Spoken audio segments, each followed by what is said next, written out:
which we are going to see in each and every patient. What we need to observe in each and every patient post-intubation is these things. So we will have in each and every patient. We are in a rush to have woozy or stillated intubated patient and keep him on ventilator. But when we are doing this, so there is a lot of the overflows, and then there is a lot of the which may progress to stenosis, and these are the stenotic pulmonology we used to see post-intubation stenosis. As I entered, we considered the host of complications of intubation. So, what you can see is a simple pneumonia, but it has complicated dead fermentation. So, this is a main patient with COPD and COPD with congestive cardiac failure, presented for like pneumonia. So, not a hospital, but I did in my critical care in Bangalore. They presented with pneumonia. They have several hospitals. They have treated him with all the necessary support. So the pneumonia has got worse, and he went on requiring ventilated support with severe hypoxia and hypertension. So later he was intubated with the hospital with very high insulin, and later on the second attempt they forcibly tried it, and so initiation consolidation and CT scan has done is showing metabolite consolidation. In view of hypoxic technique, it was intubated, successful intubation, and the CT has repeated, and it shown the trachea is abolished the anterior membrane and it went into the medial scanum. They showed pneumopericarditis, pericarditis, pneumopericarditis, and bilateral pneumothorax. So he was referred to our hospital there in Manipal, so there when I saw in emergency department, we did it to the ICU, and we bilateral resuscitation inside, and patient went to shock. We started support and all resuscitation measures. Even the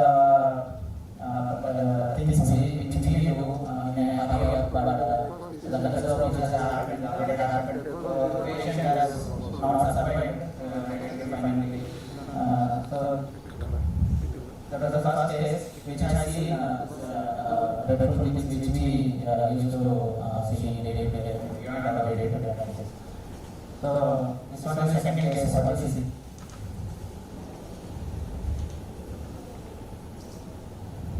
So this X-ray shows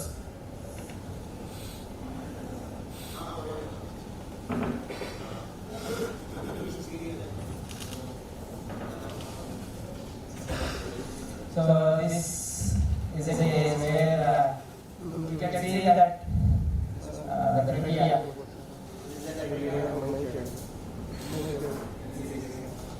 is large bulge where you can see the trachea is saturated, and the anterior cup has went into that medial scanum. So this is a female patient. With cough and fever and dyspnea. The severity of non-steroid therapy. So with the severe desaturation was 9 for repeated intubation with 7.5 mm, and repeated intubation is presented with subcutaneous emphysema and naked chest wall and trachea rupture. CT has done the surgery of trachea rupture with subcutaneous emphysema. So this is a CT finding which you can see it is perforation and also the rupture of posterior membrane anterior to the tracheal wall.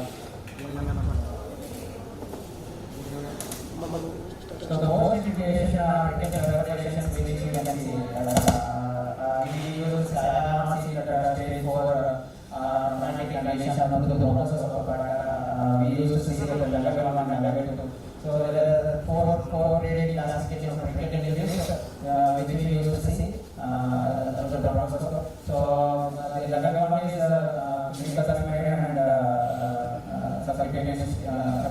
tissue environment.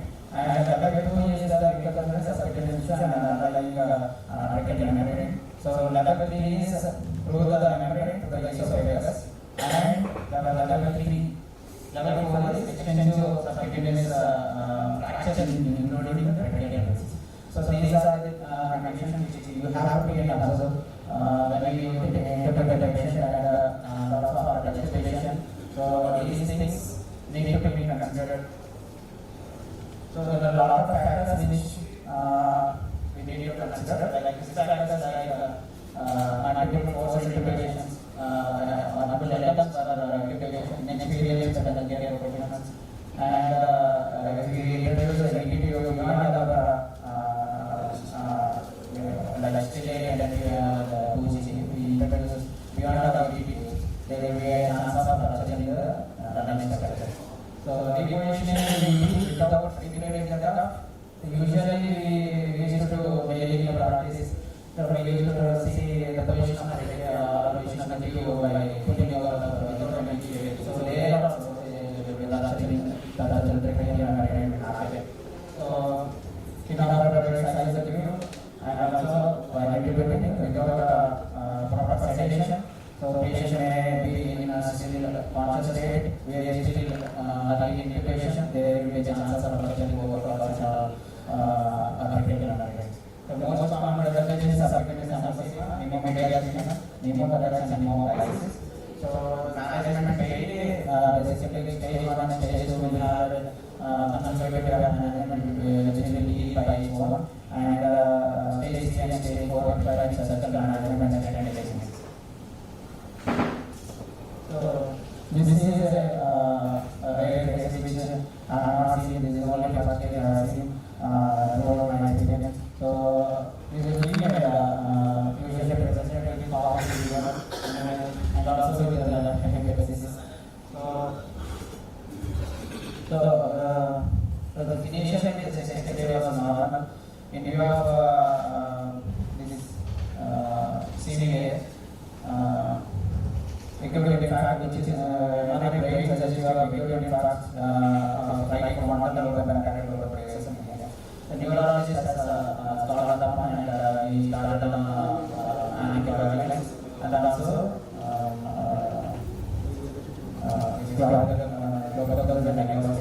so later on the patient has slowly gone down because of laceration and not relating with laceration. She was started on analysis support and later she required ventilated support. She went up to ventilated later on after day 3. She suddenly saturated again and requiring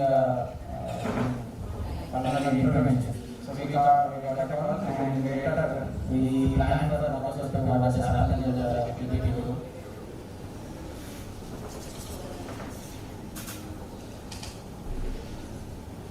So we did a lot of the entire rectal wall was necrotic and severely bleeding, and there are a lot of plastic materials are there. So when we got down, there is a lot of bleeding, lot of resuscitation, necrosis and also pus everywhere over the carina and the main organs and the left organs. So with the Infectious we integrated.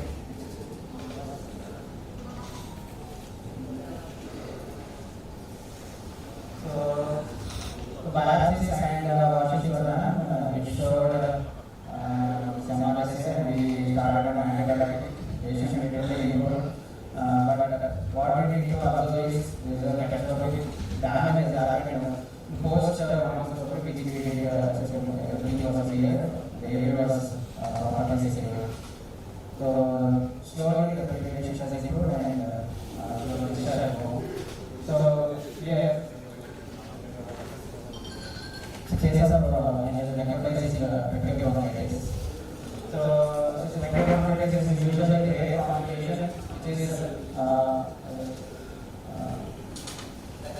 caused by mainly the viral pneumonias like pneumonias and also repeated traumatic which we used to do like suctioning, repeated suctioning, the ICU staff, which in this patient, the repeated suctioning also has made a point which at the tip of the endotracheal view. There, the trauma has started, and as a patient was on logical and endoscopy, there is a continuous bleeding at the abdomen, there is a plastic formation, and it turned into an infectious stage. So in critical care practice, role of microscope is the major thing when we have an antibiotic and also this kind of scenarios which we face in critical care. So in our case, with complete collapse, everyone knows. So what just happened in this case is, so 34 years male is known case came to the emergency department with pain and abdomen. He was ultrasound cholecystitis and he planned for cholecystectomy. He was planned for laparoscopic cholecystectomy. On table, everything was fine. Anesthesia is good, and he was anesthesia happily intubated. Everything was fine. He maintained saturation and all things. But surgeon, after making a laparoscopic procedure, because of severe dilation, he wanted to open the abdomen. So later on, the procedure went around 12 hours. So later, post surgery, he was extubated and he went to ward. There, after day 3, the patient was desaturated, and this saturation not maintained, and pulmonary department called for teachers completely abdomen collapse. So we did wrong, there is left complete occlusion of left main bronchus. It was aspirated, and this is post completely relieved. So post surgery or post intubation or extubation patient, everything we have to see is proper suctioning and proper physiotherapy chest, so that mucus formation or traumatic episodes like previous case it can be avoided. So most of it so mainly the epilepsy as a base lungs, usually maybe second to the anesthesia, or maybe as a superbugs. There is a high secondary effectivation on the mucus, so that there is chance of mucus formation and formation, which leads to the total lung collapse. So everything we have to do is elective reanimation. Reanimation means and also physio, practical suctioning. In case of intubated patient, the positive process of ventilation. So these things need to be considered whenever you do regular patients who are on.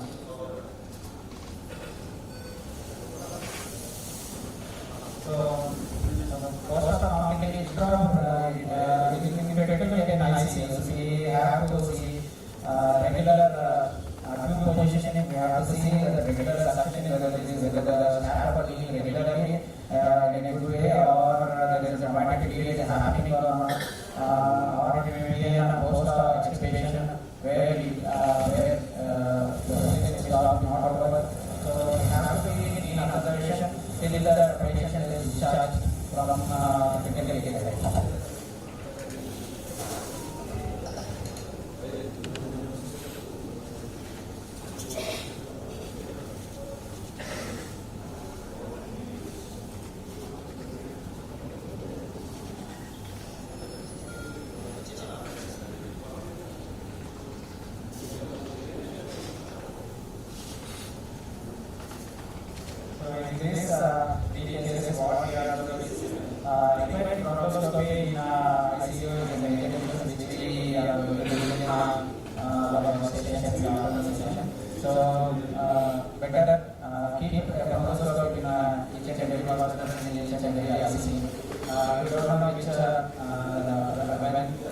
this will happen when we are going to face a lot of problems.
You can ask questions regarding the pneumonia.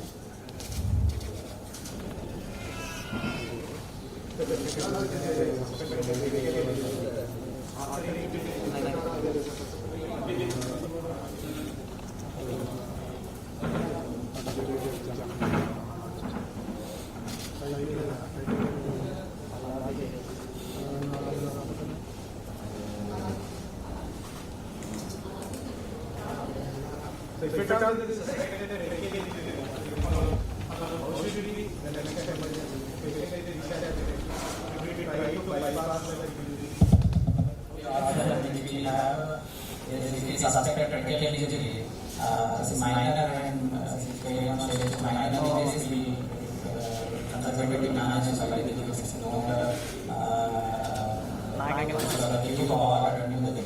so if we see severe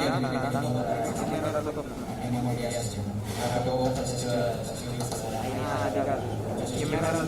and second thing is you have to go for tracheostomy. We are at our point of injury. We have to go for tracheostomy and later we have to secure the area and we have to underlying lung is normal. So the tracheostomy which has happened at the point of we have to bypass the mind.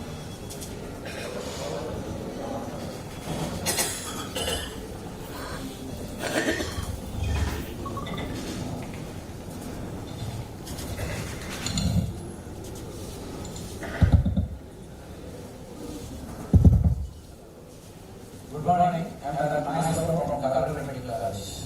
Sir, suppose we are implementing a difficult implementation case.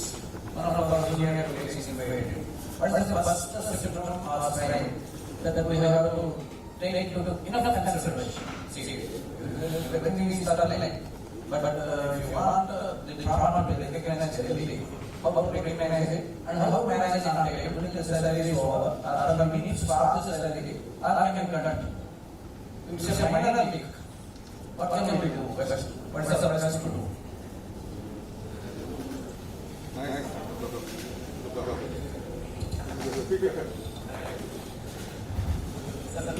Depends on the situation. If I acute patient with normal exercise, normal hemodynamics before surgery, the minor usually means we can't take any unnecessary things. So we can wait together hypoxygenation and automatically the human is finding human certificate that is allowed. So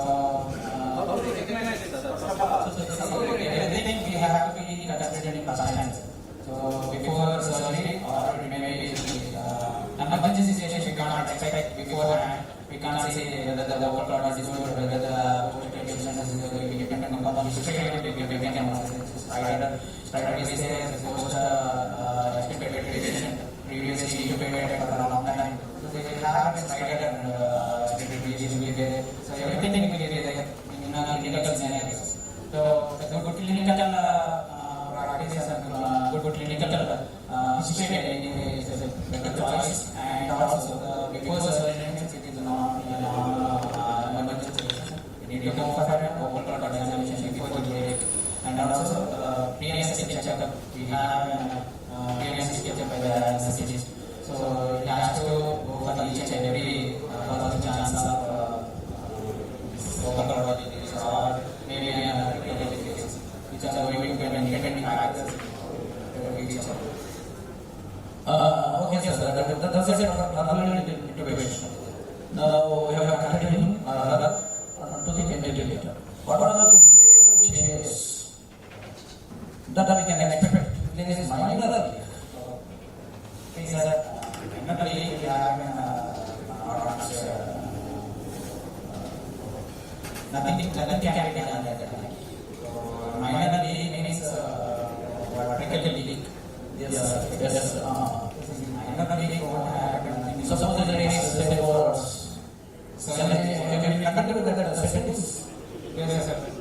The facility takes around 4 hours. We have started the minor usually. Probably there was some minor leak which may not be ready to or very clean. But can we continue this surgery or we need to stop the surgery? If the situation otherwise demands, can we put him on ventilator straight away? Already, the patient is on ventilator has trauma, but the damage happened already. Sir. So stage 4, we can't go for surgery. Right, we need to stop the surgery. We need to go for tracheostomy. How can we rate that, sir?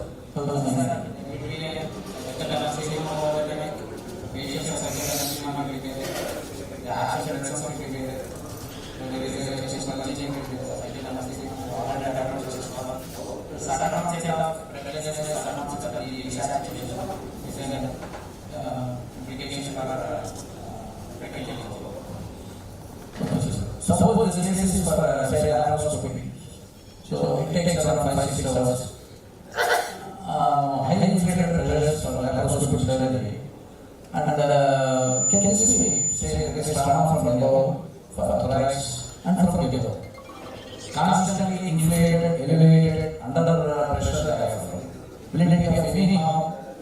Or will it reduce the working time for the surgeon? Things wrong is there, we can't do over there.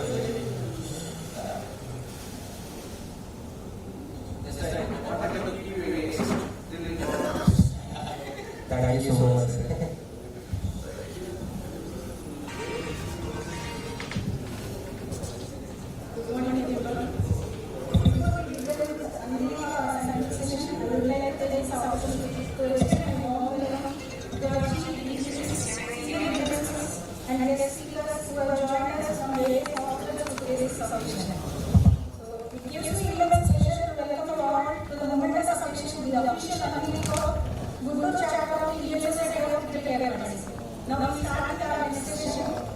It's from CU surgery, a comprehensive guide to trauma care.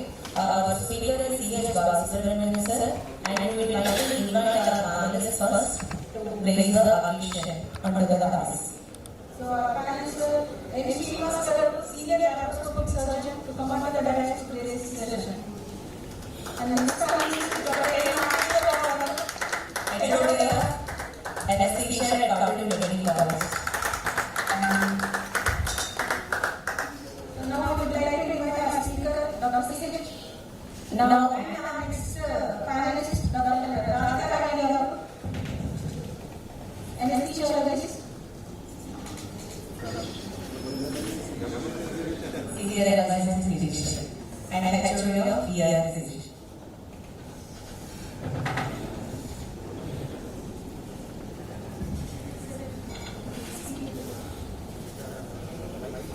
So please introduce our speaker person.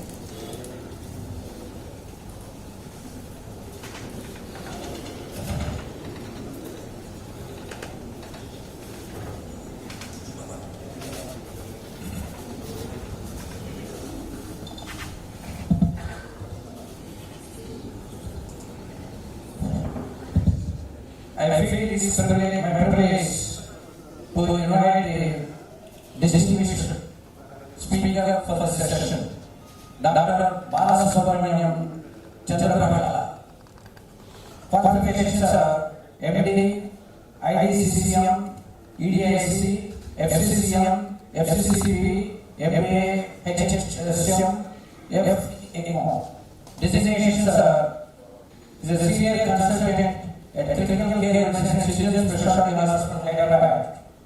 Experience of Children's Specialty Hospital has been a senior consultant there from 2022 to 2008. Continental Hospitals Critical Care Consultant and FMP teacher since 2015 to 2022. Fairly good period.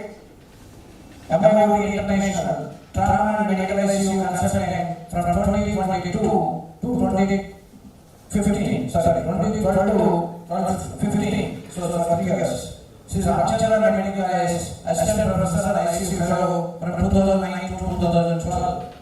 That has been a very good career. In fact, academic career attached to so many distinguished institutes and privileged institutes. The awards and honors he had was right through his course.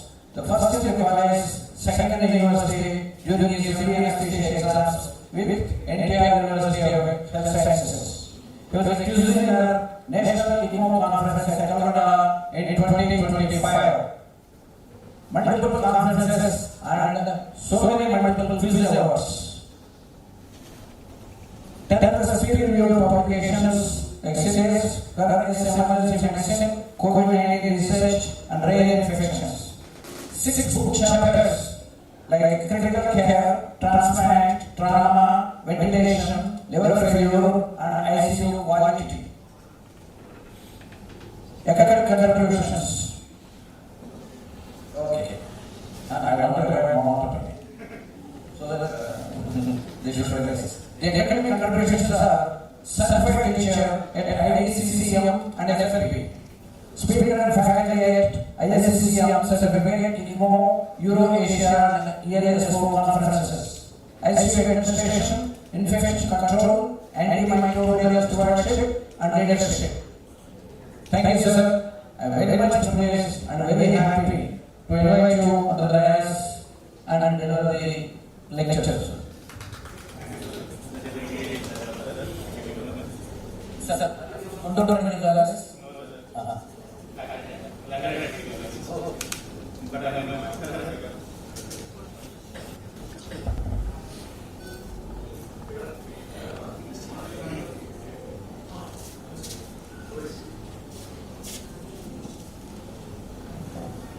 before the screen comes out, I will give the Herculean task of completing the comprehensive guide for the trauma in the next half an hour. So before we start off, let me ask you, how many of you really deal with severe trauma, acute severe trauma? Not the surgeons, I am talking about the critical care physicians.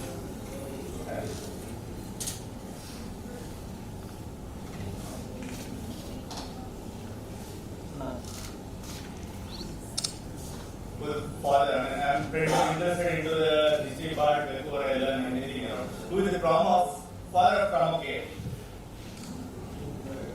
Anyone? Before the screen comes. Okay, we will come to the statistics. What do you think? Where is GUNTUR placed in terms of number of road accidents or road fatalities in ABC, Andhra Pradesh? You can guess it's between 1 to 10. Come on. Where do you place? No, because we come to that. Fourth.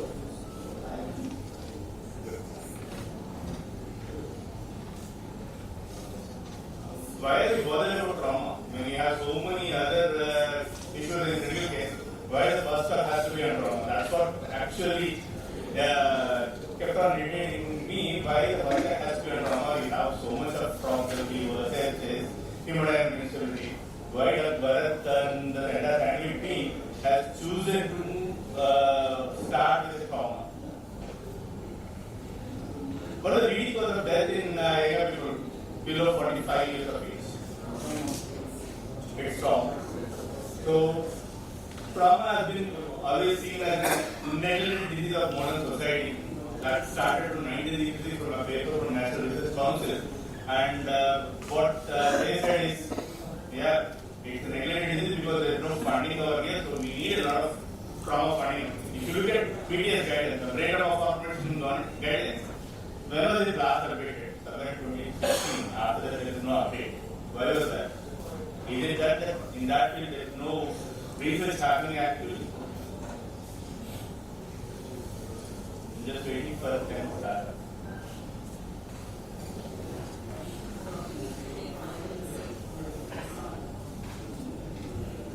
Actually, we conducted one journalist here, for postgraduates. Some 4-5 years back, totally exclusively for trauma. Thoracic trauma, abdominal trauma, the way now the present topic, like site of the injury to the casualty and management there, trials and everything else, answer to that. And the outside firstly, I like thank guys in GUNTUR for starting the branch and Bharat, Ramakrishna and Uday, another background behind them for having me over here. So I just took some leverage and asked Bharat before I start. I didn't say, I mean, it's not ethically right for me to say that, okay, he raised early and then that's it. No, we need to find someone safe. So I extended the document till the discharge. He is Toli. He is the one who started with Renal. This is what I was telling you about the actions and responsibilities and regulatory. Submitted, or the document that was submitted in 1963 by the National Research Council, which says that the lack of research funds is a major research in the trauma case is a major contributing factor for not having good papers or good publications or good sources. So the entire thing started majorly with the founder of the ATS, James Steiner. Okay, he after his horrific plane crash, where he lost his life, thought that if it is not taught, we can't blame him. That's where the formation of ATS happened. I remember the date specifically because February 17th was the date where he met with the accident. In 1973 and February 18th is where I know, but I am born in 19, not in 70.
Statistics, I mean, this is a 2024 statistic. If you look at AP in Telangana, every day you find around 30 accidents happening per day.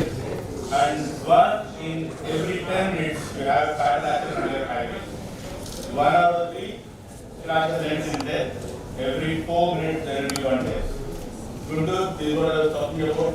It ranks 4, both in the number of road accidents as well as in the number of fatalities on the road accidents. So what is the most common cause of death post-trauma? It's usually seen as trauma. It is equally followed by examination. So in the next seminar, I try to tell you what are the things that we can do to prevent bleeding-related deaths in trauma. And that started with the naval formation definition of damage control, which is nothing but depending on the capacity of the ship to absorb the damage and maintain the mission integrity. This was followed by some evolution by Lucas and Edward, where they started packing the liver injuries, followed by abbreviated laboratory, followed by retrieval repair by Sloan and colleagues. Then Rodan and colleagues defined the 3-phase concept. John and Sam defined the 4-phase concept, which includes pre-later phase. I'll tell you about that. Okay. Then in 2007, the definition of TCS started. In the same year, it was extended by Hodgett and colleagues by including the ADC paradigm.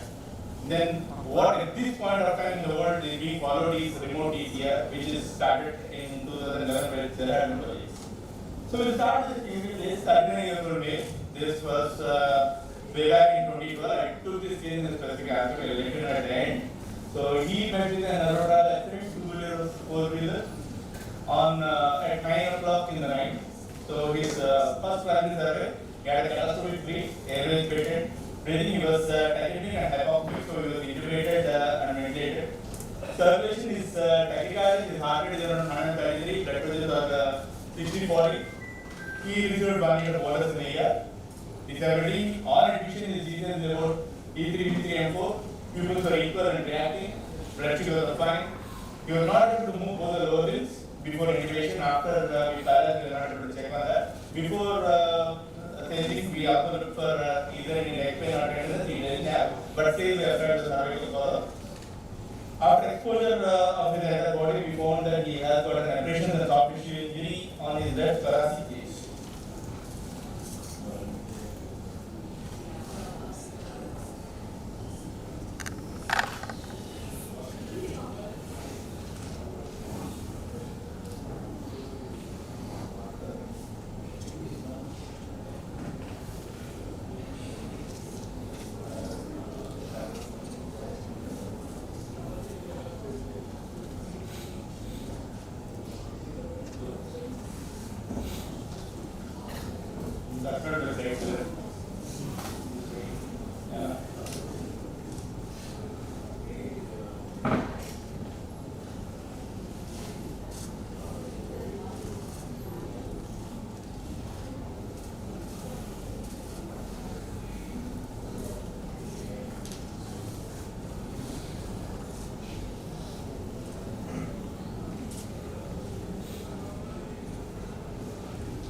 So these were his injuries, both those limbs were mangled and he had a profound blood loss from this point. Okay.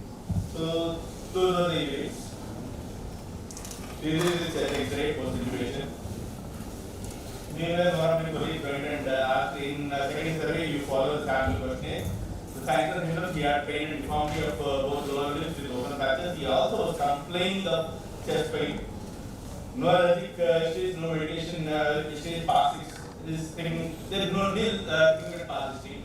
Last meal we ate at 6 o'clock. Events, this pillion rider died on spot. So that is very important when you are looking at the event. What is the vehicle velocity and injury, so that you know the seriousness of the impact of the injury.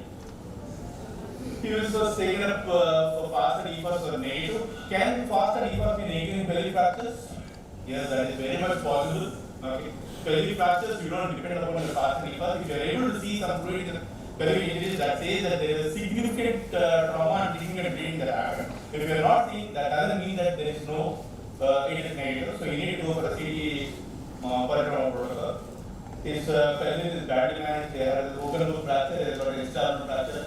And lungs, he has got both aspiration as well as bilateral contusions. The rest of the polytrauma, you can see fine, brain, everything was normal. Do I need to do a polytrauma CT or can I go with a focus CT?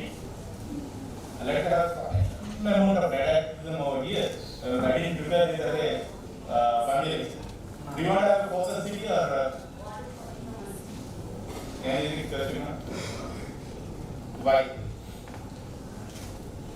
I mean, because you're going to increase your radiation exposure to the patient. I mean, why not focus CT? High possibility. The same was updated in 2023 guidelines by the European State Council. Any trauma patient who has got hypotension or he has got a critical or catastrophic bleeding or he has got diseases less than birth, okay, then with an abnormal tubular reaction, with the other clinical solutions depending upon the fractures or depending upon the mechanism of injury, you can choose behind going for a CT polytrauma protocol. His estimated injury score is about 50. We have applied the pelvic binder. His heart rate is 133. This was in the ICU. His blood pressure scale is around 8433. He was on order of 10 mils and area of 6 mils. His ABV was 7.2 pH, 50 PCO2, 88 PO2 on method of 0.8 and P of 10. His lactate is 8. His hemoglobin is 6, platelets are 80,900, therefore 1.8. What should we do? How should we go further? Anything? When anyone wants? Okay. This comes to the topic of damage control resuscitation. It is nothing but a systematic approach to major trauma, combining your ABC paradigms with a series of clinical techniques starting from the point of only to a definitive treatment in order to decrease your blood loss, maximize your tissue oxygenation, and optimize the outcome. The three-pronged approach consists of permissive hypertension, hemostatic resuscitation, and damage control surgery. I am not a surgeon, I know I am a surgeon. I am going to talk the diseases in only 2 words now. You are going to have 2 types of diseases. One is an abbreviated surgery where you are controlling the bleed, and the second one is an abbreviated repair. Other than that, I am not going to talk anything other damage control surgery. The principles other than the damage control surgery are permissive hypertension. I will come to that when you are going with the patient. Rapid recovery, you don't want the patient to be hypothermic. Limit your crystalline to colloid diffusions, healthy ratio of blood to blood products, as well as fraction of your hyperhydrolysis and other coagulopathies. So the first one used to be the problem always. I mean, if you don't incorporate damage control surgery, your outcome will be there.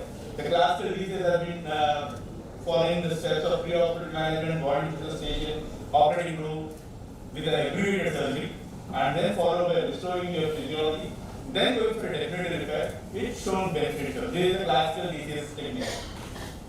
What we have been following is the integrated DCS where the middle 4 components are joined together to form the integrated DCS.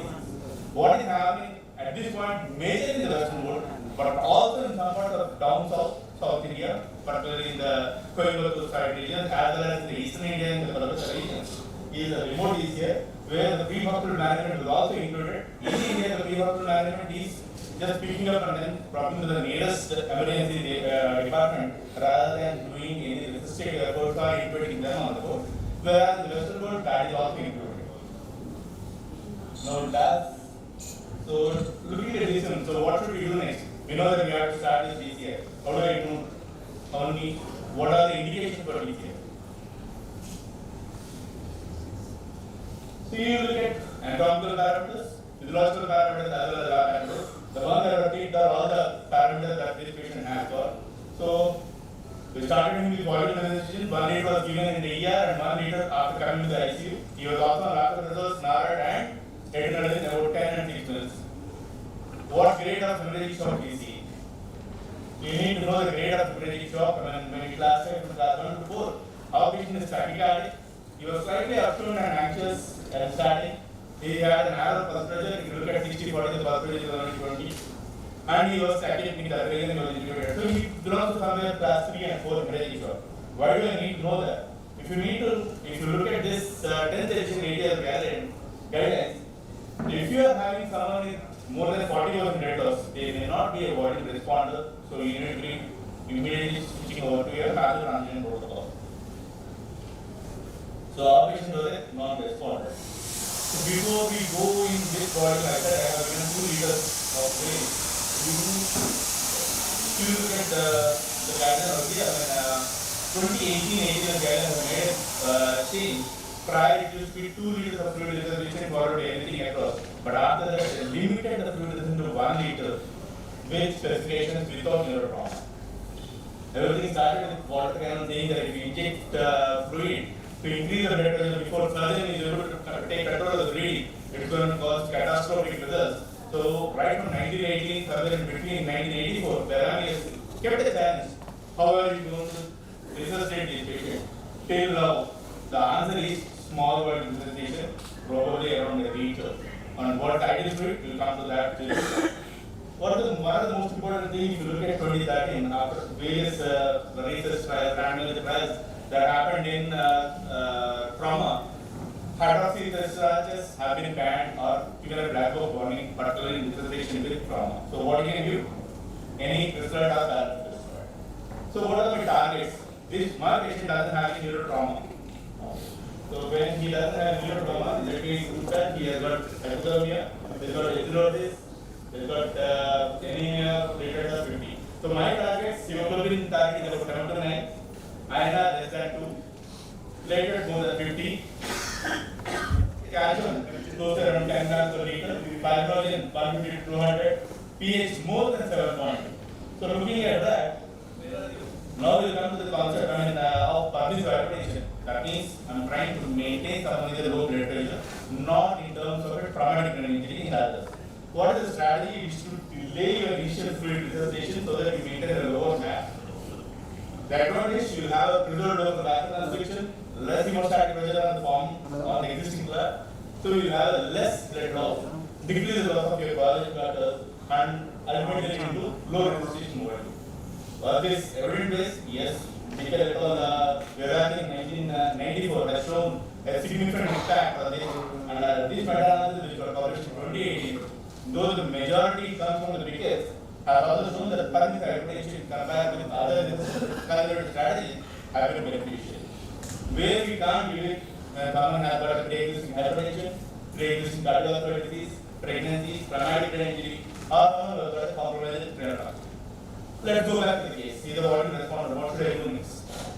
You obviously left with the mass transfusion protocol. So for initiation, we got so many societies and have given the initiation protocols. What is more important is what scores you look at. You look at either a DASH score, AB score, or your rapid score. And when you have any one of these or more than one of these, the below 4, okay, you can initiate a massive transfusion protocol or massive hemorrhage protocol. So our patient, the DASH score is 24, AB score is 2, the RAT score is also 2. Started with 2 overnight PRBs. I said, what's the ideal fluid of resuscitation? So the guideline at this point of time says that it's a low titer whole plate. It's not PRB, it's a low titer whole plate. But this guideline came in after 2018, so I'm talking about 2012, I'm okay with that. So why was that? Because you can get O negative blood in character societies. When you don't get an O negative blood, you can always go for O positive whole blood, but you need to have a low titers of anti-A and anti-B. Tranexamic acid, after your crash 2 and 3, when the interest has been gone on that, we will go into that. And then your blood product ratios 1:1:1 or 1:1:2, we will also look at that. But always add cryoprecipitate at least 10 minutes or maximum concentrate of 4 grams. Now this is the crash to 12. Over here, when you are looking at the crash to 12, the major part is you have significant all-per-prevented mortality benefit from 16.5 to 14%. Also, it showed that it is beneficial in mild to moderate category. When I look at when the disease is less than 12, how do I use tranexamic acid, particularly in the crash-free trial? The mortality benefit is again not seen. But when you look at the pre-specified subgroup analysis, okay, what they have concluded is in someone who disease is less than 3 or bilateral people reactive, it's not going to help. But if you remove those two parts, in mild to moderate category, yes, it's going to help. So the difference in the mortality is about 1.5%. That is 1 in every 5 patients are going to survive if you have a mild to moderate category and you use tranexamic acid. And every 10 minutes delay, it's going to decrease its effectiveness. Pre-hospital, I told you in the Western world, the backup trial has shown that if you give a thawed plasma prior to hospitalization, it has shown a mortality benefit. What about branded products? I mean, if I have higher plasma to RBC ratios, 1:1 to 1:2 ratios, the higher plasma ratios have shown a decrease in the mortality at 6 hours, not at 24 or 30-day mortality. Whereas if you look at higher ratios, 1:1 or 1:2, it hasn't shown any significant benefit in the mortality basis, either at 24 hours or at 30 days.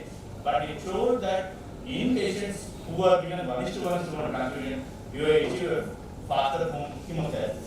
So our patient will come. Our patient will come to when he was given maximum protocol and second he went for surgery. So actually the topic should end over here, but I said I'm going to push him up furthermore. After the second day of surgery, he was not much of a problem. Day 3 he was fine. Day 5 having the secondary issues. Bleeding from every day, he had the adjustment done on day 4. The reason behind having a negative problem over there and beyond. So we had on day 5, from day 5 we started to have bleeding. What is the cause for bleeding over here? His coagulation and everything have been corrected prior. On day 3 we didn't find much of an abnormality with this parameter. So there comes the concept of trauma-induced coagulopathy, where we have both hypocoagulability and hypercoagulability. You can look at this paper in the Nature that's got 2020. So you can have hyperfibrinolysis, which can lead to hypercoagulability, as well as hypofibrinolysis leading to hypercoagulability, leading to a mixed phenotypic picture.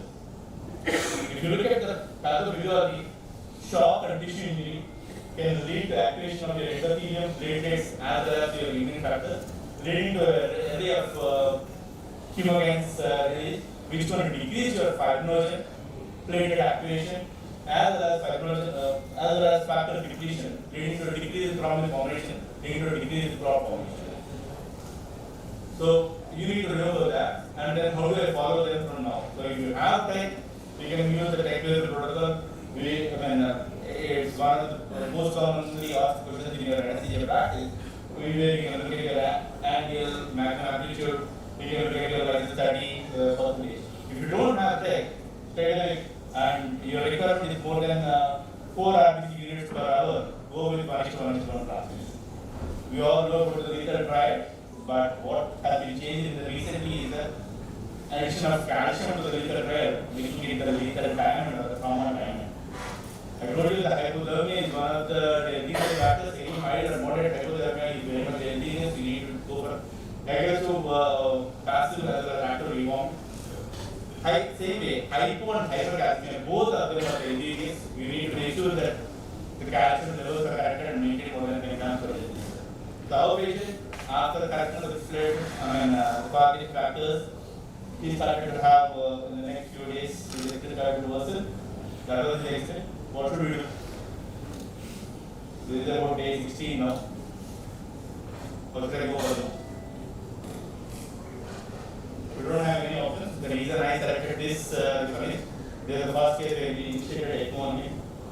Because the problem at that time was we needed the CT. Again, the CT was looking the first one, okay, the bad CT, and it's a prominent radius. That's an in-depth concept, and we can have again a 40-minute lecture on that. Because we had bad pelvic fractures, we didn't put the femoral canal because of the surgeon's help. So after the initiation of the ECMO, his feet requirement, which was about 18, came down to 10. And over the next 12 days, he was being for the ECMO, and after staying hospital for about close to about 48 days, he was discharged. Okay. The guy on the entire, he is my senior mentor. Okay, because in my event to me on, and he was my mentor over there. He's not finished. He's no more now. Okay, but the interesting thing is this patient comes back 2 years later to a visit to us at 2014, walking with very minimal support. What is the take home? And when you are trying, you need to know your goals. Hemorrhage control. I didn't talk about your Ribova. So, I don't know how many of you have used Ribova. When the Ribova is not there, we use police catheter to arrest bleeding. Though it is not a specific one, I think surgeons will be making it much more better than me. And then what is not to be done is to give colloids. Okay, maintain your calcium, maintain your fibrinogen level. Thank you.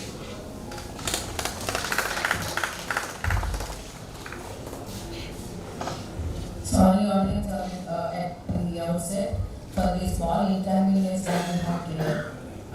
Thank you, Dr. Balasubramanian sir, for an enlightening session. Any questions from the audience?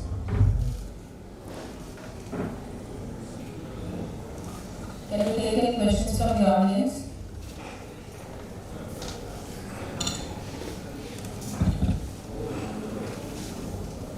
Got really inspired by your lectures, sir.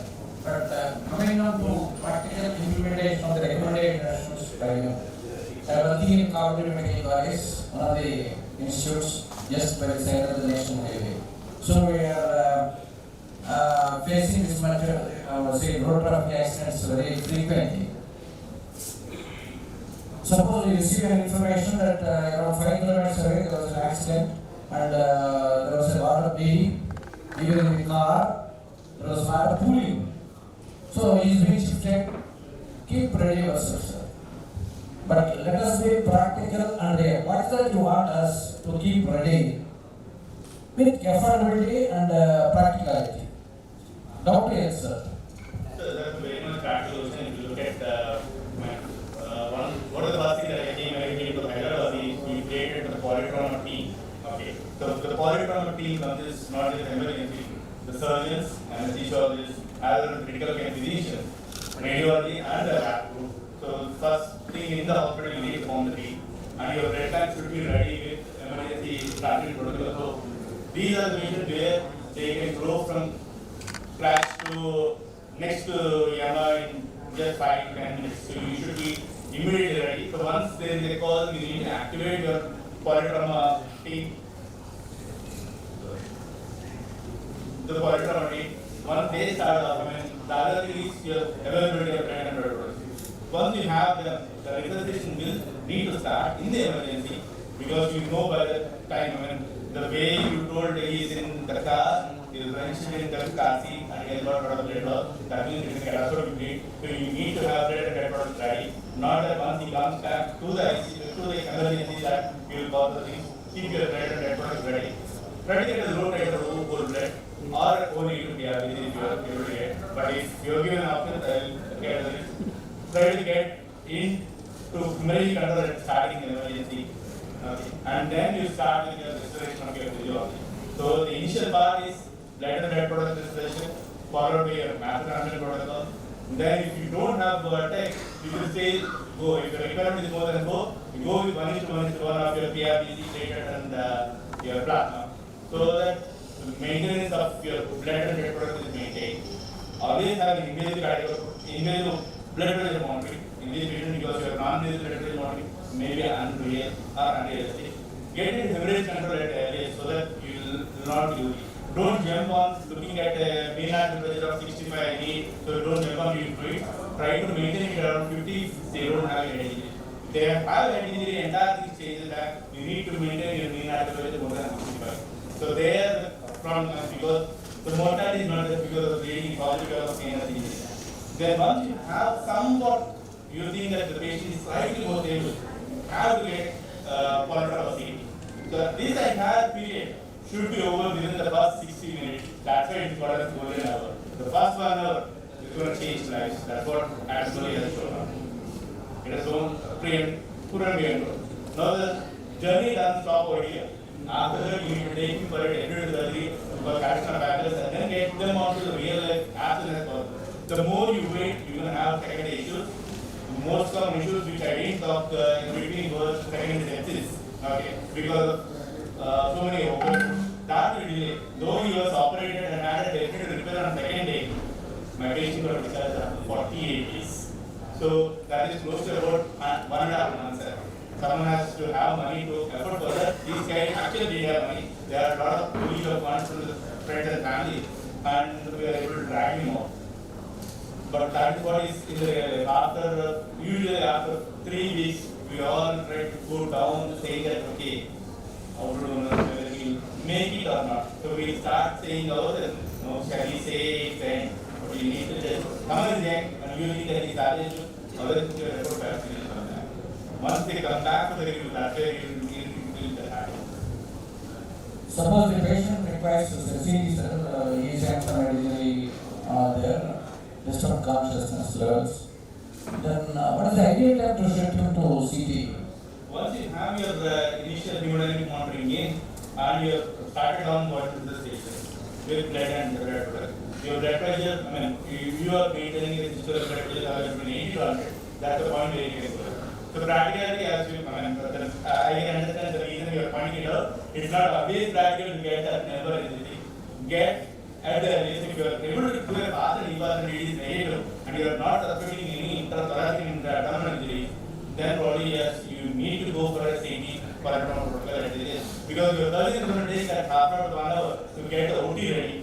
Okay. So you can use that period of time to get the CT for abdominal protocol in a with contrast so that you know the vascular injury. Because one of the major diseases is the vascular injury over here. Thanks, sir.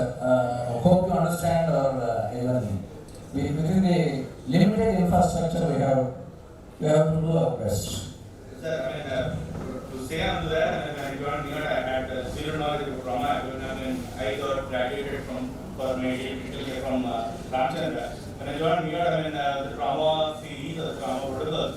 Prior to that, my knowledge was zero. Okay. So, but when you look at the down south,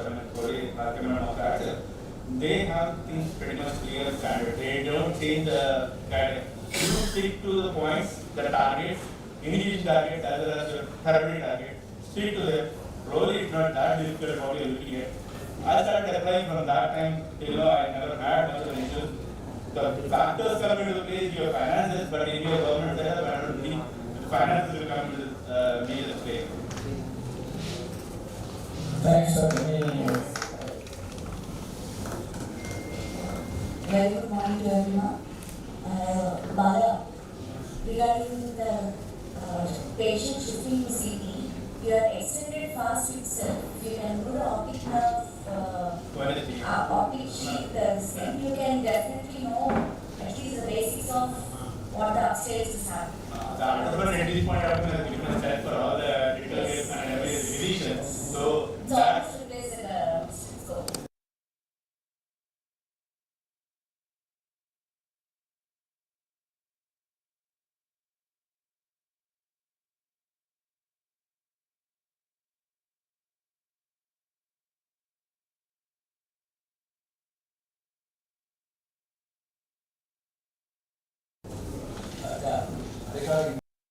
He said the ideal blood is the rotator over. rotator, I don't know. So the anti-A and EB titers what you check in the whole blood. Any blood. The titers should be low. Okay. When you are talking about O-negative, you are saying that it has got no titers. So for waiting for O-negative, it's going to take it from 50 liters. So the trauma guidance have adapted from 2010 till 2023. Within the last 3 years, they said that you don't need to go for O-negative blood. You can in fact go for an O whole blood where your titers, you can talk to the blood bank and then ask for a low titer. So the titers should be very low so that the clot activity is less. The same group is not a viable situation. But what about the 1:1 ratio of PRBC and it hasn't shown any beneficial effect, whether 1:1 or 1:2. It has been shown beneficial. So you can go with 1:1 depending upon the availability of your blood bank or 1:1. Ideally, all products separately instead of giving whole. Sure. Thank you, Bala sir, for your detailed explanation of the doubts. I would request our panelists to come on the stage and facilitate the speaking.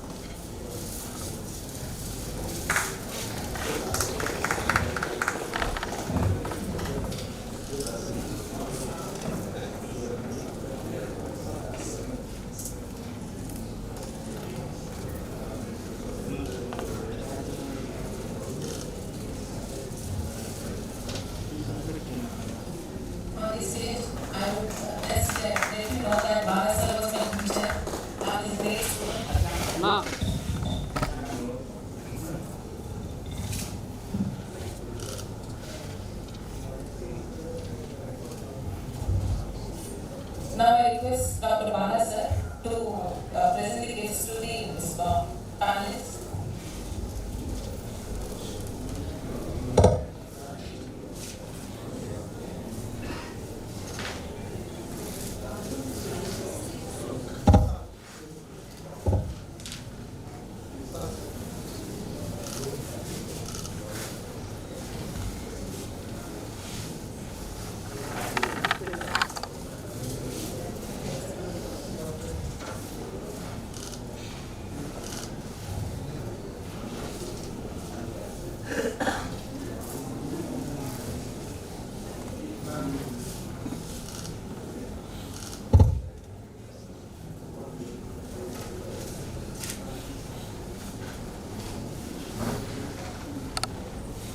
Let's come to the next topic. I would request our next panelist, Dr. Uday Shankar Garu, Senior General Physician, to host the session. I would also invite Dr. Neeraj Garu, our ID consultant, to host this session.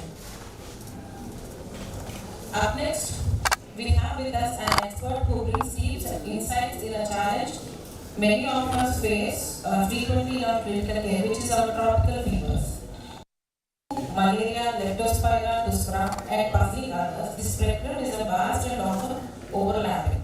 Fever is just a symptom. Now it is decoded by our renowned expert. Please welcome Dr. Pawan Kumar Reddy sir, Medical Director and Head of Department Critical Care from IIT Hospitals, Hyderabad. Sir is the Head of the Department of Critical Care Medicine who has done MBBS, MD, FMD, EDIC and MBA in Hospital Administration, who is a zonal member of South ISCCM. Sir will help us understand and how to approach tropical fevers.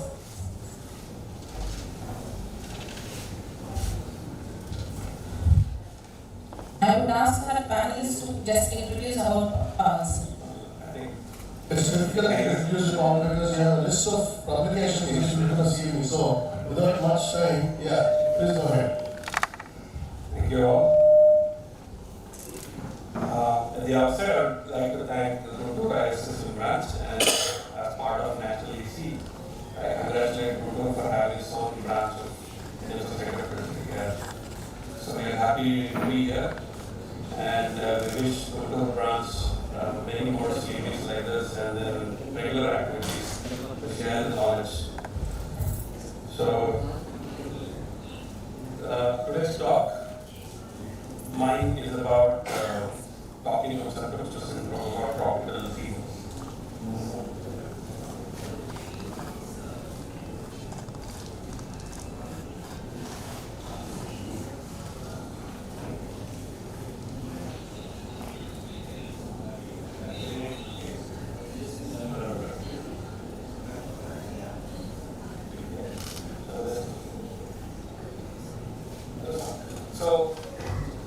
So we all understand at this point of time what is tropical fever. Okay? Tropical fever is simple. If you want to define it simply, it's just a fever that happens to be seen in tropical and subtropical areas.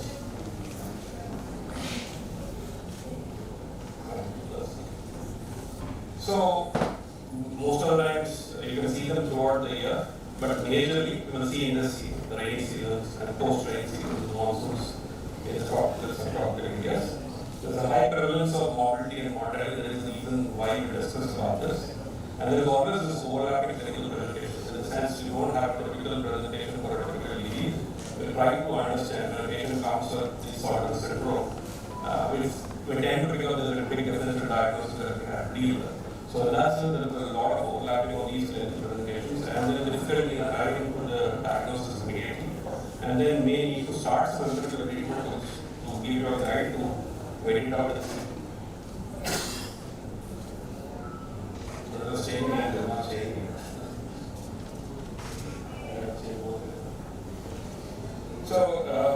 So whenever we see a fever, usually we will try to look at what is the source of the fever.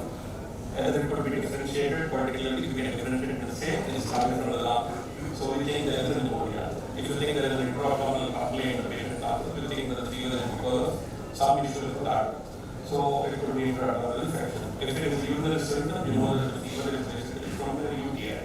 So similarly, if there is anything related to conscious level, hypertension, so if there is a neck rigidity, then we can differentiate to a meningitis or some brain fever. The same way, there are some undifferentiated fever. You know the generalized vague symptoms, fever, chills, and some myalgias and so on. So you exactly can't pick up and say it's differentiated to a particular system. So these are called undifferentiated fevers. And these are the classical examples. You see Empiric fever, right? Malaria, dengue, and so on. They positive and undifferentiated. They ultimately affect a lot of organs in that particular season. So,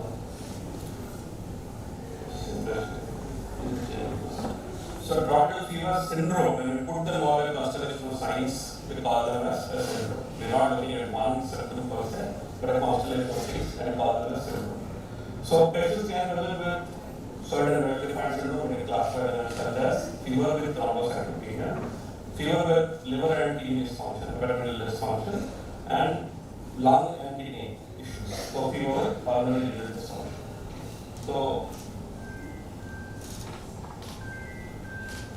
So starting with fever with thrombocytopenia, there could be a multiple disorder that you see this classical symptom where patients come with fever and it's okay with it now. Common diseases would be malaria, for example, especially with plasmodium, and sometimes with virus, you can see this, there is thrombocytopenia. Then the classical thing, that first thing that we think about in our area is dengue all the time. Then there is leptospira, bacterial infections, and viral fevers. Now, what is the cause of thrombocytopenia in these situations? Thrombocytopenia can occur basically because of immune disruption, bone marrow suppression, DIC, or very rarely, there could be hypertension, where spleen is overactive and it destroys all the phases. Thrombocytopenia can go down to any level. Some of them it goes as low as less than 5,000. Then these becomes life-threatening. It can cause GI bleed, it can cause cerebral tract bleeding, or it could cause CNS bleed. So it is very important to address that because there is platelet destruction happening in thrombocytopenia significantly. Now, regularly what we do is that we try to correct thrombocytopenia if it is less than 20,000. But if you know the diagnosis, if you know something is like because of dengue, you know that it is going to come. So you can have your thresholds a little lower, especially if you have a blood bank and you know that the turnaround time for your blood products are faster. So you can probably wait there. So some people wait till 10,000, some people wait till 5,000 because you know that it is dengue and it is going to come. But other disorders like malaria and all, you may have a transfusion and higher side. Then the other thing, for example, you have to look at, for example, if you want to differentiate, some of these diseases like malaria, there is always accompanied with the derangement in PDI and PDT. Dengue, we have seen it occasionally, you can see that LFT derangement is there, that might be PDT and derangement. Otherwise, dengue rarely presents with PDT and derangements. But majority, if you see every day and derangement, you might think that there might be a chance that it gets malaria or leptospirosis. Now, coming to the other syndrome, the fever with renal dysfunction.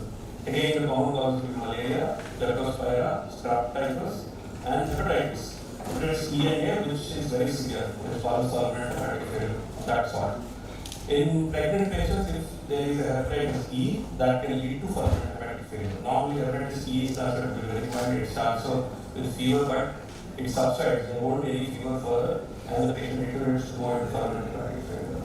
When you have renal dysfunction, majorly what happens is there is an increased risk owing to the point that there is liver dysfunction, so the clotting factors are not there, there could be a chance of DIC. And the other problem is because of uremia, you will have platelet dysfunction. So this is the reason where there is a higher chance of bleeding in these subset of patients with renal dysfunction. Now, how does this renal dysfunction manifest? So is there any differentiating thing that we can think in different diseases of these? For example, in severe malaria, you will see oliguria. So the renal tubular damage happens because of the hemolysis that is happening, and then these patients that have renal failure with low urine outputs. On the other side, leptospirosis, you will see it's non-oliguria. So you will see the creatinine jumping, but the urine output may not drop as much related to the amount of creatinine that is jumping. So there will be a non-oliguric renal failure and with hypokalemia, specifically because of tubular dysfunction. Now, majority of the time, if you are suspecting both lepto or malaria and you are initially starting, empirically you may have to start treatment for both malaria and lepto. If you are waiting for the diagnosis to be conclusive, you need to do your malaria test, either you take smears or regular rapid testing for malaria, which is negative, then you can think about not going ahead with malaria. Now, there are availabilities of tests where you can do more rapidly, but I'm talking about institutions where we don't have the availability of these tests, rapid tests. Then you can think about getting a thick smears and looking at malaria, whether it's negative or not, three times your door. Or if the leptospira antibodies come as positive, until that point of time, we are empirically treat both. So that is something in a situation that you think of. The other thing is fever, pulmonary nerve syndrome, where the lung and kidney both are involved. So the common causes would be again malaria, leptospira, hantavirus. Hantavirus might be rare, but then we see a lot of sporadic cases in and around GUNTUR. So we're talking about this. It could be a way that it can be confluent like dengue. So you have to think about hantavirus also. Then scrub typhus and severe pneumonias such as Legionella pneumonia and strep pneumonia. So these are things that can produce pulmonary syndromes. If you're talking about specifically about this pulmonary syndrome such as malaria and lepto, malaria can cause an ARDS type of syndrome.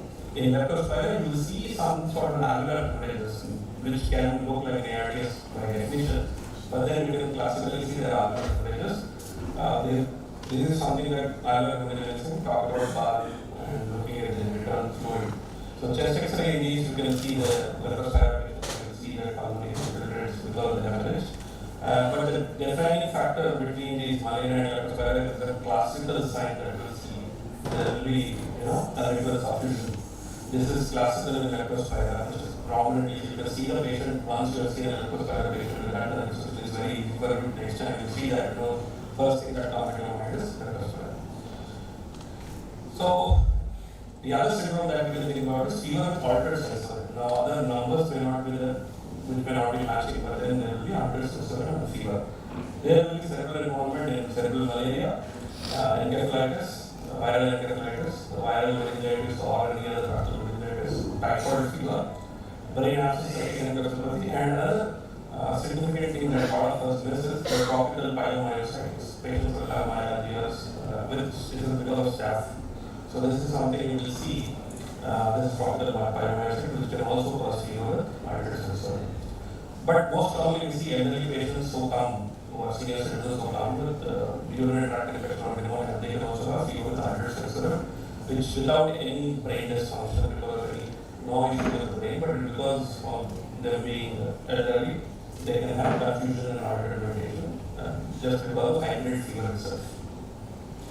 So when we go a little more in detail, we talk specifically about these tropical infections, malaria. When we say tropical, most of the time we mean these things: dengue, malaria, leptospira, typhoid, hanta fever, rickettsial infections, scrub, basically in our sector, Japanese Extracorporeal, and there are other things we can see, think about chikungunya, Zika, West Nile, and others, but then majority of them won't land up with the ICU person, Zika and chikungunya. So we talk about a few which are more prevalent and more important for us. For example, dengue fever.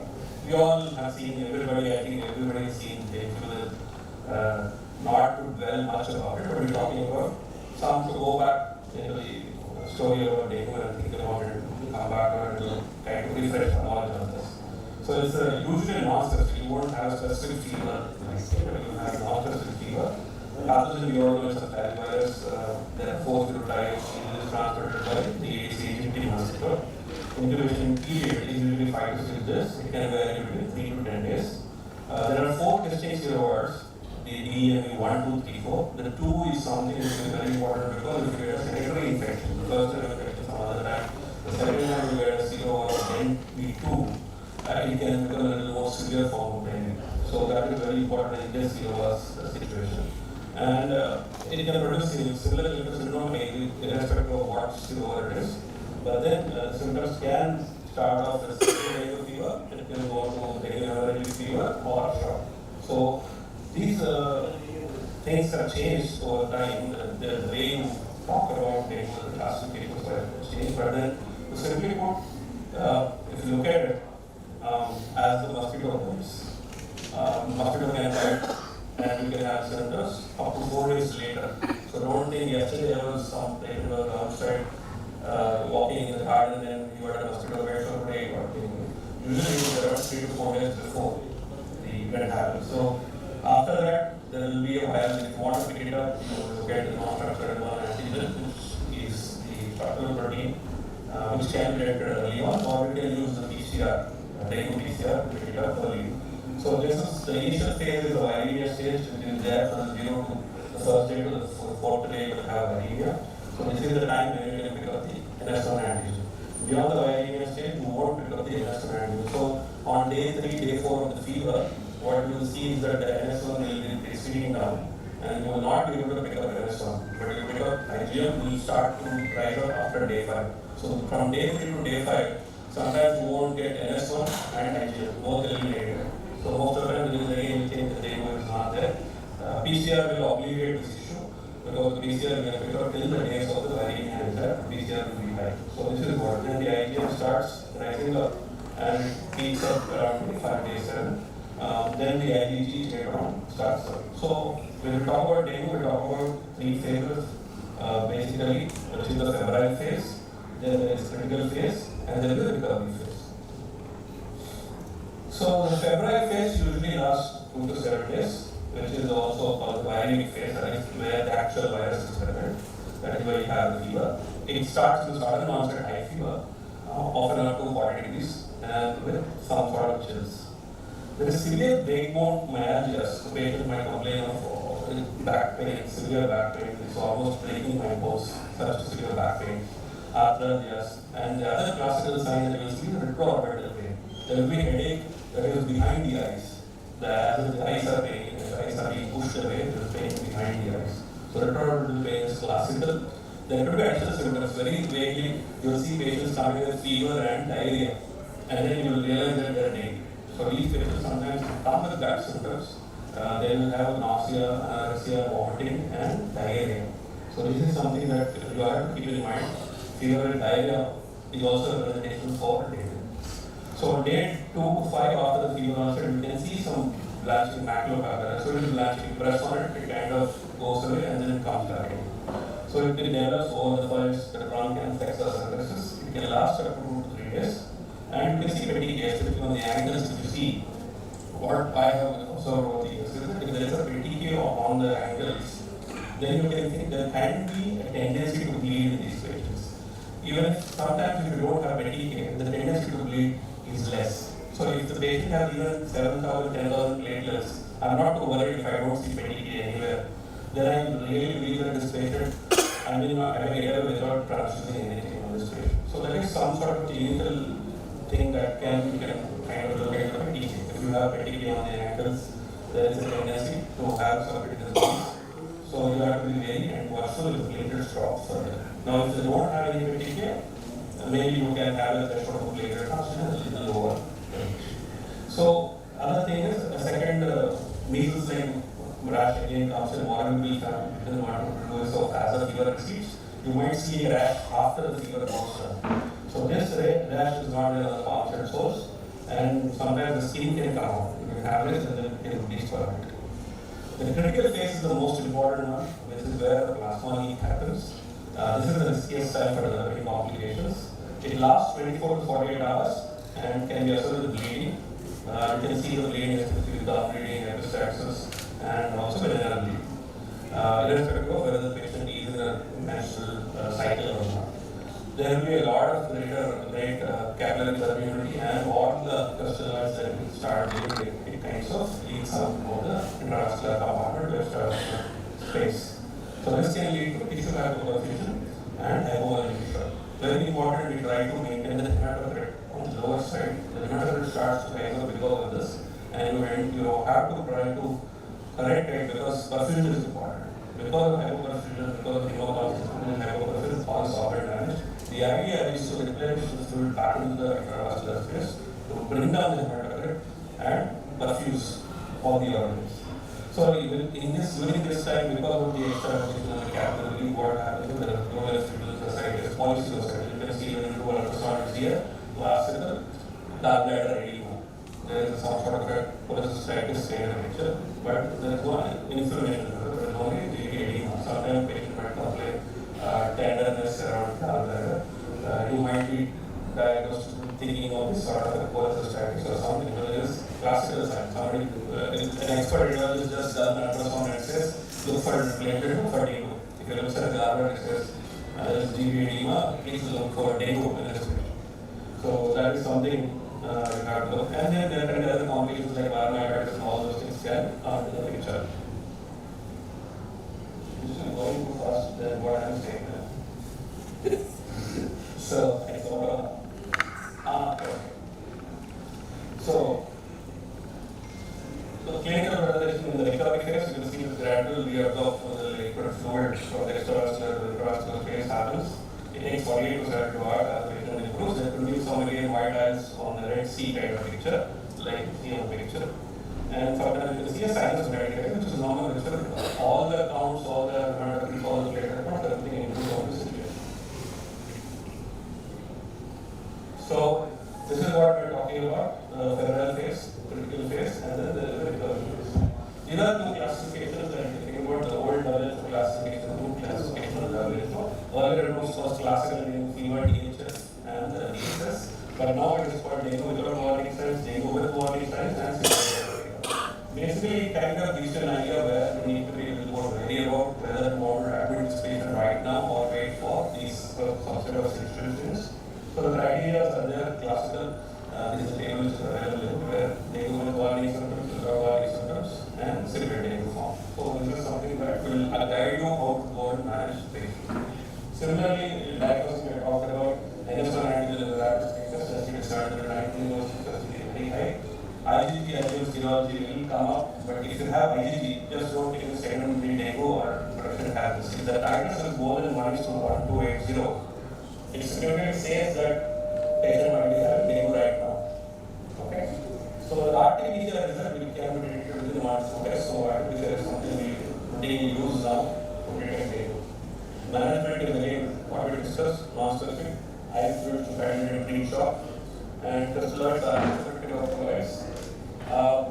Albumin, sometimes you may have to think about giving as a aquatic solution, more aquatic so that the capillary less think about if you're giving a lot of crystalloids, then you can think about giving albumin occasionally. Again, the question is manage the complication. Avoid aspirin, NSAIDs, and steroids. There is no word for steroids in dengue. So sometimes the patients give, sometimes doctors give steroids thinking it will improve the platelet because of the extrapolation from what you do for ITP. That doesn't happen here. So the point is steroids will not help here. Then platelet transfusion don't give unless the platelets are very low or there is an active bleed going on. Dextrans and 0.5, 0.5 normal saline are not to be used. Coming to malaria, when we talk about malaria per se, we all know this story, but of late you don't see malaria much in major tertiary care centers because most of them are treated downstream. So I think I've seen malaria probably one case in a year, that's it. So we don't see much malaria coming all the way to the tertiary care. Majority of them are dead in the primary centers and in the centers. So malaria is something that is very common. If you talk about it in places, the urban centers, it's a little less. We see more of dengue and chikungunya, But malaria is something that should not miss. It's such a simple disease that we tend to miss out many of the times.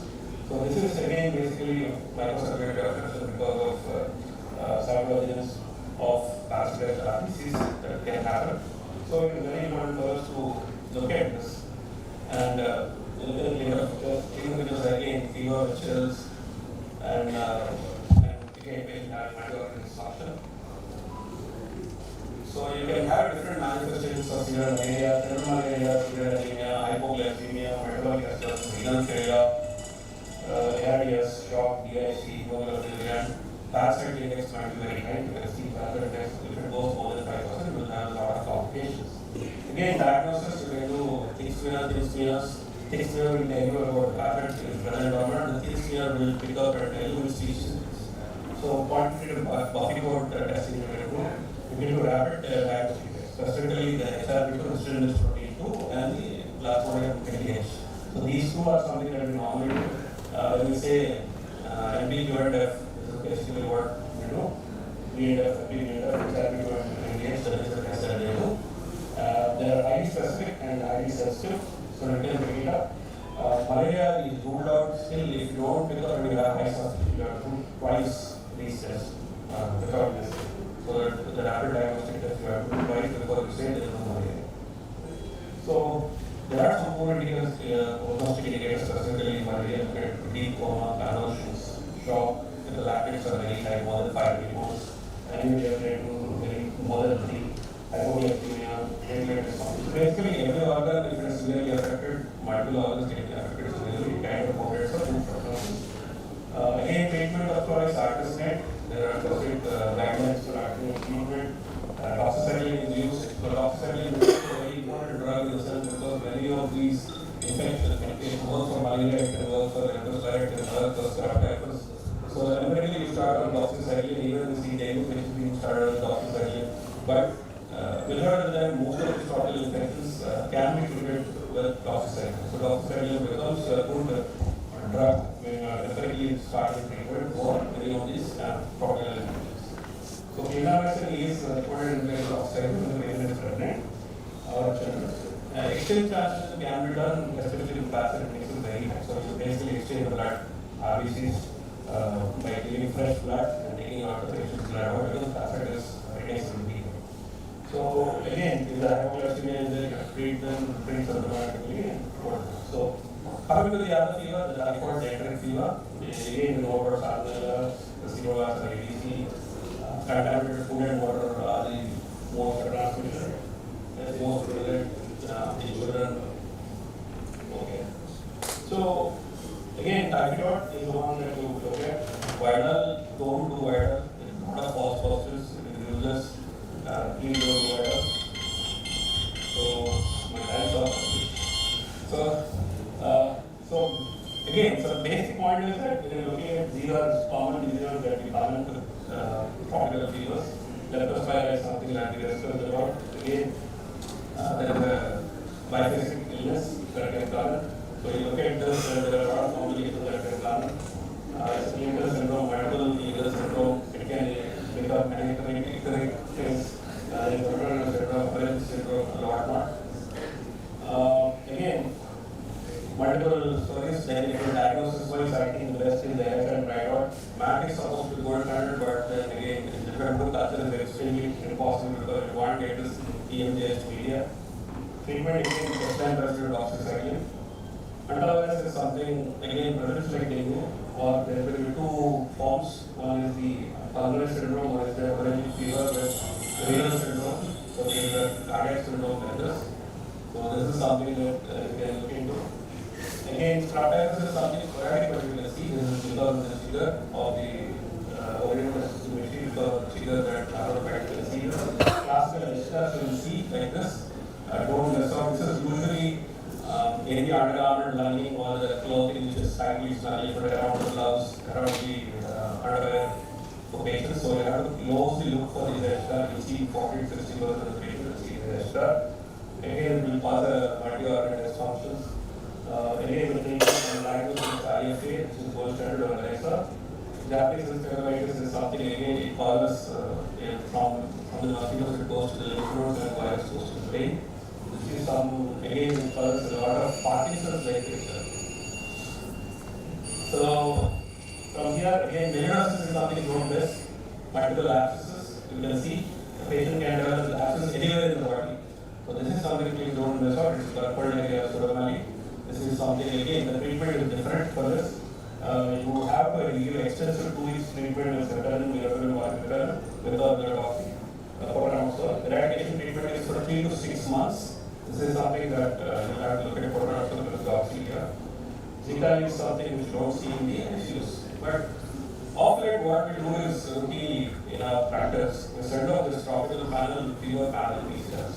So this is one such treatment which this week we send out. So this is a simple test that is easily available now. It has come down with faster compound given possibilities now.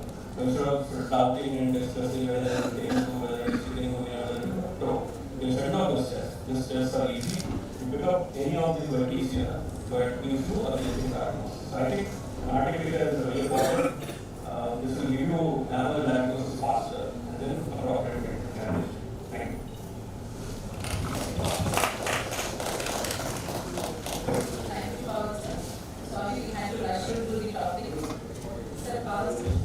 We would like the panelists to felicitate Dr. Ram. Any questions for the panelists? Not so fast, Paul.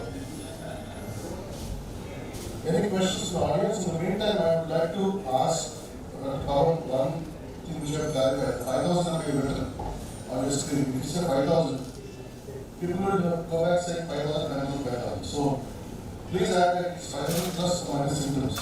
Essentially, what I'm saying is that I have already told the point that it depends again on if you have a vaccine in house, if you have turnaround time is faster.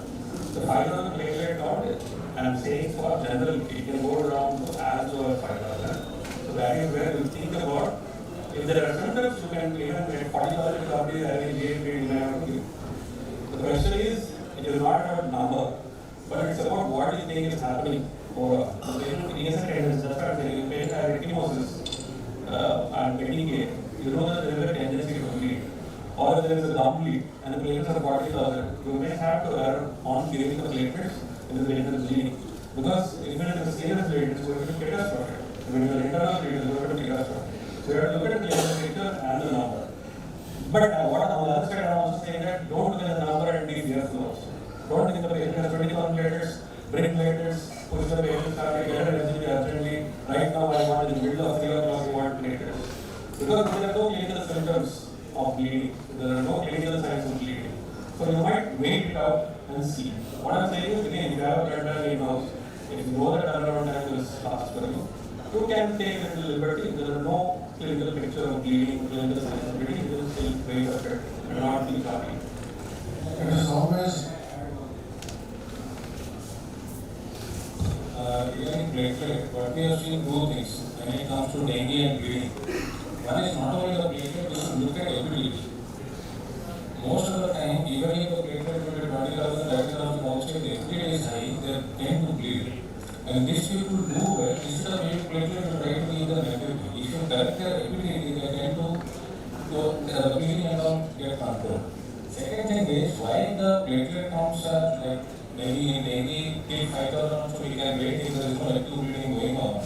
There are two things there. If you see, the platelet is one of the most common reasons which can cause infection. This is transmitting sepsis is very common with the platelet transfusion and any other thing.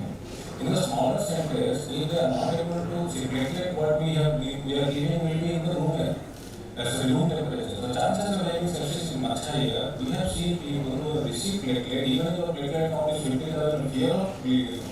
They keep platelet, those people are coming to us with severe sepsis. And most of the time is because of the platelet, mostly because of the platelet transfusion. Two things I just want to add. If there is no active bleeding, we can still wait up to 5,000. And I think if activity needs to be checked in every patient who is having dengue, if activity is high, we may need to guide them.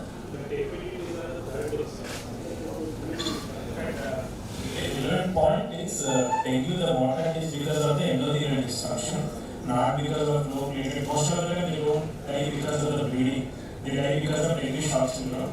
as Mr. Sir has rightly told, in fact, there was Raj Gopal Sir has published also on this. So this is ready to score, SOFA score, APTT on the third day. These are more predictive of the dengue shock syndrome. So APTT, correction of FFP is more relevant than correction with the platelets. Ultimately, it is more clinical rather than numbers. And as my boss always says, if there is anyone who can tell you the diagnosis of fever on the first day, you take his picture, put it on the wall, and always pray. Because it is very difficult to diagnose a fever on the first day. I think to summarize, empirical management, clinical evaluation still hold a lot of stay in the management of fevers, because earlier when we were students, we used to say classically fever, chills, alternate days, malaria, fever, diarrhea, enteric fever. Today there is a complete overlap of symptoms. Sir, any question? Sir, congrats.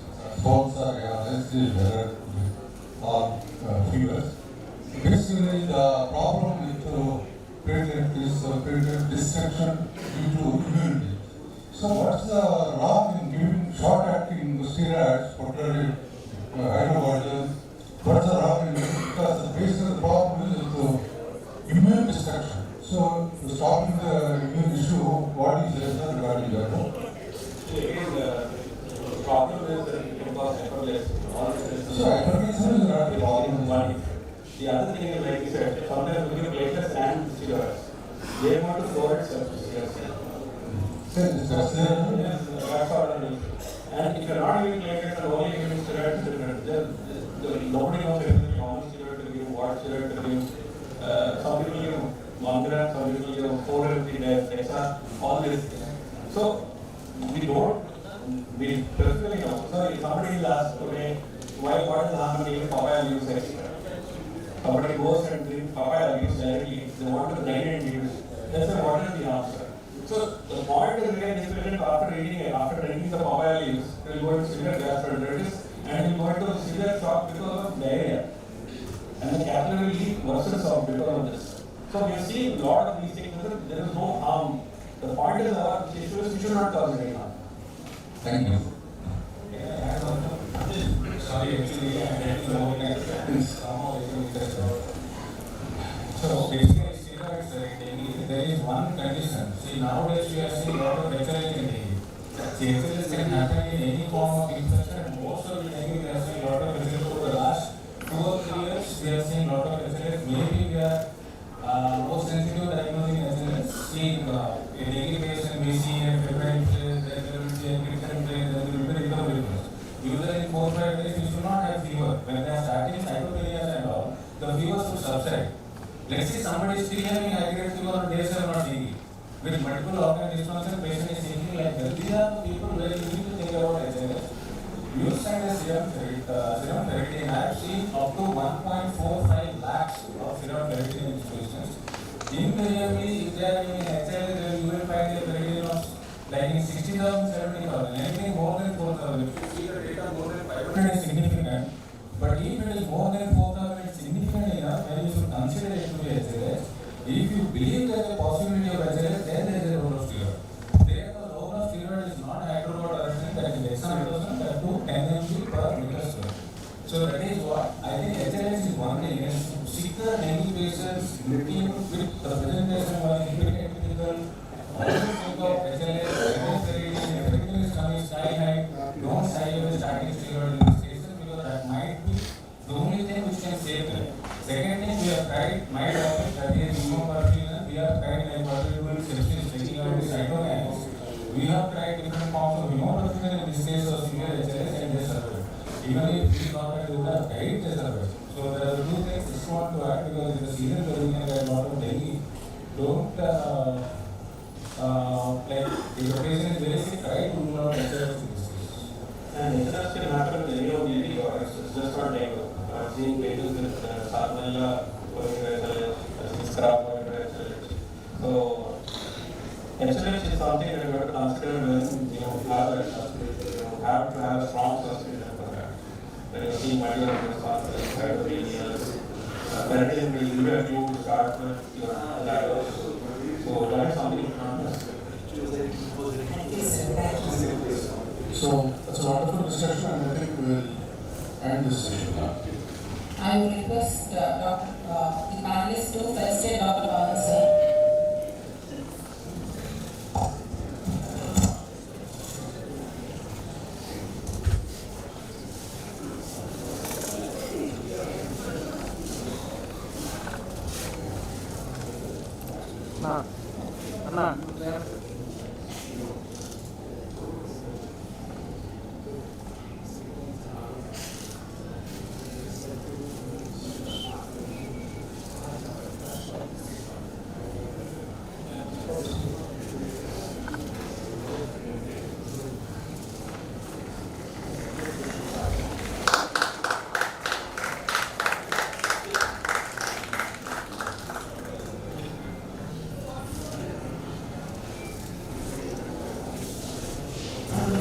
Dr. Bala sir to present the gifts to members to the panelists.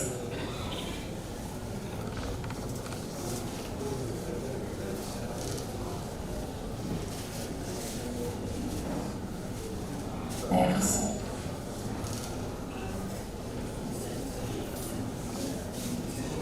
Coming to our next topic.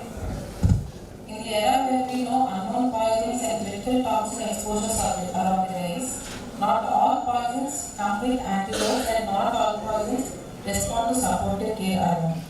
The panelists for this session are, I will invite Dr. Y.S. Prabhakar sir, Senior Physician, Dr. Sridhar sir, Nephrologist from Manipal Hospitals, Dr. Komine Veerashankar Rao sir, Senior Physician and Cardiologist from Coagulopathy.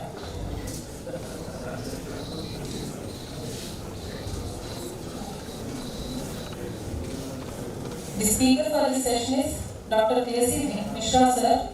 Sir is here to talk about extracorporeal therapies and to guide us, take us through how dialysis and detox can help us to step into save lives when all else fails.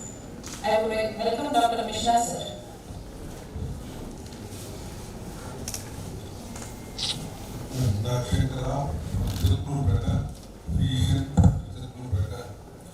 I have been practicing critical care almost for 3 decades with a small introduction about what case with this farm.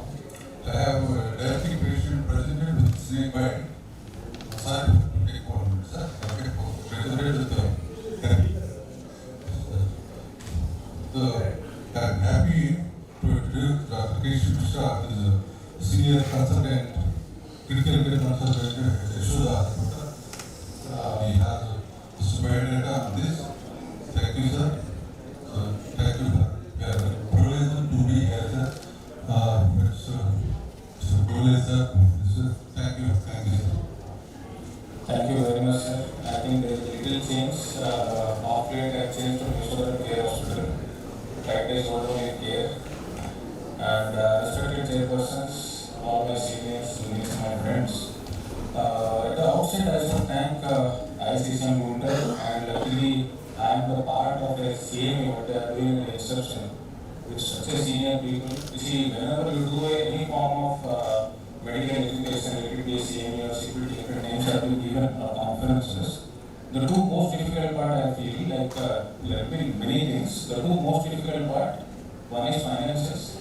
More than the finances nowadays, we are finding the difficulty in finding good audience.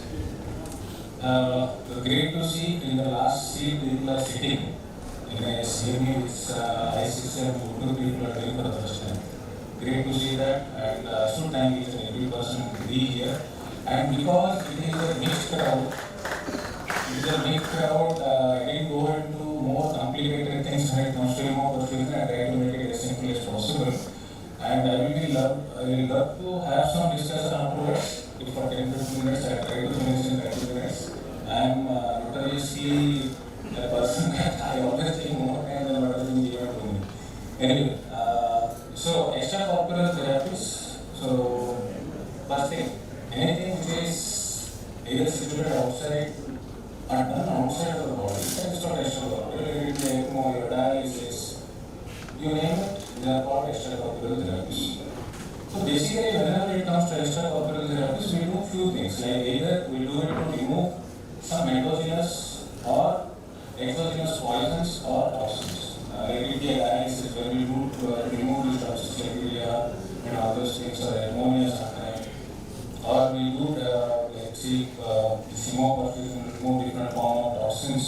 Or sometimes we do extracorporeal therapies to support temporarily or replacing some organ functions. If some organ, let's say, lungs is failing, we tend to start an ECMO, the heart is failing, then we sometimes they are all form of extracorporeal therapies. So coming to the basics, if you see the most common extracorporeal therapies, what we know is RT, renal replacement therapy. Again, there are variety of renal replacement therapies. We do hemopurfusion, plasmapheresis, ECMO, and Coagulopathy is one form of extracorporeal therapy. Why there are few things that is in the basics I want to discuss, which is very important that everybody should know. One of that is the molecular sizes. See, the molecular sizes can be of small size, which is less than 500 Dalton. When it is 500 to 15,000 Dalton, we call it a middle molecule. These are the most important things. If you see the toxin, the cytokines, most of the drugs or most of the poisons, they come into the middle molecules. Then come the larger molecules, more than 15,000, most of the proteins, like the albumin, globulin, and all, they are all like 50,000-60,000 Dalton. And most of the methods by which we can remove, we cannot remove these proteins, except in few methods by which we can remove proteins also. Other than that, when you try to remove something from the body, the other two things which are very important apart from the molecular size is the volume of distribution. If the drug or the poison having a significantly high volume of distribution, it becomes very difficult to remove them. Second is protein bound. If the drug is highly protein bound, 90%, 95%, 100% protein bound, it becomes very difficult. Whatever modality you use, we cannot remove them. So these are the three things which decide what to choose when it comes a extracorporeal therapy to remove any poison or drug or whatever.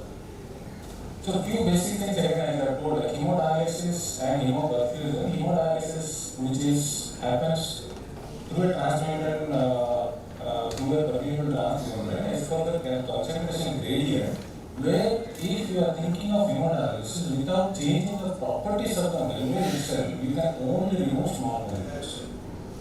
And maybe a very little part of middle molecules, the middle molecules, large molecules cannot be removed by normal hemodialysis if you are not changing the property of the semipermeable membrane. So either you use a high plus membrane or high cutoff membrane where you can remove every middle molecules, otherwise you can only remove small molecules in hemodialysis. Whereas hemopurfusion, where it happens because the driving force pressure is the transmembrane pressure solvent drag. The fluid will go and the fluid will pull the solutes, where we can effectively remove small molecules. Just apart from the small molecules, some form of middle molecules also can be removed in case of convections. I have written wrongly hemopurfusion in the hemofiltration. See, this is the hemodialysis that of CRRT or every form of CRRT we call it filtration, where we can remove even middle molecules. Now coming to the hemopurfusion, we know that it is absorption. Absorption is when the atom or molecules are settled on the surface, they don't get absorbed. It will only attach to the surface. This is called hemopurfusion. The good thing about hemopurfusion is we can remove irrespective of the size of molecule, and it depends on the surface area of the hematome cartridge what we are using, the affinity bond, and all those things. As for that, there are different cartridges when it comes to hemopurfusion to remove different toxins and drugs. So basically what happens in hemopurfusion is the blood purification modality where anticoagulated blood has to pass through a cartridge, and that cartridge has let's say some 1,000 square meters of surface area where this blood toxin has to go and just enter into those surfaces. There again, the interesting two things what we need to know is it separates hemopurfusion or dialysis is it doesn't cause any ultrafiltration or it doesn't do anything with the acid disturbance. It is only there to remove the poison or the toxins or the drugs you want and intended to remove that is embedded in the hemopurfusion. There are different hemopurfusion cartridges and all, but we use the most oldest one is the charcoal, because charcoal is very highly porous in the surface area, and now the charcoal hemoperfusion bacteria is very scarce, we are not getting it, and hemoperfusion are resins. In resins, it is ionic and non-ionic, non-ionic, that styrene, dimethyl, polymer is the most commonly available what we are using nowadays more often. Now, actually, if you see extracorporeal treatment for acute poisoning, it can be endogenous poisons or it can be exogenous poisons. So, endogenous poisons are like, let's see, in sepsis itself, where we have a lot of toxins or cytokines and all. For that also, there is a role of hemoperfusion, but because of constraint of time, I can't go into those things, but I will take in half an hour and I will ask you to finish in 30 minutes only. I have those slides also. If anyone is interested, I can give another 2 minutes talk to those things also. But today, we try to concentrate on the hemoperfusion for extra, like the poisons, exogenous poison or endogenous ones. So, what we need to understand is majority of exposure of any poisonous substance. Most of the time they require only supportive care. Only few poisons we have antidote. Most of the poisons they don't have antidote, but they require only supportive treatment. They don't require any form of extracorporeal therapy. If it comes to extracorporeal therapy, different poisoning, the requirement is only in 0.1%. So, 1,000 patients are different poisoning, only 1% will require some form of extracorporeal therapy. There is a group called Extracorporeal group, it was formed in 2000. They give different guidelines when it comes to where and what kind of hemoperfusion we can do in different types of poisonings. This is a very important slide when it comes to the basics, when and what. See, when you should consider extracorporeal therapy in a patient of different forms of poisoning. See, first thing what we need to, there are few yes and no. Try to answer, like it's very easy. Actually, you see any poison which can cause serious morbidity and mortality, or any poison, the toxicity cannot be prevented by any antidote, or any poison toxicity can be minimized by any form of enhanced like elimination, or volume distribution is very high, or endogenous clearance is very high. If anything is yes, no need of extra.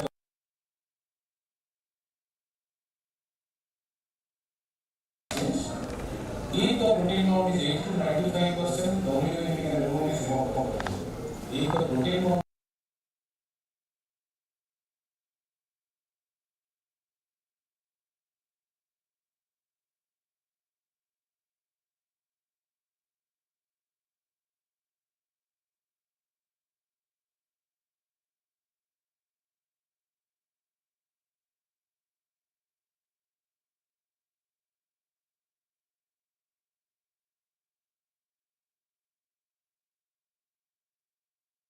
don't think you can see aminophylline, digoxin, your isoniazide, you name it. Most of the drugs can be removed by doing hemoperfusion. So is it like any poisoning coming to us, we should think of an hemoperfusion? No. We have done hemoperfusion in patients who have come with PCS cycle poisoning, where they have significant dysarrhythmias and hemorrhagic instability or significant. In those cases, we have tried hemoperfusion and they have a very good response. You do one cycle of hemoperfusion also, they have symptomatic and clinical instability decreases significantly. So, what I want to stress here is, even if there are like hundreds of drugs which can be removed, anyone and everyone is coming with different form of toxicity, don't go ahead and do hemoperfusion. But yes, if the patient is very, very sick, having significant hemodynamic instability, you can or you should think of hemoperfusion in these cases, because hemoperfusion is going to help. Your current cases, all cases we are very good, not like in every cases. Similarly, if you see the data in US from 2000, the old data was still the common extracorporeal therapies they have tried in different poisonings are ethylene glycol, lithium, and all those things. Apart from that, I want to stress on few like calcium channel blockers and beta blockers and tricyclic antidepressants. See, why these are important is sometimes this calcium channel blocker, beta blocker poisonings, when they come to us, they will be relatively stable. If you are giving a history that they have taken significant amount of calcium channel beta blockers, invariably in the next 6 to 8 hours they will have severe hypotension and dysarrhythmias. Maybe they are giving a window of 4 to 6 hours where we are missing and we are not getting anything. At least we can do the hemoperfusion in these cases, and we may prevent them to land up in such a severe hemodynamic instability conditions. If you see the data, the the most common form of extracorporeal therapy which is done for most of the poison is still hemodialysis, because there we can, if it is a water soluble molecule which is a poison or toxin you want to remove, hemodialysis is the best way to do because it can remove very quickly. The second thing is hemoperfusion, then comes the other forms of extracorporeal therapy that are trying.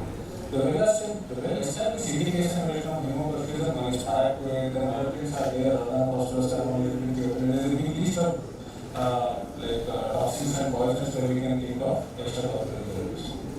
Why paraquat? We know that paraquat, not only in Renal, I think here also we see a lot of paraquat poisoning, but specifically I'm very few things are paraquat. As I told, we can think of hemoperfusion as most of the severe poisonings or the drug overdose cases if they have hemodynamic instability, but specifically in paraquat, few things we know like paraquat is readily available. You can order paraquat by paying 400 rupees in Amazon, and one bottle will be around 200 rupees to payment or 25%, and you require only Renal is good enough for someone to die.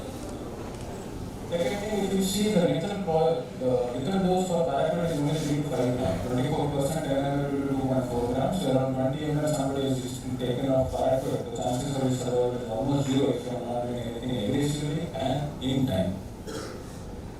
And most of the time, the organs which are involved are the organs where the perfusion is very high, like your lungs, kidney, and your liver and all. But most common organs which are involved in paraquat is first is kidney, second is lung, and it is this pharmacology that paraquat is usually 90% of paraquat is excreted unchanged in the urine.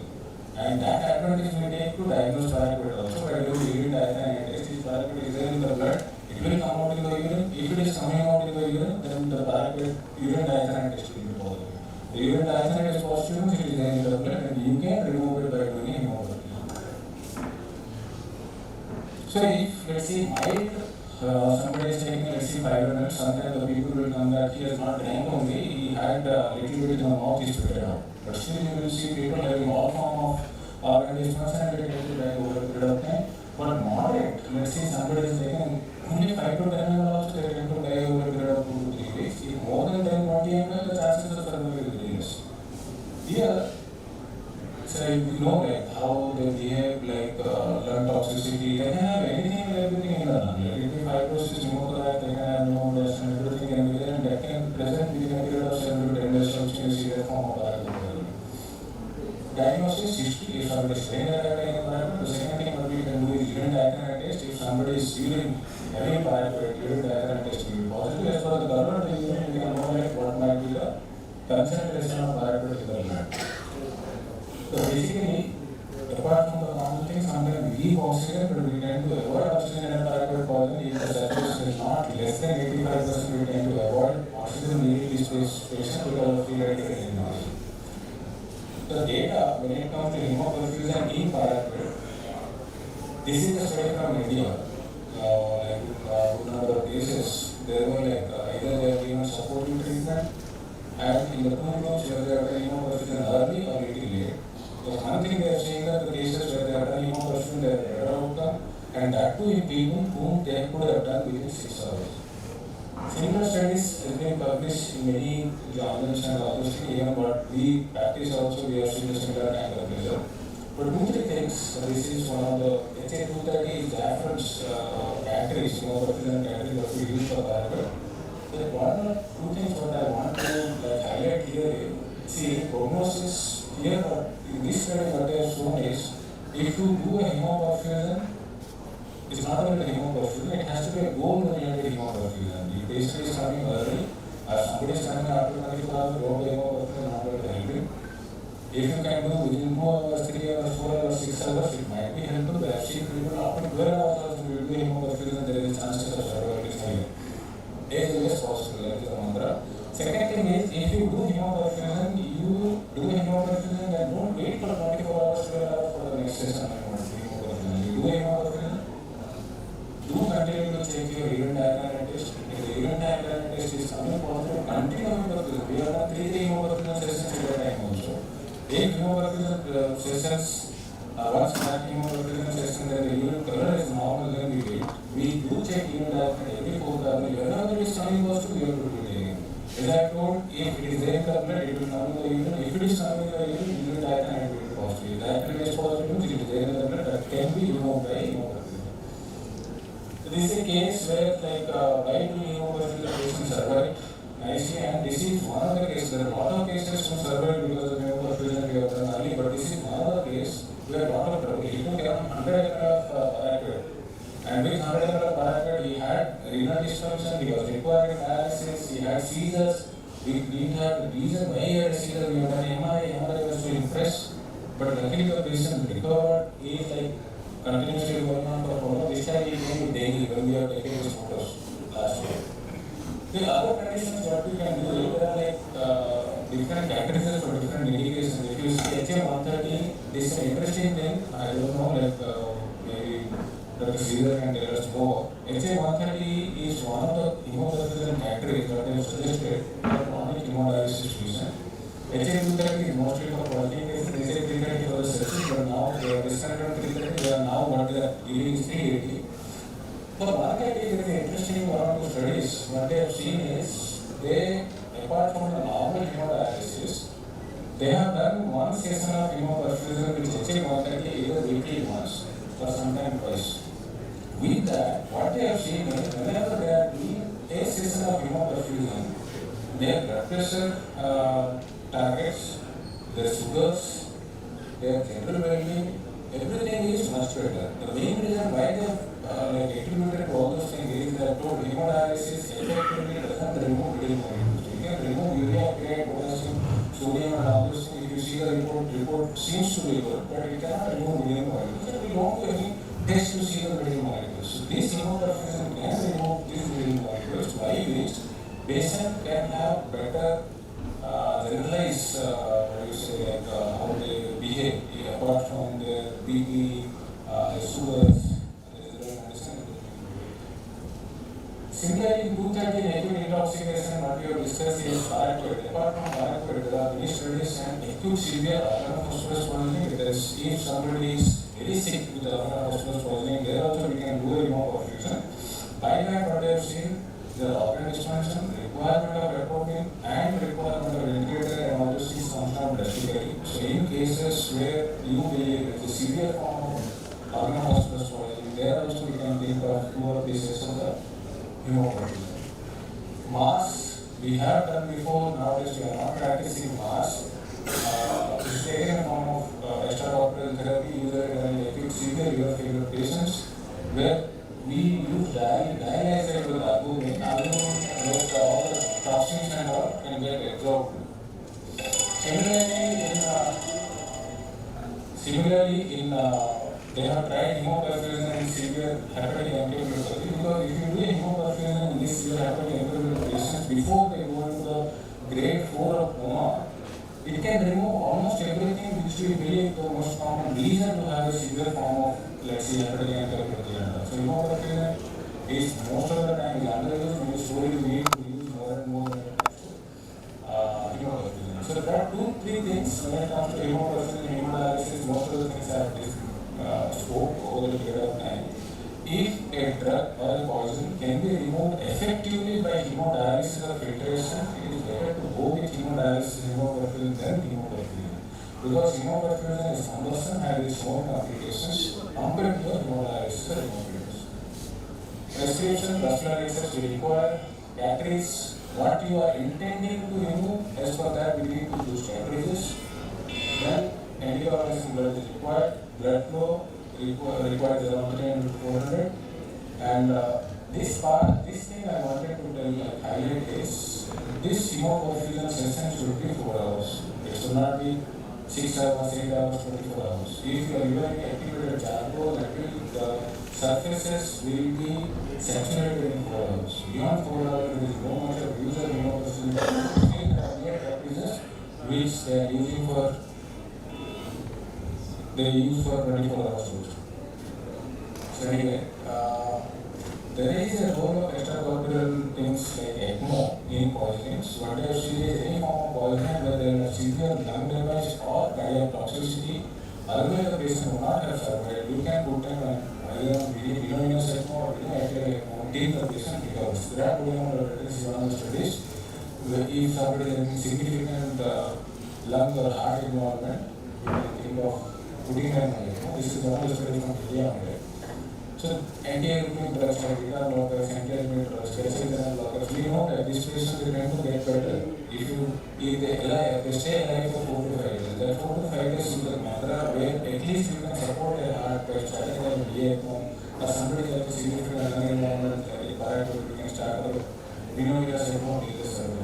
So it can be ECMO can be reached recovery if the patient is very sick, dying, you can put them on ECMO till they recover. Or it can be bridged to antibiotic. If the antibiotic is taking time, you just put them on ECMO to keep them alive. By the time you give them antibiotics, bridge to elimination, bridge to transplant. There is a case, not going to little severe paraquat, came late, already on dialysis and all. We put them on ECMO because the patient has died otherwise. Then after 70 days in ICU, 46 days on ECMO, we underwent bilateral lung transplant. Multiple episodes of serious sepsis and this is pre-transplant X-ray and post-transplant X-ray report X-rays, and fine. So basically, when it comes to extracorporeal therapy, the scope is too high and maybe we are using much less. There are many conditions where we can use a different form of extracorporeal therapy. Not all causes of coagulopathy require extracorporeal therapies. It is important to know about the toxicity of the poison where you think of extracorporeal therapy. In severe poison, you have to think about extracorporeal therapy and more than I think with that I stop here. Thank you very much. Thank you, sir. Thank you, sir. It's a very nice presentation elaborating all formalities as possible. Thank you, sir. Thank you for a nice presentation.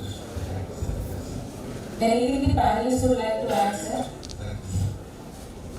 It's very nice because all these years we have acquired for 3 years already.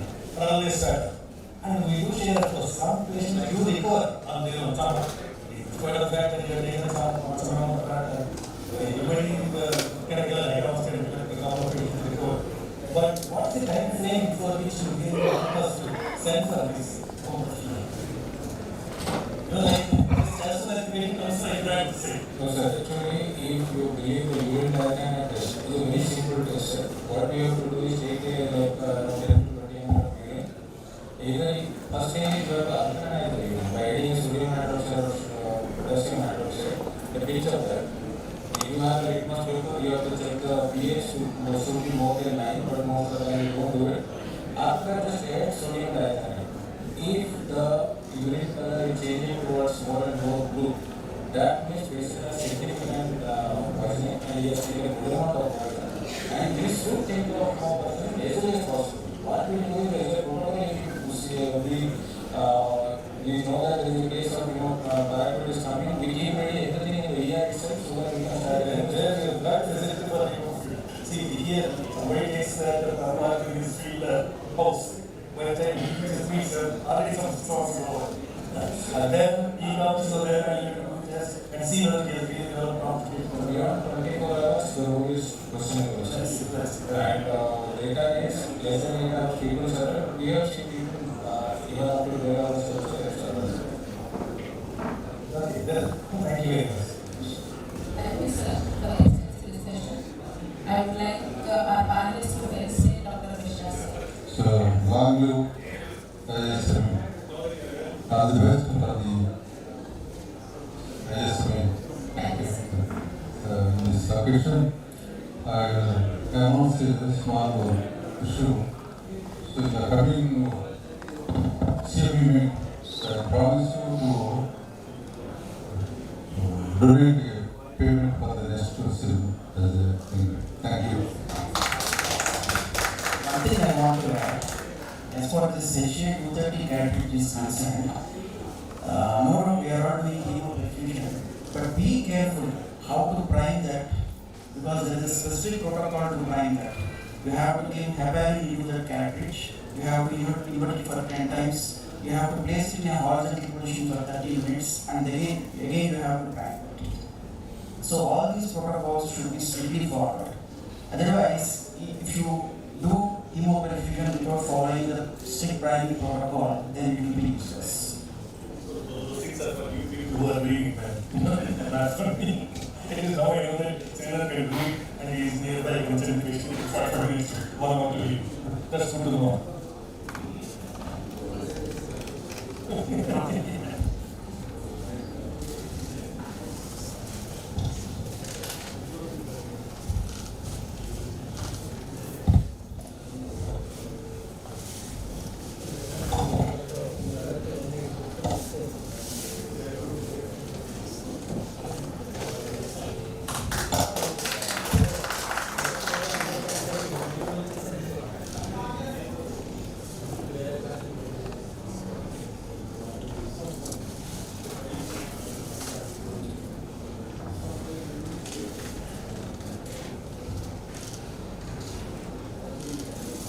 I request Mishra sir to present the mementos to the panelists.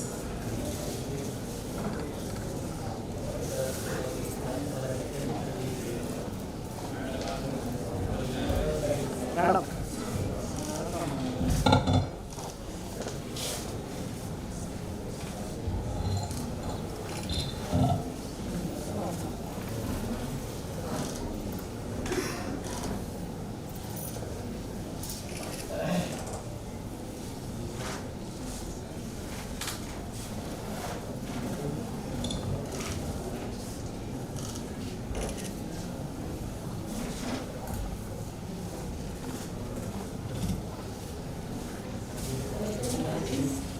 Dr. Karya Chakravarti, Dr. Mohan Maharaj, and Dr. Sudhir to grace the stage, please.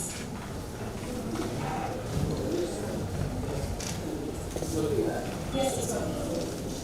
Now we are deeply honored to welcome our eminent figure in digital care, Dr. Venkatraman Kola. He will shed light on battle that intensifies every day in our ICUs, the war against the superbugs. Carefully created session aimed at battling the challenges of MDR, infectious, and exploring the strategic breakthroughs in antibiotic therapy. Please welcome Dr.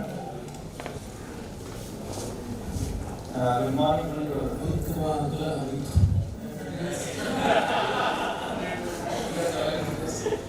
as somebody is doing only deliveries, but whatever is there here, I think there is nothing great. Just want to say that, as you mentioned here, it's a master of master class. Because he is one who has been started now every chapter, every society, every state conference, and every state will start after he started a master class in AB. And I show that every Tuesday evening comes, which is 1 week gathering for exam students or training, 1 week gathering. So that's a great initiative. It has been successfully. Now even ISCCM is doing that. Second thing is that in India is highest number of clinical beds, 500 plus clinical beds is managing on this per state. And if you see in Hyderabad, in more than 10 hospitals, his team is working. Like you call it as Omega, you call it as a Continental, you call it as a R&D, Yashoda, so many hospitals, Renal, so many hospitals taking the same. So with his leadership and dynamic leadership, really is doing a good job with the introduction of the slide. Thank you very much for next week. Thank you, sir. Thank you for a kind introduction. I think you have been one of our inspiration from our medical school days. Looking at you, we grew. Can I have my slides, please? So, the last 3-4 hours, the journey from Hyderabad in Ahmedabad was amazing. And believe me, during this journey, Ramakrishna and Bharat, I thank them for being me here in this podium to talk to you. It's always a privilege and honor to be a part of any academic session. And they told me to modify my talk in the need of the audience here. So I was enjoying the journey with those beautiful scenic views. So I will be talking to you about 2 components. One is superbugs, and the other component is super drugs. So that's my talk all about. So the first component I felt I will talk about superbugs. So what are the superbugs we are dealing currently? This kind of culture reports are not uncommon in our day-to-day practice. And this is one of our culture reports. A patient was transferred to us. In 24 hours time, this patient's CBC line, which was placed outside, grew a club. And hardly you find any of those antibiotic sensitive. It's not uncommon that any of our ICU find such kind of reports. AMR is going to be a global killer. It's not the cardiovascular diseases, it's not the cerebrovascular diseases, it's not the cancer. AMR is going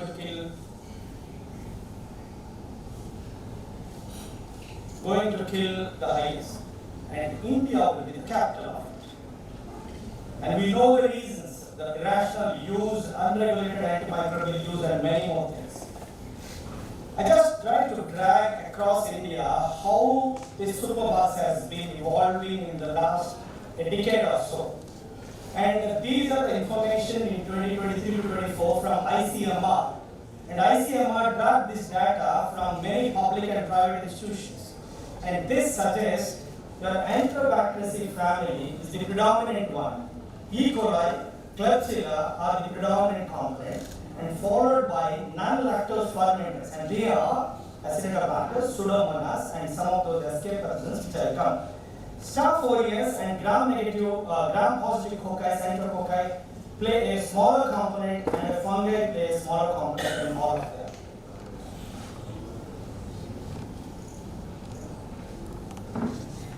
These are among all the specimens. Is it in blood? Is it in lower respiratory tract infection? Is it in tissues with a skin and soft tissue infection, or in urine? Overall, because the urine is the most common source for these cultures, E. coli tops the list. But it differs when it comes to ICU. In India, Acinetobacter tops the list of ICU bugs, and followed by you have a Klebsiella, followed by you have other organisms like E. coli and all. And whereas in OPD practice it is different. So this is what is being the latest documented data available from India. Again, in ICU, when I talk about non-lactose fermenter, Enterobacteriaceae, we understand it is Klebsiella, E. coli and all. When I'm talking about a non-lactose fermenter, along with Acinetobacter, there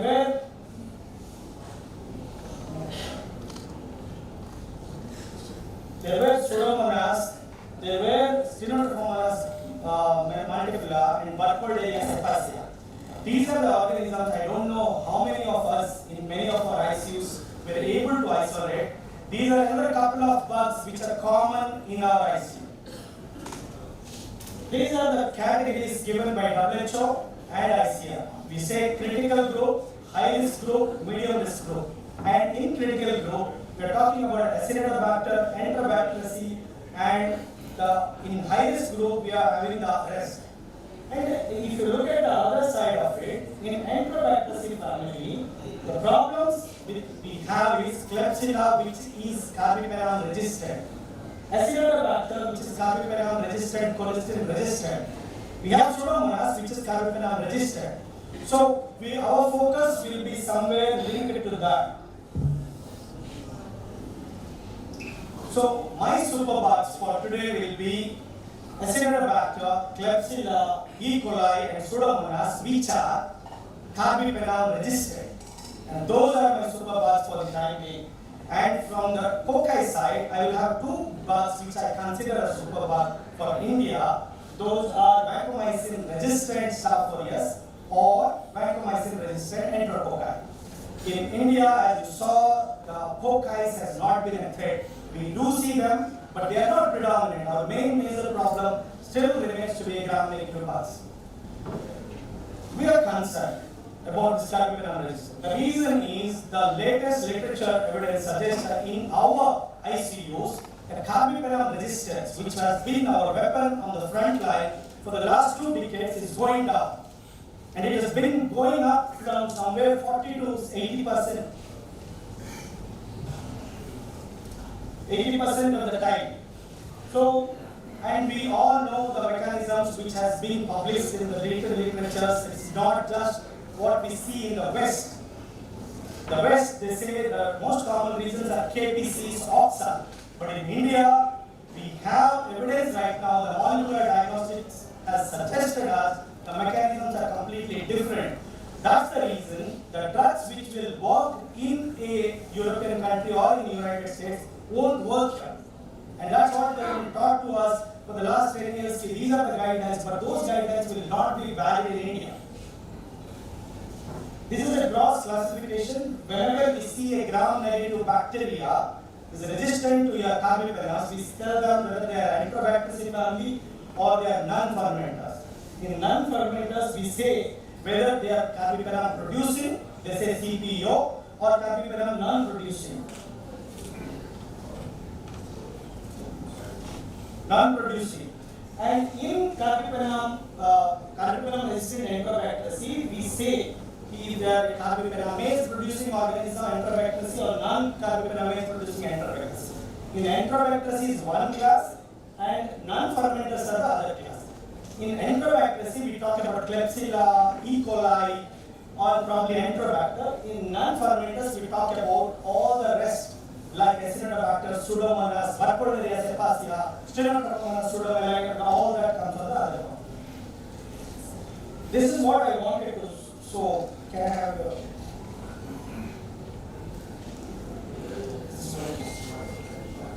So if you can look at this, these are the two components which I wanted to show you. One which is say carbapenem resistant, the other one which is say carbapenem sensitive. And when we talk about carbapenem resistant and carbapenem sensitive, you see the mortality is just ours. 42% versus 20%, 42% versus 19%. So there is a difference. Just whenever you have a culture in your ICU which is carbapenem sensitive, your death chances of that patient is 20%. The moment your culture report talks that it is resistant to carbapenem, your mortality just doubles. So see the impact of carbapenems in our day in and out practices in our ID of our ICU. That's the impact of carbapenem.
Extracorporeal, plasmamycin, eravacycline. These are the newer drugs which are not available, were not available with us. Plasmamycin is recently being launched by Cipla, which is available. So, what I will be doing is, I will be taking you through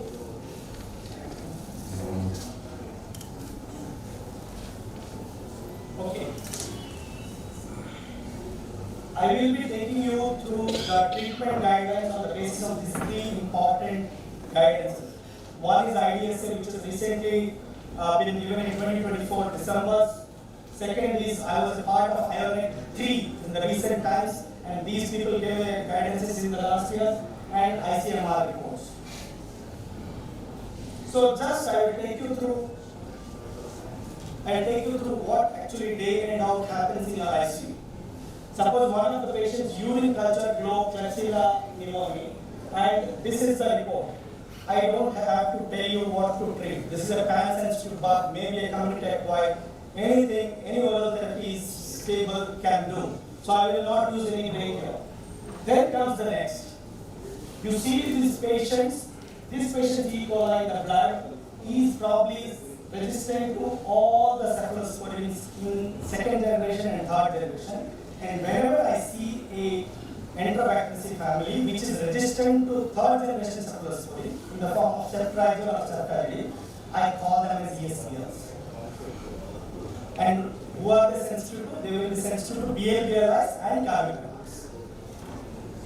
But again, if they are also resistant to all the cephalosporins and also dose dependent sensitive to ceftriaxone, I may suspect they have an MC also. Then this is the problem which we will be discussing. These are the now common things. When my Klebsiella in the blood is being resistant to all and probably even intermediate to cholesterol, because nowadays we are not giving sensitive to cholesterol as per the guidance by CFDSI and glucose. It will always be intermediate. If any of your report in your microbiology lab talks that cholesterol is sensitive, invalid that report. That report is not valid, not reported by a microbiologist who is conscious about the current guidance.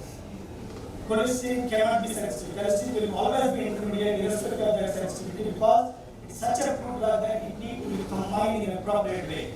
So cholesterol has been given most of the times as an intermediate, and this is the challenge which we face. Now the question asked is, how do we treat them? How do we treat them? What we used to do 15 years back, 10 years back, my treatment was based on very high dose of meropenams, like 2 grams IVTID, along with polymyxins. And what used to happen to this patient, most of these patients used to die. Because cholesterol is such a toxic drug, and meropenem won't work in India. And who taught us this? The Western country taught us this. The reason, the mechanisms, they were catesis, the mechanism, they were oxa, where higher concentration of meropenem may work. But here our problem was NDM. Here our problem was a combination of NDM and oxa. No amount of meropenem, maybe it will be about 64 MICs. So they said if the MICs is less than 8 or 8 to 16, you can use those. So we use those sabipenems unwantedly in those areas. Now that has gone up. Now what was the pattern for us? We were using cholesterol over the last maybe 5 years to 10 years. Next, in the last 5-10 years, we had another availability of a drug called a tigecycline or a Avibactam. The problem with the tigecycline was, it was a black box warning for the lung and a black box warning for a bacteremia. Now because when we exhausted, we were using the double the dose with a caution. But tigecycline was not on the front line in a combination. What was the other thing which we used? Is Avibactam. This was the molecule which was developed. So how we use? We never knew that the ceftriaxone Avibactam will be not useful in India. Most of the times it will cover SBL, it will cover MC, it will cover oxa, but our problem was different. Our problem was MBL NDM. So it won't work in India. It won't work in India. What I need probably something which will cover MBL. So what will cover MBL? Probably my Avibactam will help, but I need something which will cover my MBL, that is azetukalnam which is required. So what we did, we tried to add azetukalnam into that. So we never had an avibactam separate, so we used azithromycin along with avibactam and ceftazidime, and we tried to manage them. How? 2.5 grams 8 hourly along with 2 grams of azithromycin. The ceftazidime was an unwanted molecule, but because we didn't have any single avibactam molecule, we continued. What happened next? What is this MBL? What are the drugs where this MBL will work? If you see azithromycin single can't work. If you see piperacillin tazobactam, cefepime, it won't work. It will be destroying our all carbapenems. It will be destroying ceftazidime avibactam, ceftriaxone tazobactam, imipenem tazobactam, meropenem meropenem. Whatever is available in the West as a treatment option for the CREs won't work in India. This is the conclusion. None of the drugs which are available in the Western countries will work in India. What will work? Probably we will talk about that. We need azithromycin to be combined, and this is how we used to do, because this paper had made a huge term change. We used to use a high dose cholesterol, that is 9 to 12 milliunits loading, followed by 4.5 milliunits BD, or a 15 lakhs loading of polymyxin B, followed by 7.5 lakhs of BD. Along with that, we used to combine either tigecycline or aminocycline or some aminoglycoside. Look at the toxicity it has. Most of the times it was so toxic that this patient used to develop an AKI, and we know AKI adds 30-40% of the mortality. Similar way, neuropathy, it's a neurotoxin. And the clearance, it needed 2-3 days to actually achieve those drug therapeutic levels to clear. And it was such a poor clearing drug. Immediately this paper suggested the moment they shifted from cholesterol to avibactam and azithromycin combination, the mortality has come down drastically from 40% to 14%.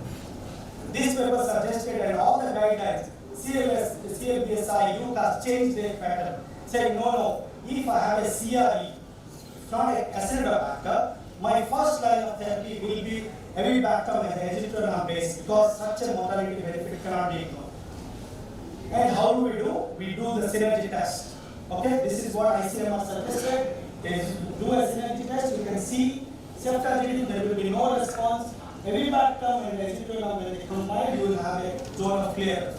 And these guidances were given by your ICMR. And what we do, we ask the microbiologist the moment we get a CRE, either I do a molecular diagnostic or not, I ask the question, what is the synergy of my avibactam and azithromycin? And they have to report me saying it is synergy or it is not synergy.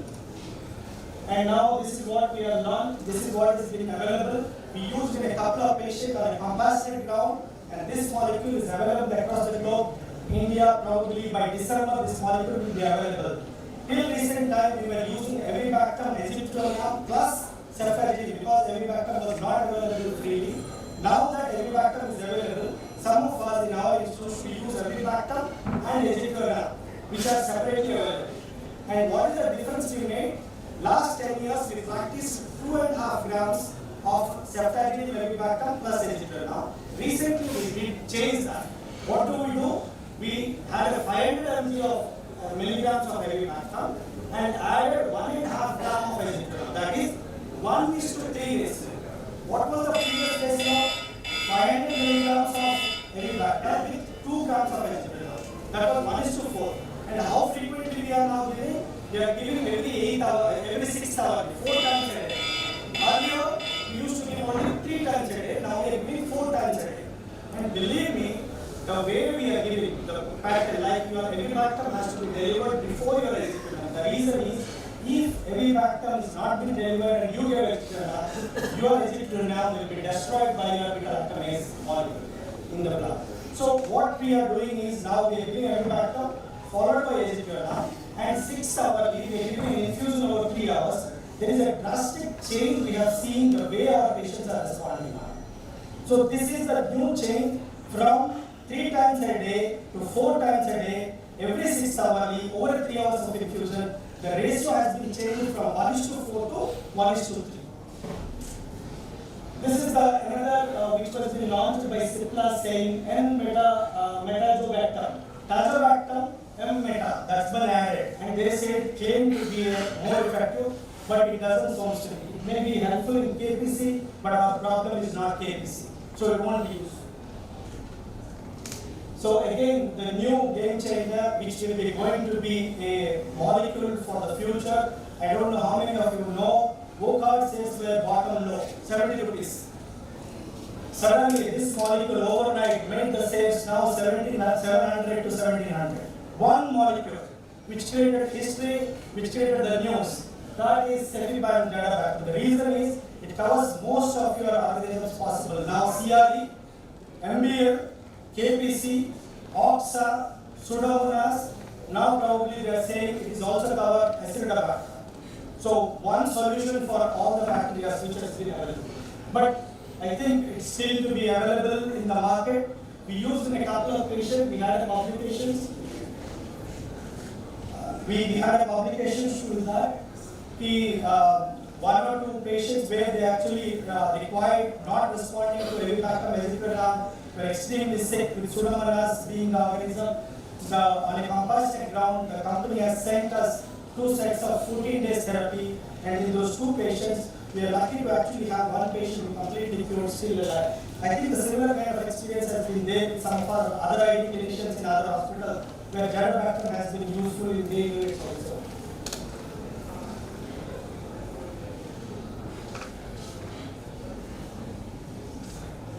Then, this is about Klebsiella. Okay, another 3-4 slides about other 2 bacteria. In Klebsiella, right now, the choice of drug, if its synergy is positive, is Avibacter vesicular now. The doses are 1.5 grams plus 500 milligrams every 6 hours with 3 hours infusion. What do we do? 6 o'clock, the first dose given. The next dose will not start at 12. It will start at 9. The reason, by 12 o'clock, the second dose will be over. The next dose will again start exactly 6 hours after that. So that's the therapy. The Adjuvant is probably on the pipeline. Now coming to the Acinetobacter. Acinetobacter, we had no much solution. The polymyxin and colistin-based therapy was our mainstay of life. Recent changes are, we used to use minocycline as a preferred choice, not digicycline. The reason was we considered minocycline was a better drug for you, along with colistin or polymyxin. But the trend in recent times across India, including our institution, the resistance to minocycline was more than 80-90%. And digicycline sensitivity remained good. So we have to discontinue minocycline, switch to a digicycline. I happened to talk to many of our ID colleagues across India, and they felt the same pattern. So please look at your minocycline sensitivity before you actually combine polymyxin with minocycline. Now we have changed from poly plus mino to poly plus digicycline. What are the problems? This is the new change which I again wanted all of you to focus. In 2024, IDSA released a new guidelines and it spoke about the therapies should be sulbactam based. We all use sulbactam for Acinetobacter, but it was always an add-on therapy. We used 2 grams, 3 grams, something like that. This talks about the comparison studies between sulbactam based therapy versus polymyxin based therapy. They found advantages with sulbactam based therapy. And the dose which we are talking about are 9 to 12 grams of sulbactam. That means 3 grams every 3 hourly or 4 grams every 3 hourly sulbactam. And then you add polymyxin or a digicycline. And this is a new change. And we are yet to, all of us yet to change this practice. And this was the drug which we are talking about, sulbactam, darolobactam, which again will cover your Acinetobacter, but darolobactam is not available in India.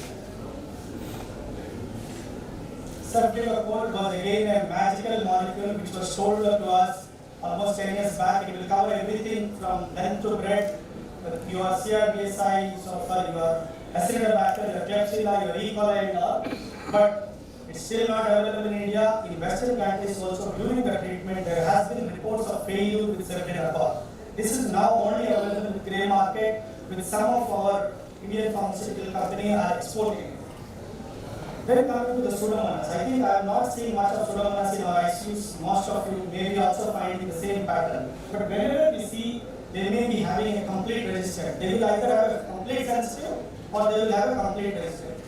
The cephalosporin tazobactam was one of the drugs which is not available but has been spoken about. Genobactam was a key molecule which we are using and has been successful in those compassionate ground. Those 2 cases were eye openers for us. And Avibacter if it is sensitive, we do ask for sensitivity and synergy. 50% of the time it may not work, 50% of the time it may work. Plasmamycin is available recently. Again, the problem with it is it may not cover all your endings. It may have an add-on therapy to play. And spectrum activity is with MRSA and CRS, and plasmamycin will be available. Eravacycline again, it will be like a TG cycline and minocycline, a spectrum with a better side effect, but this drug is not available in India for SLPs. So this is a summary of what are the coverage this drugs have. Ceftriaxone looks very promising on board with covering everything, but on board or on ground reality, there has been reports that during the treatment they have been failure. Azithromycin probably our workhorse right now in CRE, but it has to be carefully handled. Eravacycline is not available in India. I just wanted the last two slides about escape pathogens. Whenever you use polymyxin B and you think you are covering everything, that's what happens. Verapamil not working, cover polymyxin and take everything. These are the things which can appear in your blood. These are called Stenotromonas, multifilla, Burkholderia, Cepacia, and more importantly, Serraceae. And these are all called escape pathogens. And most of them will be probably sensitive to cotrimoxazole or a simple ceftriaxone.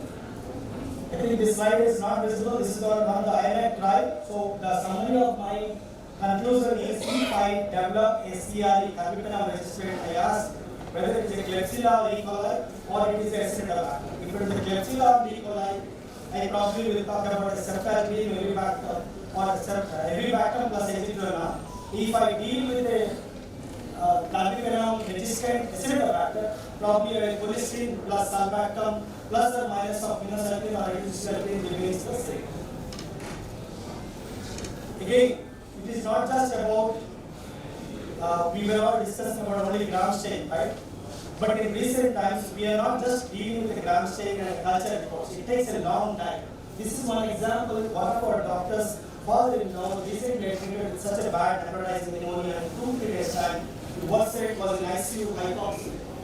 And this was a necrotizing pneumonia. We were talking about a culture being sent, but it takes its time, right? And when the sputum was sent for a quick molecular diagnosis, it picked up both, just not staph aureus, but a resistant Klebsiella with some exposure to the hospital. This patient was put on both Avibacter and azithromycin waiting a culture, and there was a rapid response. So the message is, now with the availability of a molecular diagnostic in an appropriate setting, probably will fasten your diagnostic modality. I could have not waited for 3 days to my cultures to get positive. And these superbugs will be going to be there, and we have to have a correct approach. That is, we have to have empiric choice which will make to obtain a culture, know about the resistant culture, be as safe as early as possible, and the last one which you need to control the infection rate. My take home is not across the globe, not all resistants are the same. You should have your knowledge about your hospital, your country, your resistant mechanism, and whenever you are treating an infection, you should know the source and probably the organisms, and probably targeting them, take a peek of the penetration to those tissues which you are targeting. And once you have a specimen, try to get a gram stain if you are not in the facility of molecular diagnosis. If you have a facility, please do that. Send for culture. Till that time, keep a watch with all that, and probably in future when we get all those newer drugs, that will probably help us in future. Because using antibiotic will create a resistance. And with this, I conclude my talk. Thank you and carrying my question.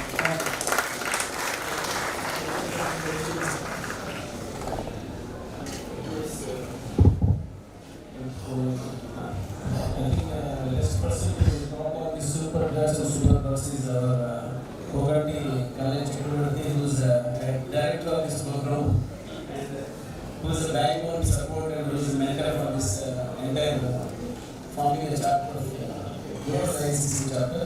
So I think he should be able to tell more about his summer parts. Then we'll have some questions from the audience. Thank you, sir, for such an introduction. But sorry, I mean, it was a great effort by Superfight, not to mention the names. They have done extremely well to get this done.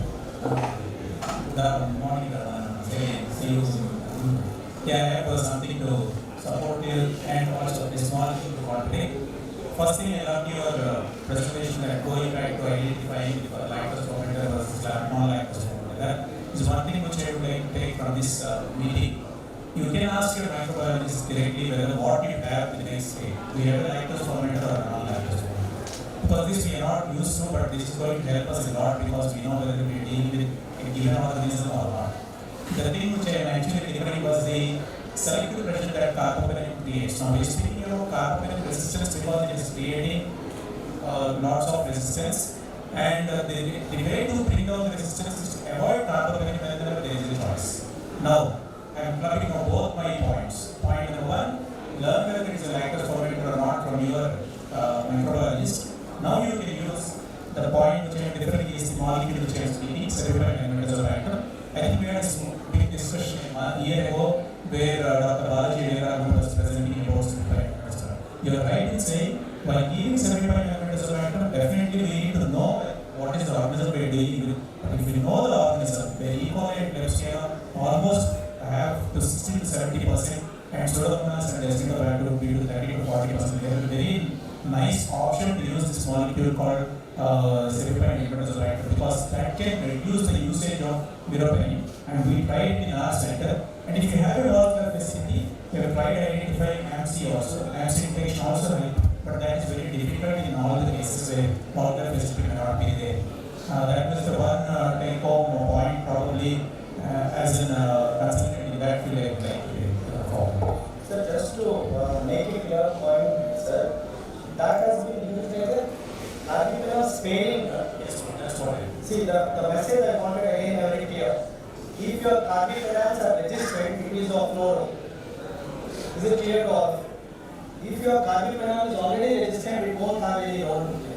If your carbapenems are sensitive, it may have a option of either you use carbapenem or Empiric either of them. So it is being used as a sparing drug.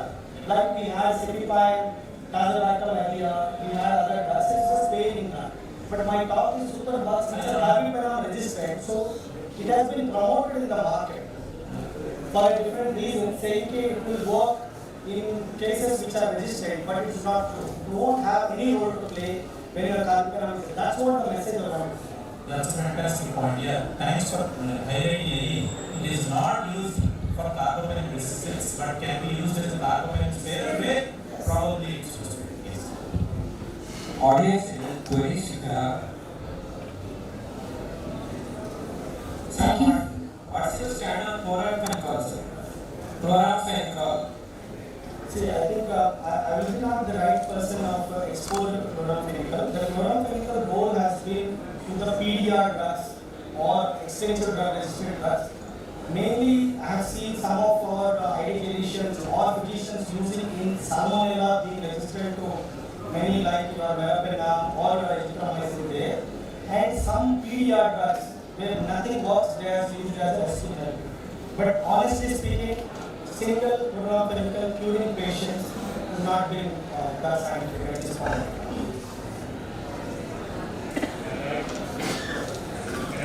Yeah, please.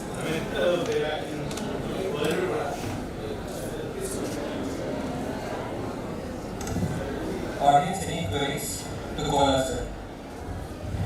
Back in 2014, and where we found more of Acetabac being resistant, where we tried your chloramphenicol, but no clinical benefit. We tried multiple ways.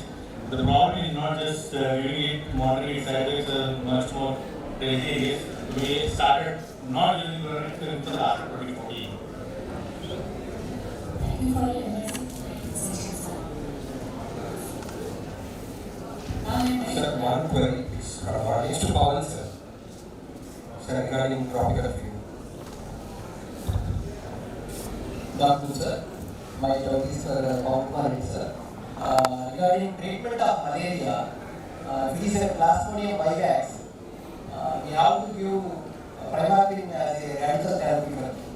In case of G6PD deficiency, where there will be severe hemolysis, how can we approach the case? Is it for every case of Plasmodium vivax malaria, we have to do the primary treatment followed by lateral treatment? or we have to test for G6PD deficiency for every patient, which is practically impossible. So in such a case, how to proceed further? Because once the G6PD deficiency bleeding starts, there is nothing we can stop it. So how to proceed in our scenario in Indian, particularly in our districts? And is there anything we can expect about the drug resistance if you don't give Primark? Because the fear of hemolysis of G6PD deficiency will stop you Primark. And just continue. Are we really worried about the hypnozoites, which are the main culprit for recurrence of malaria? That's my question. See, the point of patients who come into the ICU process is only to administer. Looking at administer so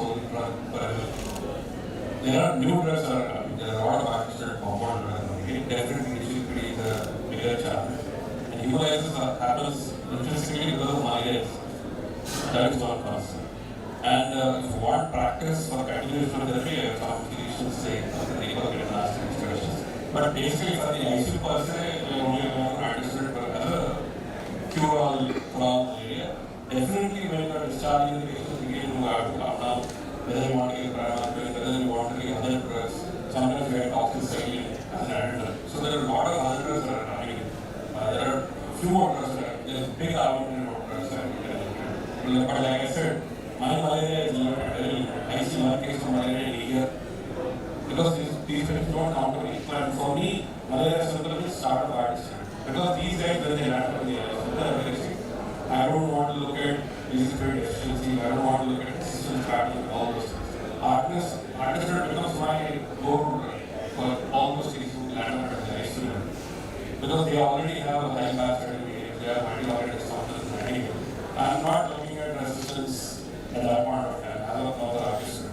Yes, definitely Primark has issues. Government is completely out of the picture because it was given as a, for any fever, it was given empirically. If you go to Antibiotic workers, they are supposed to be. Yeah, government does long thing, but if you look at the Asian countries, Asia is government is no more sensitive at all. If you are taken as a resident, especially Vietnam and other Southeast Asia and Asian countries, any more governments to think about? Sometimes the activity can be very often. I just like the question, what was the and what it says is, if you are having G6PD deficiency, then one option that is left for us is to look for, see, you are using Primark not as a primary therapy, right? The primary therapy even for severe virus malaria is hard. You are looking at preventing relapse. So what it says is you can use chloroquine on a long-term basis for plant suppression. Thank you each and everyone for your valuable inputs.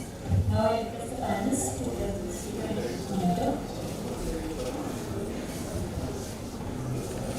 All the delegates at the end, please be silent. We have a problem with audio video. So if you are delegates at the end, if you maintain a bit silence so you can hear it. And also there are so many things in the starting. Okay, all the post graduates can occupy the front chairs.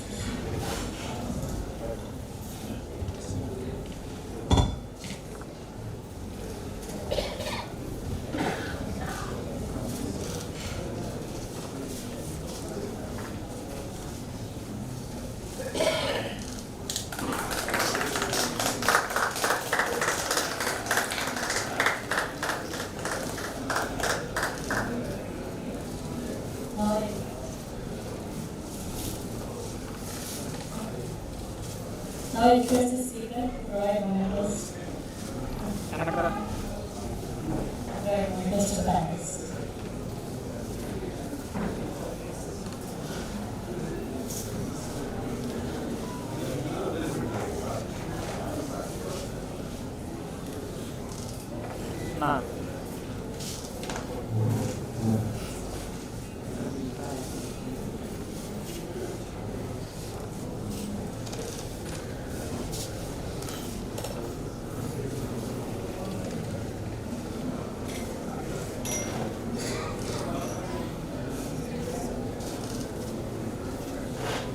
A big thank you to all the delegates, speakers, and the postgraduates.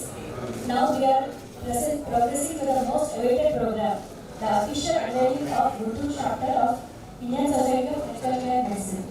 I invite Dr. Coagulopathy to preside over the unveiling ceremony.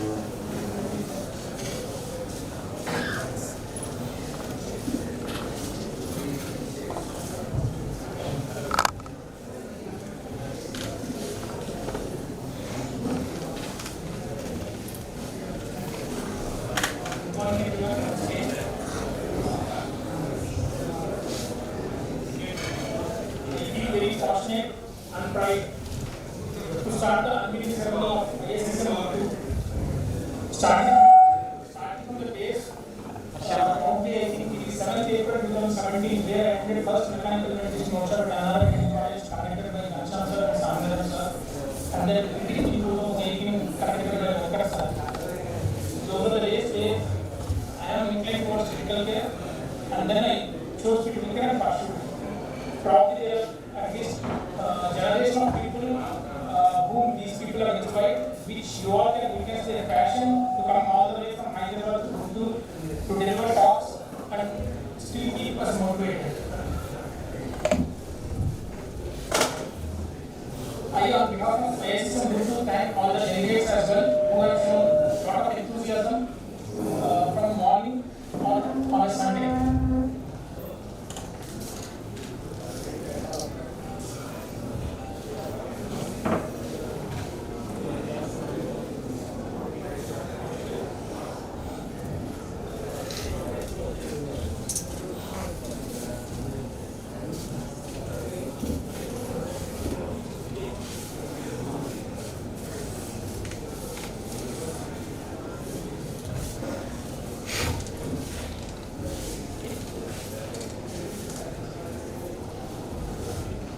This event is not possible without the team of ISCCM GUNTUR. And on behalf of ISCCM GUNTUR, I would like to invite the chief guest, Dr. M.R.K. Murthy garu, Senior Physician of GUNTUR.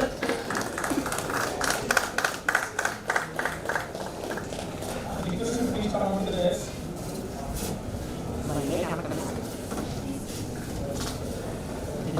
Dr. Babu sir, who is senior pulmonologist.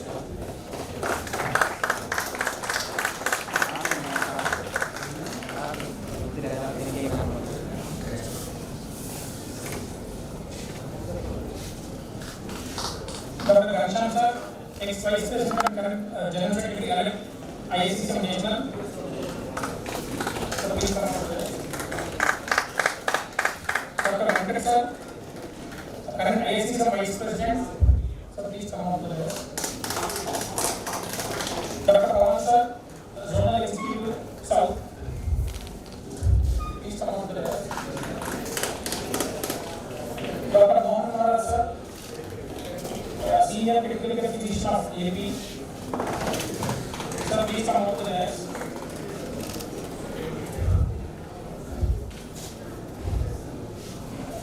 Though you might not be seeing these people's pictures often, but there are two senior persons who are our backbone and supported all through. Dr. Kalyan Chakravarti sir, Chairman CCAP, Dr. Arnold Srinivasa sir, Senior Pulmonologist. They sat with us in most of our meetings, paving a path for starting of ISCCM GUNTUR, and also they had a very good role in selecting the scientific sessions as well. And dignitaries from IMA, Dr. Subbaraju sir, Dr. Sai Krishna sir, Dr. Amma sir. Sir, please come to the desk. Our observer for today's meeting, Dr. C.H. Nageshwara sir. So please come to the desk.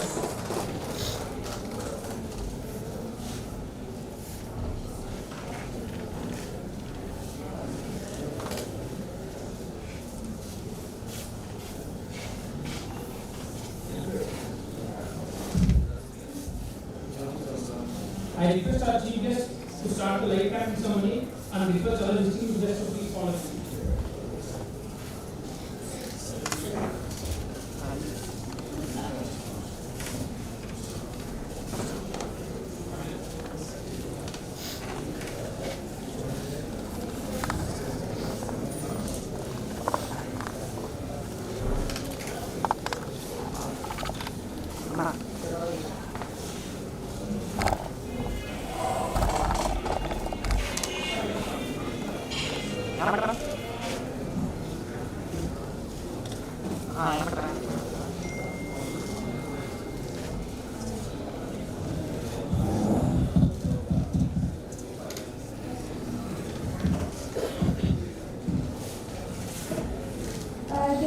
विकल्पं निराकारमेकं निरानन्दमानन्दमद्वैतपूर्णम् अजन्यविकल्पं निराकारमेकं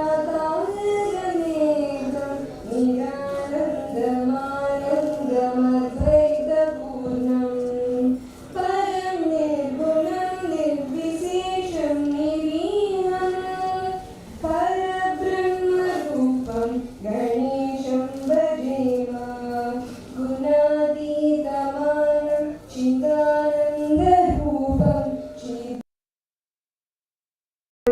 ज्ञानगम्यं गुणातीतमानं चिदानन्दरूपं चिदाभासकं सर्वगं ज्ञानगम्यं मुनिध्येयमाकाशरूपं परेशं परब्रह्मरूपं गणेशं भजेम परब्रह्मरूपं गणेशं भजेम जगत्कारणं कारणं ज्ञानरूपं सुरादिं सुखादिं गुणेशं गणेशं जगत्कारणं कारणं ज्ञानरूपं सुरादिं सुखादिं गुणेशं गणेशं जगद्व्यापिनं विश्ववन्द्यं सुरेशं जगद्व्यापिनं विश्ववन्द्यं सुरेशं परब्रह्मरूपं गणेशं भजेम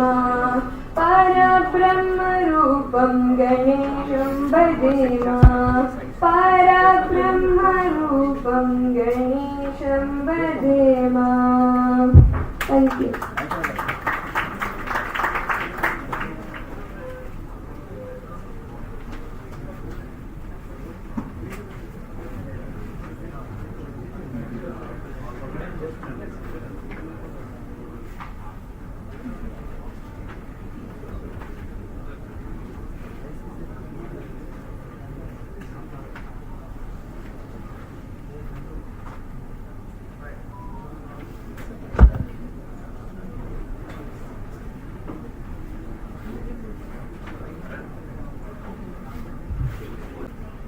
Good morning, respected dignitaries, eminent speakers, and my dear colleagues. I am Dr. Jyoti, Chief Consultant Critical Care. So, looking into the ventilators, it is a phobia that not ventilators concept into life.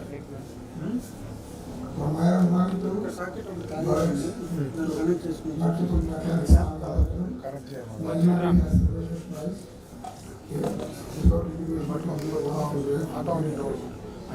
Instrumentation from instrumental side, there is a lot of developments, understanding, PCR methods, understanding disease, cultures, viral cultures, everything has come into play. And then came the biochemistry, we have been doing that, lot of markers have come into markers. With the advent of COVID, everything has become very, very handy.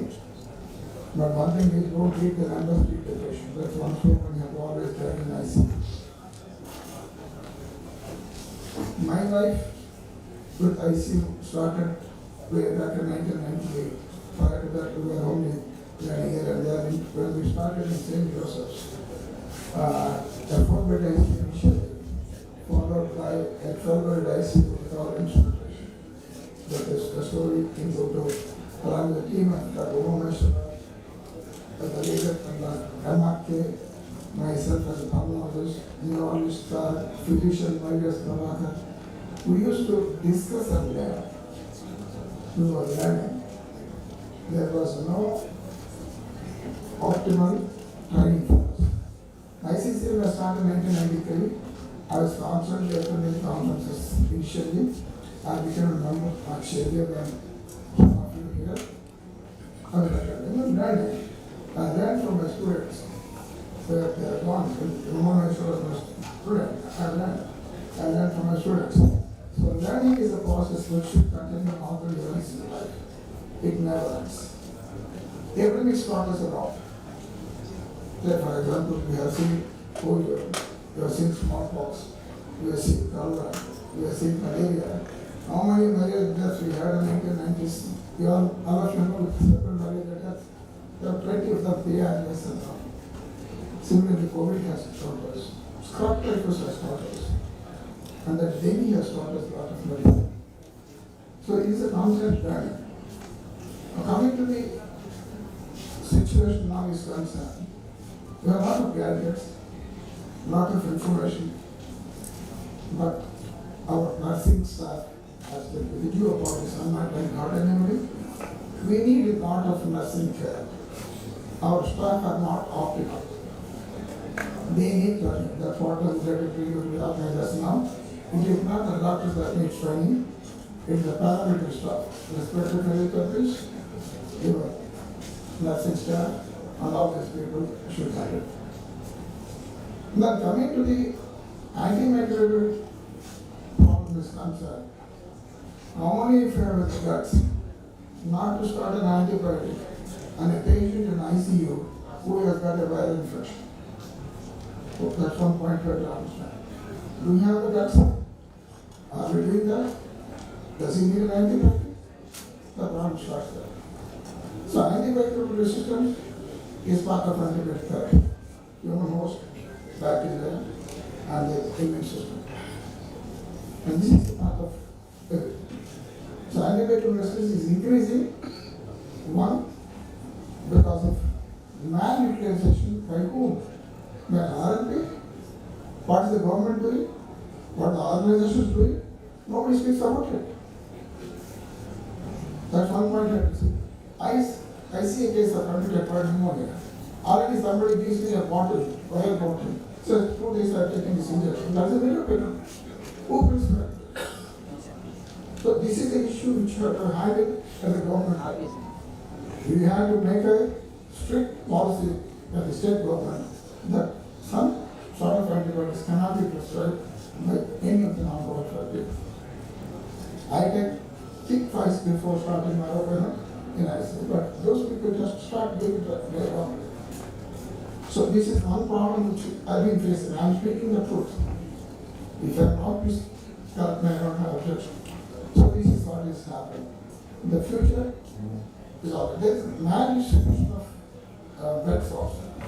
So most of them are concentrated in cities. In the peripheral towns they don't have it. And cost factors have become an issue now. The cost factors, I mean, instrumentation running cost is higher. We should ask the government, the central countries here, we should ask them to reduce the taxes on them. These comes under lifestyle development. Why they are so costly? My question is that. So that should be an effort from the central country members that we should take care of your state. What are the taxes and that? Go to them. What are the instruments we are using for lifestyle? And they have to touch it. We have to touch it. That's one. That comes to the public. The public expects a lot from us because they pay more from us. But they should understand the public education is also at a later level.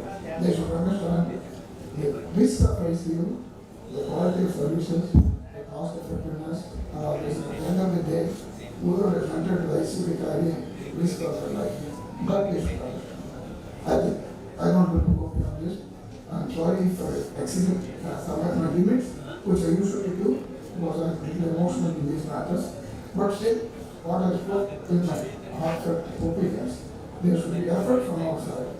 Teaching nurses is an example. I go through an exam I used to teach in all South India. And I see the nurses there in Kerala, Tamil Nadu, some places, they are wonderful. But when compared to our nurses, I'm sorry, I'm not trying to hurt somebody, but that is very important for you people who are all running ICUs. Do you have control over them? When I asked my ICU staff to give the cell phone to me, they look at frowning face at me. This phone has spoiled the culture of the ICU system also. So in my opinion, We should not allow any of the staff nurses to carry sat form in the ICU. Because patient is coming there, sister is looking at that patient. That's what I see sometimes. And these are the not true. That's not true. If you say no, I'll accept that no. Thank you. Sorry for taking a lot more time than what I'm not expecting. Thank you. Now I request our ISCCM National Committee members, Venkat sir, current President of ISCCM National, to speak few words. From the future president.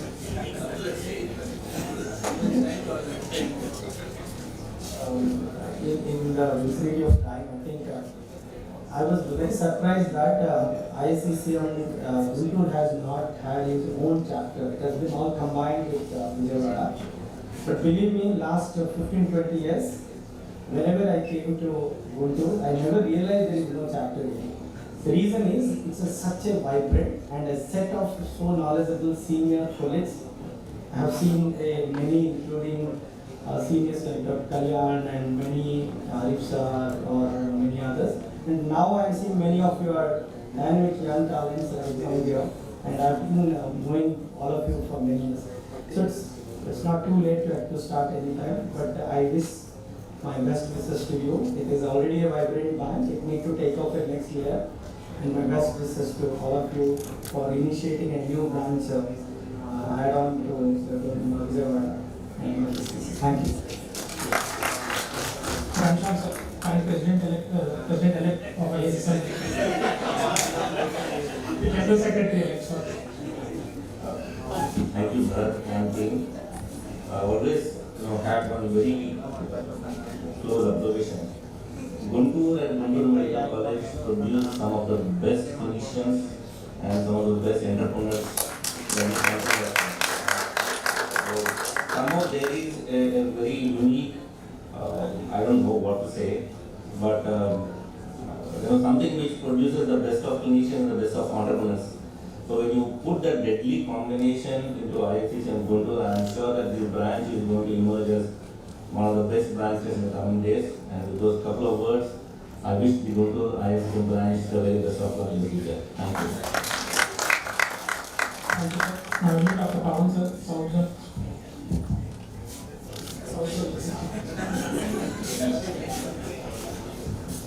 Like I said before, everybody is from the National Committee, the representative of the National EC. We are very happy to be here. And by the looks of it, what we are seeing, the first program itself is I'm sure shortly with the number of attendance that we were surprised when we told us that there are 380 registered. I was like shocked because this sort of registration we can't pull in Hyderabad also. So it's something very pleasing to see. The lot of it encourages the newly elected branch members to see this sort of participation. So it all goes back to the participants, to the delegates who have joined here. And we look forward to these things. We will look forward to coming back to again and again to GUNTUR. Definitely, sir, the National Committee will look into your suggestions. At the same time, we also have IDCCM courses and IDCCM courses. So nursing also, we have a critical care nursing course 1 year. I think we should encourage our nurses to join so that we can take them along in this knowledge sharing journey. So I think I will request our GUNTUR branch members to also encourage all the ICUs in this hospital which are running probably IDCCM and maybe starting.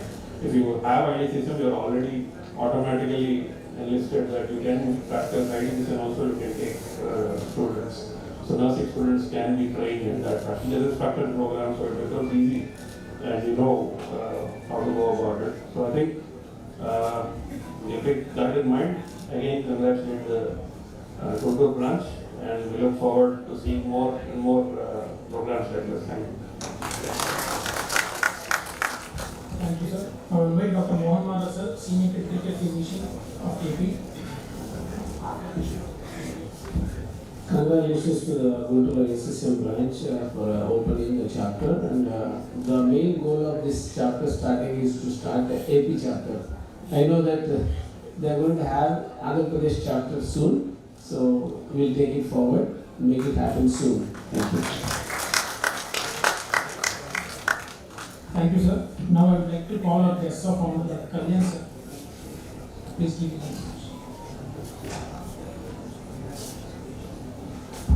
Just one word. It's a dream come true, and we want another dream to be cherished. Now, as Dr. Mohan Maharaj said, we'll have an ISCCM AP chapter. Happy to be part of this program and happy to do something to bring this chapter onto the platform. Thank you. Dr. Kalyan sir.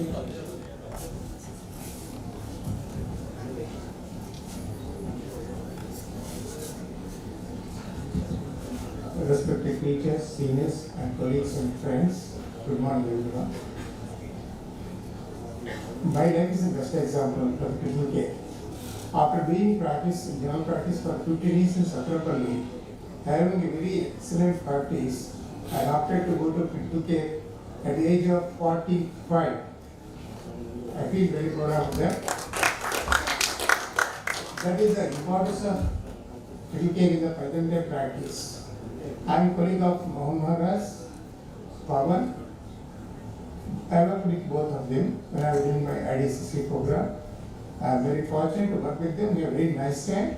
We have excellent academic activity. Am I right working, Pawan? We have excellent academic activity every time. So for doing my fellowship, I have to go to Chennai for about 2.5 years. I was there for 2.5 years. Now we have a lot of specialists now. We can have a lot of IDC programs in many colleges around us. And we have now eminent teachers across the state, across the country. Like we have seen a lot of speakers giving excellent information in day-to-day practice. So I wish this chapter will have an excellent role in improving the critical care in GUNTUR, and we rise to the place where we are not inferior to any chapter in the country. I wish you all the best. Thank you. Now I request distinguished guest from IMA, Dr. Subbareddy sir. Please talk about this. Honorable dignitaries, respected seniors, colleagues, and ISCC members. Good morning. I am privileged to be before you today as the President of IMA GUNTUR branch on this important occasion, the unveiling and inauguration of the GUNTUR chapter of Indian Society of Critical Care Medicine. On behalf of IMA GUNTUR, I extend warm congratulations, my heartfelt felicitations to each and every person who has worked tirelessly to make this day possible. There is acknowledged the vision behind this effort. Critical care medicine is the backbone of modern hospital services.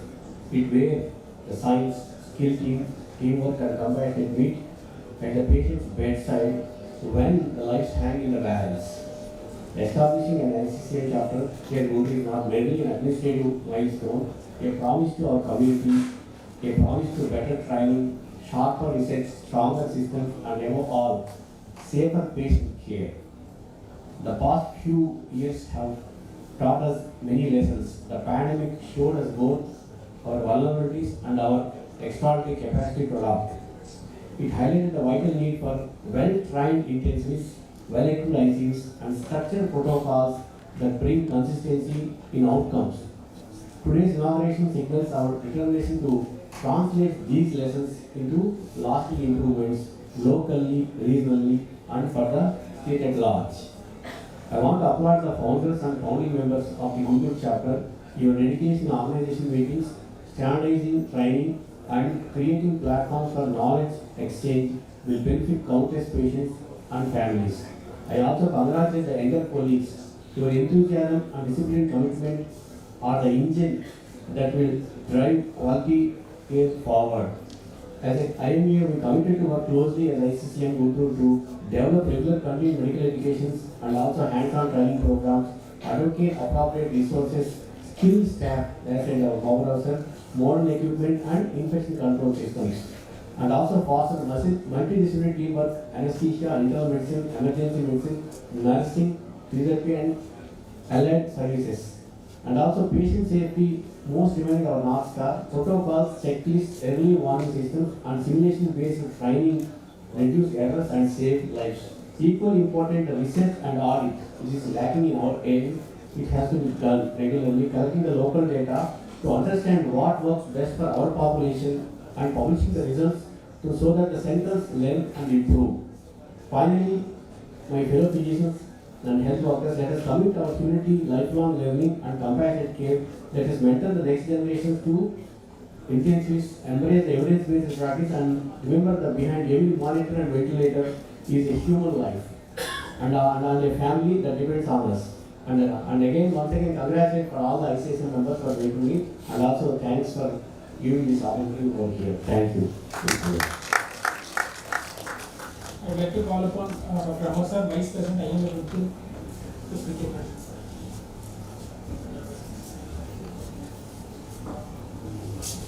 Good morning, one and all. First of all, I would like to congratulate organizing team, ISCCM. ఈరోజు చాలామంది చూస్తున్నాను ఇక్కడ మన IMA ద్వారా కూడా ఇలా రావాలని కోరుకుంటున్నాను. ఐఎంఏ మీటింగ్స్లో మేము ఎవ్రీ మంత్ కండక్ట్ చేస్తున్నాం మన జిఎంఏ హాల్లో. దాన్ని కూడా ఇలాగే మంచి ఆదరణ రావాలని కోరుకుంటున్నాను. Thank you. I call upon Dr. Sai Krishna sir, Secretary GUNTUR.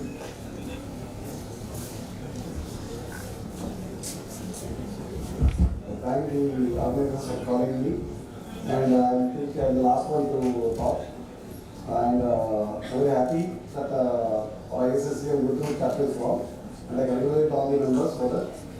And as our president and vice president has said, I request all of you to also come and join IMA activities and attend the programs. There's such good programs going on there, and I urge our ISCCM to increase the teaching, because whatever I heard for last 3 years, majority of it is going above my head. Not able to get it, and I request if possible make these videos in YouTube so that we can look into them leisurely and learn more, because majority of this is not taught in MD and it's going above my head. Not able to recollect. I'm taking photos. Everything you can see the photos here. So teaching and increasing the availability of literature to the PDs and enthusiastic learners is important. And second thing is make use of our infrastructure. We are now restructuring our IMA hall, so all of the I request the ISCCM to conduct their future meetings every month in our IMA hall. Yeah? Thank you. Thank you, sir. I request our APMC observer, Dr. Nageshwar, to speak. Thank you. Respected dignitaries of the dais and the young and energetic team and dedicated and disciplined delegates. నాకు కావాల్సింది మీరు. I came in as an observer from Andhra Pradesh Medical Council. ప్రతి CME ప్రోగ్రామ్కి observers వెళ్తారు, because మీరు you will get 2 credit points. ఇక్కడ సరిగా జరుగుతుందా లేదా, ఇంకా చెప్పింది చేస్తున్నారు లేదా అని చూడటానికి దే విల్ సెండ్ అబ్జర్వర్స్. కాబట్టి ఈరోజు నేను అబ్జర్వ్ చేసింది ఏంటంటే, this is one of the best CME programmes. Every week I go somewhere from GUNTUR, Renal and Prakasam districts, and I congratulate each and every one of you, particularly delegates.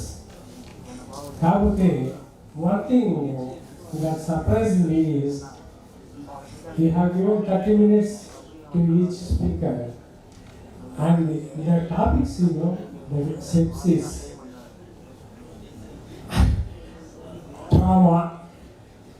I think you have to study for 3 years sepsis. If you want to know fully well about sepsis, you have to study for 3 years. The 3 years also I don't think it is sufficient. The more you know, the more I become ignorant of the subject. I am basically a private practitioner, and I feel today ఎక్కడికి పోయినా కూడా just observe చేసి నా report ఇచ్చి 2 hours 3 hours వెళ్ళిపోతాను.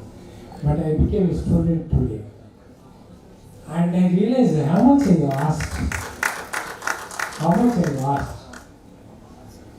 Because I had a habit of reading, updating my knowledge, but the thing is, that is not sufficient. కాబట్టి ప్రతి వాళ్ళు కూడా this is a continuous medical education. You have to study and get updated. And one more thing, I have seen here eminent speakers.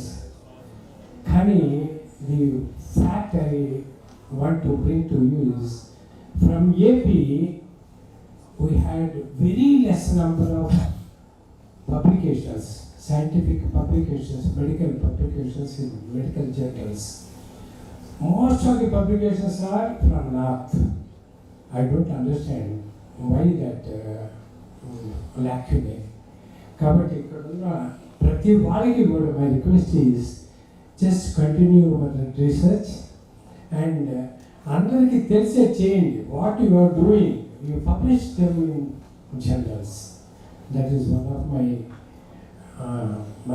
I'm feeling for that. Sometime for the last 2 years, I'm observing this in the journals. The publications from AP are very, very, very meager, and that is somewhat paining to me. That is one thing, and I congratulate all of you because it is very late and getting a lot of topics are there. They have to cover them. So they asked me to speak later, to speak last. I don't want to take much of your time. I want to each one of you be a scientific and ever-learning learner and be human in your approach to your patients. That is the most important. You gain the hearts, you win the hearts of the patients. Then only you will be a good physician. Thank you, Lord. I, on behalf of ISCCM GUNTUR, thank all the dignitaries for your wishes. I just want to make a short announcement. Recently, our president, Dr. Srinivas has started a program called School CPR in association with Indian Resuscitation Council. So we, as a part of ISCCM GUNTUR, wants to start the program probably from the next week or so, in which we have to go to the schools and train 9th and 10th class students along with their teachers. And certificates will be issued from the ISCCM along with IRC, the Indian Resuscitation Council. So any of the faculty members or the teachers or any doctors, physicians who wants to join us can join. Sure, sir. So we can plan and then get the certificates, and we'll issue certificates to the kids as well. And that is a beautiful program which is definitely going to save lives in the future. And the second thing, regarding the academics, we are planning to come up with monthly academics. We'll make an announcement soon. Please stay tuned. And then we'll go to felicitation part.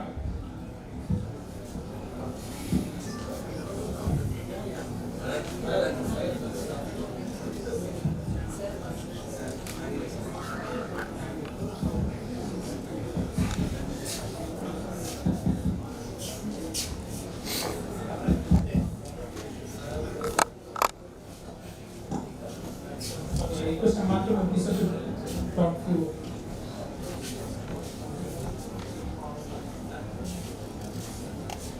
Good afternoon to everybody. At the outset, I congratulate the organizers of this Critical Care Medicine Society of GUNTUR chapter. It's really a great day for such a thing to be held today, and it's a great privilege for me to stand before you, such a good audience, and also great dignitaries sitting on dais and before dais. I feel so happy and privileged. What I want to tell you is, critical care medicine whenever you start this medicine, we have to think of the great people who have originated it. The great Ganges, Ganga River, the huge volume, huge speed, depth, everything. But it started only with a small channel, the Great Himalayas. With all tributaries, it became so great channel when it came to Kashi and other areas. Likewise, when you feel that you are a member of this critical care medicine, we have to think of three great people. That is, one is Florence Nightingale. In 1850, in Crimean War, when there were so many casualties, she took initiative to give cure to them. She did so much of service and special attention to some of these highly sick people. That is the first time Acute was thought by giving good attention to the patients. Patients can be saved. That is the first thing. Second thing is, during 1920s, Johns Hopkins Hospital, where Mr. Dr. Dandy, he is a neurosurgeon, who did this. After surgery, he has created 3-bedded hospital, 3-bedded room for special attention. He called critical care unit. Then the second one, Johns Hopkins. Later, during 1950s, when there is an epidemic of poliomyelitis, people were having so much of morbidity and mortality. Mortality is because of some respiratory muscle paralysis. They are not able to breathe, used to die. Then one, that is in Denmark, one Dr. Ibsen, he is an anesthesiologist. He thought that he had to give some oxygenation to this patient so that in the course of time there will be recovery of the muscles of these respiratory muscles, so they will recover. He thought first about the negative pressure for the thorax, and there was some success, but complications are very many with an inhaled sepsis and all that, so that he was thinking about the positive pressure. Then the intubation has come. When the intubation was there, it was only the balloon they used to pump the room air.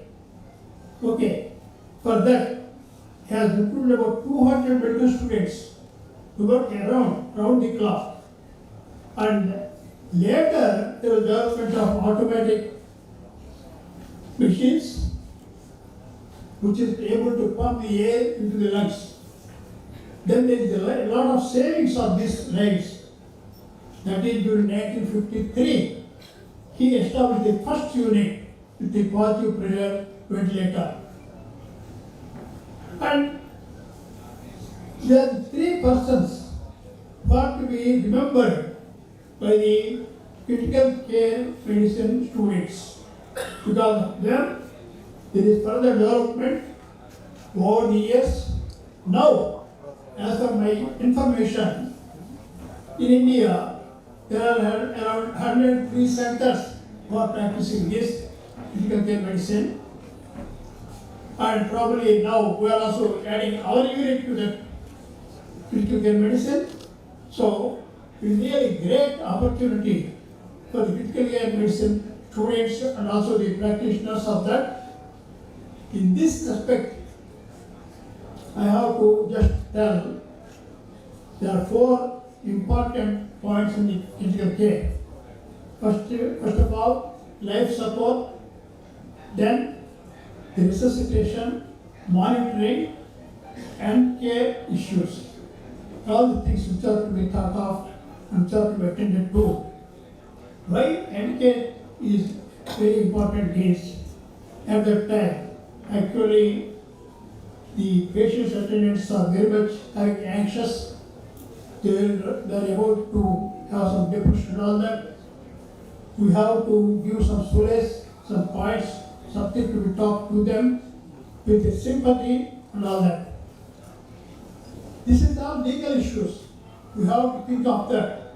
We should not be very harsh at that time. We are always must be sympathetic. And also, one point I want to tell you about this intensivists. You are all called intensivists. Critical care medicine specialists are intensivists. I felt it's the most unrewarding job you have taken up, even though you are having great self-satisfaction. Why I say unrewarding is because the patient is admitted by a consultant, then the patient comes into the ICU. You will take total care. The outcome is good with your total care. Step one is, one intensivist, he will do everything. Then the patient recovers, he will be sent to the intermediate care, where the consultant and the intensivist both will do something for the patient. After that 2, 3 days or 4 days, the patient will be shifted to general ward, where the consultant only will be taking the care. Ultimately, the credit goes to consultant, not to anybody, because he has suggested to go for that and the patient has recovered. So, there is no recognition of the services that are rendered. You have done so much of service to the patient into the ICU. You have given your utmost knowledge, skill, time, money, everything. You have spent so much of time to acquire your knowledge. That knowledge, with your skill, you have made the patient to recover. But still, what happens? Ultimately, the case goes to a consultant only. Then, by any chance, if the patient is rushed, again, the blame comes to the intensivist only. Either the public or the consultant also sometimes may throw blame on the intensivist. So, what happens? Ultimately, this becomes most unrewarding. Even though you do a great service to humanity, society, there is no doubt, statistically it is proved beyond doubt, by intensive care, so much of lives, so many lives are saved, and before that, if the mortality in the ICU is about 90 to 93%, after the ventilator care and all the sepsis care, nutrition care, all the other things, cardiac, pulmonology, neurology, everything. After this care, there will be recovery up to almost 20% of the people who have recovered from the intensive care. So, such a medicine you have taken up, but after doing so, if the patient recovers, what happens is you will have utmost satisfaction. Don't bother about what others comment, what others say. Always, Almighty is there to see what the services you have done to humanity. Ultimately, He will bless from the above for your betterment, for your growth, for your prosperity, for everything. So, wish all you. Thank you.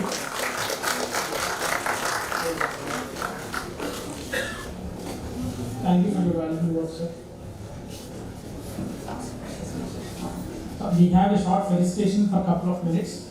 To the delegates, there are much more interesting topics coming up. Please bear with us for a couple of minutes. Now I request dignitaries from IMA to felicitate Dr. M.R.K. Murthy, sir.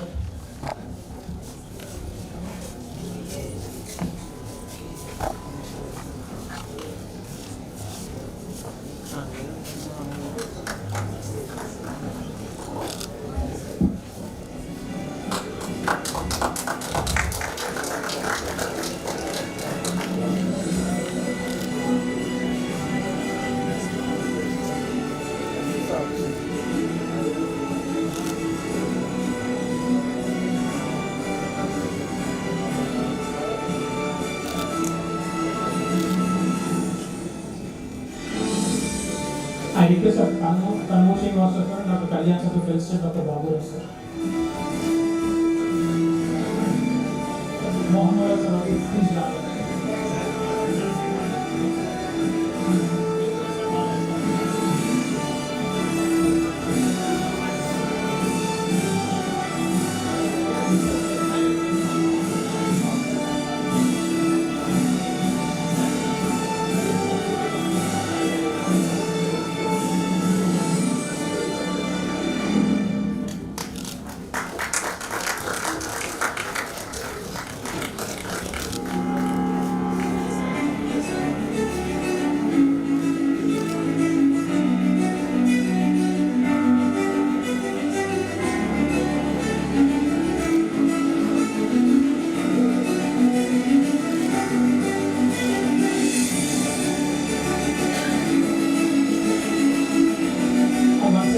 Dr. Kanmur and Dr. Kalyan sir to give a token of memento to our APMC observer, Dr. Nagesh sir.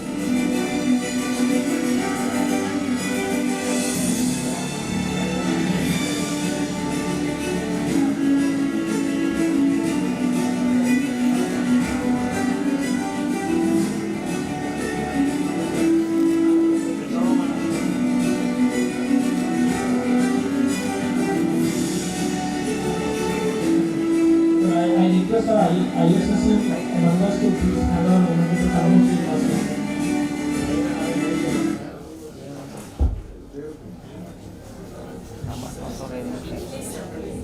Kanmur sir.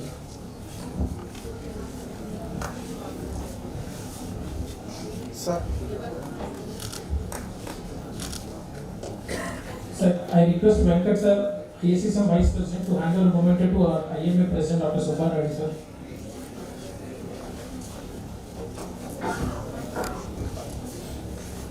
Dr. Ghanshyam sir, ISCCM General Secretary elect, to hand over a memento to our Secretary, Dr. Sai Krishna sir.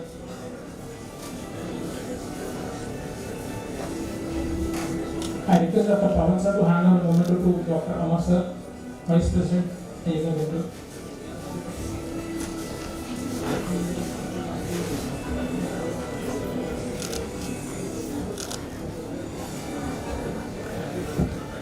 Thank you all the dignitaries.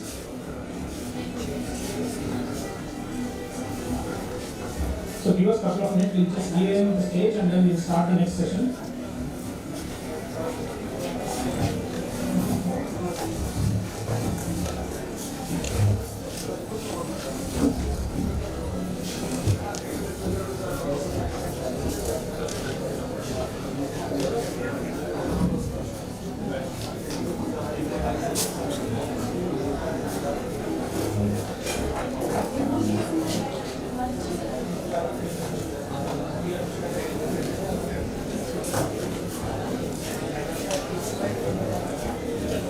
Thank you each and delegates, speakers and everyone for the kind words and encouragement towards ISCCM GUNTUR. I sincerely thank everyone from the bottom of my heart and on our association, and we'll try to live up to all the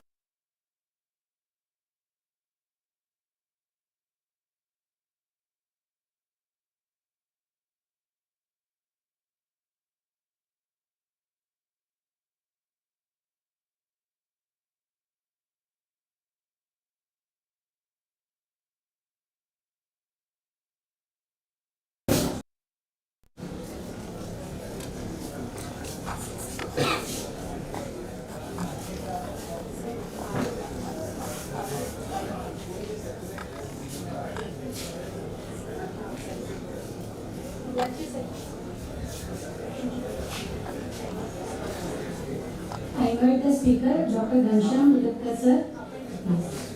When we think of sepsis, we are more than interested to look for the golden hour concept, but now we have to think beyond, that is the supportive care. Our next speaker challenges us to think beyond the usual parameters.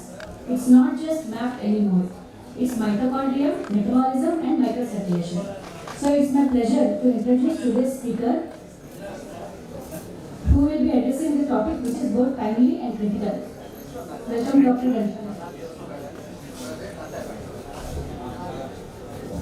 Thank you very much for the kind introduction. And let me again take the opportunity to thank the organizing team for inviting me over there. Can I have a slide, please?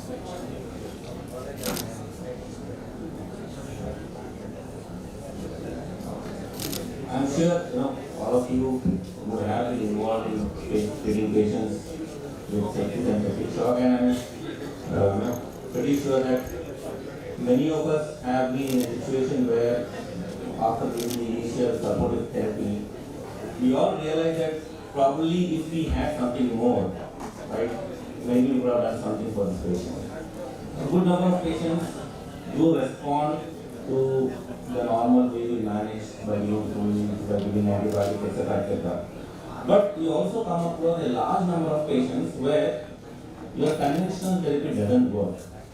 And I'm sure that we all have been in a situation where we desperately thought, if I had something else, or if I could do something else, then maybe the outcome would have been different. So I'll just try to take you through certain aspects of managing patients with severe sepsis and septic shock, which in certain situations can make a difference to outcomes. As I said, when we talk about sepsis and septic shock, we always we have been taught that it is nothing but a dysregulated post response. So it's the body that is responding in an abnormal way, which is causing the morbidity and mortality. And for a long time, many of the interventions of sepsis and septic shock revolved around trying to see if we can modify the body's response. The standard of care has been pretty much kind of been across the world. The guidelines have been pretty much standardized. You give fluids, you give antibiotics, and you make sure the source is adequately controlled, right?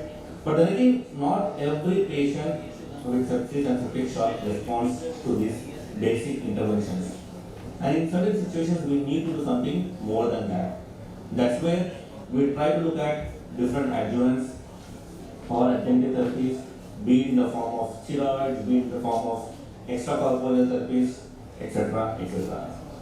So when you look at different adjuvant therapies, starting from your anti-inflammatory agents, where there are multiple trials, since the pathophysiology revolved around the inflammatory response, there are multiple trials which try to target the inflammatory cascade, believing that if we can control the inflammation, then maybe the outcomes would be better. Now, starting from your anti-inflammatory therapy to stem cell therapies, there have been multiple trials and multiple researchers which have been, which kind of gave us some answers. But the greater question was always patient selection. Which patients would benefit with which intervention? How do we identify which patients would benefit with any of these adjuvant therapies? And most importantly, even if I have a patient, is there an appropriate time? When should I start this intervention? Now these questions have, are very, very pertinent, especially when we are managing patients with a complex pathophysiology like sepsis and septic shock. On one hand, you have multiple adjunctive interventions, but you do not have definitive answers to that, right? So,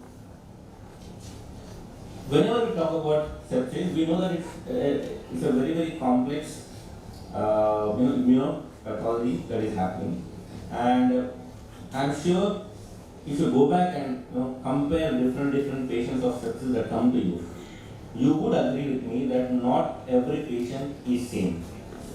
Among patients with sepsis, there are different patients who present differently. For example, you may have patients who may have very high fevers. You may have patients with sepsis who may not have fever. You may have patients with sepsis who may present with acute kidney injury at a very, very early stage, or with acute hypoxemic respiratory failure at a very, very early age. So, when you look at the different presentations, what you can understand is, among the complex pathophysiology of patients coming with sepsis and septic shock, you have different phenotypes. So you have different patients in whom probably the immune pathology is manifesting or presenting in a different way. And if you can group these patients separately, then maybe you will have certain group of patients who might benefit with certain interventions. Right. Now, a large number of patients might respond to your standard of care, right? Especially those patients who have a very low risk of dying. You give your fluids, you give your antibiotics, you give your source control, these patients would do well. But on the other hand, you may have certain subsets of patients with sepsis and septic shock in whom these basic interventions may not be sufficient. Please keep in mind that irrespective of what the presentation is, you would give the standard of care, that is your fluids, antibiotics, etc. But a certain subset of patients where the probability of death is very, very high, there you need to look at extra interventions in the form of adjunctive therapies. So if you can identify different phenotypes, then maybe you will be able to have answers in what type of adjunctive therapy you would want to start in these patients. So the idea is, the whole point is trying to identify these phenotypes. For example, you may have patients with either a hyperinflammatory phenotype or a hypoinflammatory phenotype. The point is, are you able to identify a phenotype where you have an answer or where you have a solution? Right? It could be anything. It could be patients who have a different kind of a cardiovascular phenotype. It could be patients who could be having a different kind of an inflammatory phenotype. It could be patients who could be having a different kind of a metabolic derangements. But the question is, if you are able to identify these subsets, then maybe you would have an answer beyond your routine care. And it is what I am trying to highlight to you, or I am trying to just present some evidence as well as give you certain hints that in certain subset of patients, yes, there are certain adjunctive therapies which, if instituted at the right time in the right subset of patients, would make a difference in the outcomes. Right? Now, just taking you back to the way or the pathophysiology of sepsis and septic shock, we know that it starts with the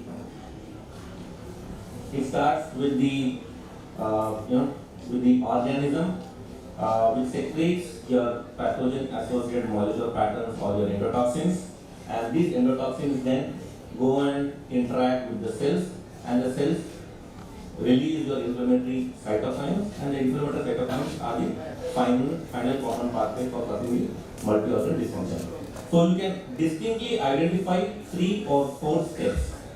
The first is where your pathogen is invading the organism. That is where your antibiotics, etc. are going to work. The next step is when the pathogen releases the endotoxin. Right? So you have one pathway where if you are able to identify the endotoxins, and if you remove the endotoxins, maybe the patients can do better. The third pathway or third step is your endotoxins going and stimulating your inflammatory cells. So if you have interventions which can modify the way your inflammatory cells respond, then maybe you have one more way of treating patients with sepsis and septic shock. And the final common pathway is the release of inflammatory cytokines. So if you can remove all those cytokines, which are the major reasons for your multi-organ dysfunction, then maybe those patients who present with severe sepsis and septic shock, maybe they may have a better outcome. So we will try and see if you can address each of these pathways. Do we have any sort of evidence to say that will work, right? Now, let us look at the first phenotype, which is your hyperinflammatory phenotype. Now, these are the subset of patients where, if you look at the first UFAS trial, it showed that patients with intra-abdominal sepsis, when they were subjected to polymyxin B hemoperfusion, that is your Torre, which is called the popularly commercially called Torre. It is an endotoxin filter. So, if you do hemoperfusion with an endotoxin hemofilter, and if you remove the endotoxins, the outcomes are better. However, the next trial, the Euphrates trial, which included about 450 critically ill patients, did not show any major mortality difference. Now, subsequent to this, when they did a subgroup analysis, both by Klein as well as Shoji et al., what they found was, among the patients who had endotoxemia, those patients who had endotoxin levels of more than 0.6, and those patients with a high endotoxin levels plus evidence of hyperlactatemia or deranged coagulopathy Now these were the subgroup of patients where if you give a endotoxic hemoperfusion or if you give a hemoperfusion with the intention of removing your endotoxins, probably the outcomes are going to be better, right? So if you look at the overall body of evidence and the current status of hemoperfusion in sepsis and septic shock, especially with the endotoxin filters, what it suggests is, yes, there are a certain group of patients who can be identified if you have the ability to measure the endotoxin levels. So those patients who have the blood endotoxin levels of more than 0.6, if they are subjected to polymyxin B hemoperfusion, then probably they have a better chance of survival. And second, the second type of patients with a very high inflammation is those patients who have very high cytokine levels. And we know that there are multiple devices which are currently available now which can remove the cytokines. The major problem that we have today is our inability to measure the cytokines. We do not have a cytokine meter at the bedside which can easily tell us whether the patient is in a hyperinflammatory stage with high cytokine levels or not. You have the cytosol, you have the HA330, you have the therapeutic plasma exchange, etc., etc. But whatever evidence we look at, what the evidence seems to suggest is, if you want to use any of these filters or any of these extracorporeal interventions, the best data is in those patients where these interventions were done very, very early, as well as less than 12 hours of diagnosis. Second, those patients who had very high inflammatory cytokines with evidence of vaso-vasopressor shock, these patients do better with these kind of therapies. But what we do not know is there an optimal level of cytokines from where we should be offering these therapies?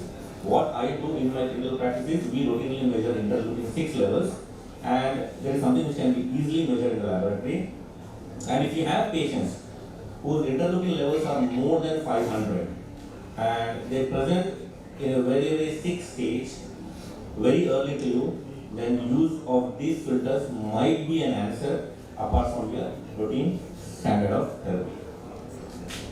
Now, just extrapolating the same concept, can we use therapeutic plasma exchange? We are all very, very familiar with therapeutic plasma exchange. We have been using it for multiple other indications. So technically, this is something which we are familiar. Conceptually, whatever we are trying to do with a hemofilter, we are trying to do a similar kind of thing with plasma exchange, where we believe that if we remove the plasma with the harmful substances, then maybe just like we want to remove your endotoxin, we want to remove your cytokines, if we can do it with a simple plasma exchange, then maybe we can do some benefit. Well, there is some data which suggests that probably yes, therapeutic plasma exchange might work, but the only point you need to remember is when you are doing a therapeutic plasma exchange, you also need to understand that you are not only removing the harmful substances, but you are also removing certain beneficial products which might be useful to the patient. So if at all you are thinking of doing a therapeutic plasma exchange with the perspective of managing the patient's severe septic shock, please bear in mind that the replacement fluid has to be plasma. Conventionally, when we are using therapeutic plasma exchange for either Guillain-Barré syndrome or myasthenia gravis, we generally use the replacement fluid as albumin or in a combination of albumin and saline. But for sepsis and septic shock, because you have to replace the beneficial substances as well, you have to do it with plasma. So the entire replacement fluid has to be plasma. On the contrary, right, we know that sepsis is no longer a condition where it is only a hyperinflammatory stage. In fact, for a long time we believe that sepsis is a pathophysiology or a disease which follows a dual mode where you have a hyperinflammatory phase and then a hypoinflammatory phase. But then subsequent research suggested that many a time this temporal sequence is not maintained, and many a time you may have patients who may be hyperinflammatory or hypoinflammatory. So if you are offering an extracorporeal intervention in a patient who is on a hypoinflammatory stage rather than hyperinflammatory, then it will be counterproductive.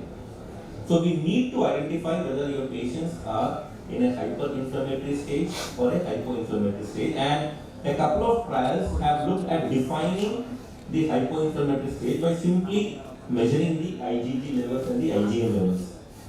And what they decided was, or how they defined was, if you have a total IgG levels of less than 500 or an IgM levels of less than 35, they define that patient as immune paresis, and they try to give a single dose of polyclonal immunoglobulin or IgM or IgA enriched immunoglobulins. Similarly, on the other side, we can also look at defining patients whether they are immunoparesis or immunocompromised by measuring the HLA-DR expression on the circulating monocytes. And anybody who had less than 5,000 antibodies, they define these patients as immunoparesis. So if you can identify whether your patient is in a hyperinflammatory stage by measuring your interleukin-6 levels or your other cytokines, or define whether your patient is in immunoparalysis stage by measuring your IgG or IgM levels, you have a therapeutic option of trying immunoglobulins. So giving immunoglobulins, I mean, again, that is something which has been tried.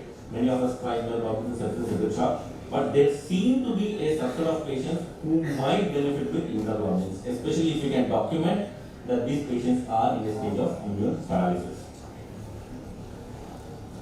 You also have another subset of patients who are catecholamine resistant. We know that once in a while you get patients who do not respond to your conventional catecholamines like your norepinephrine or adrenaline.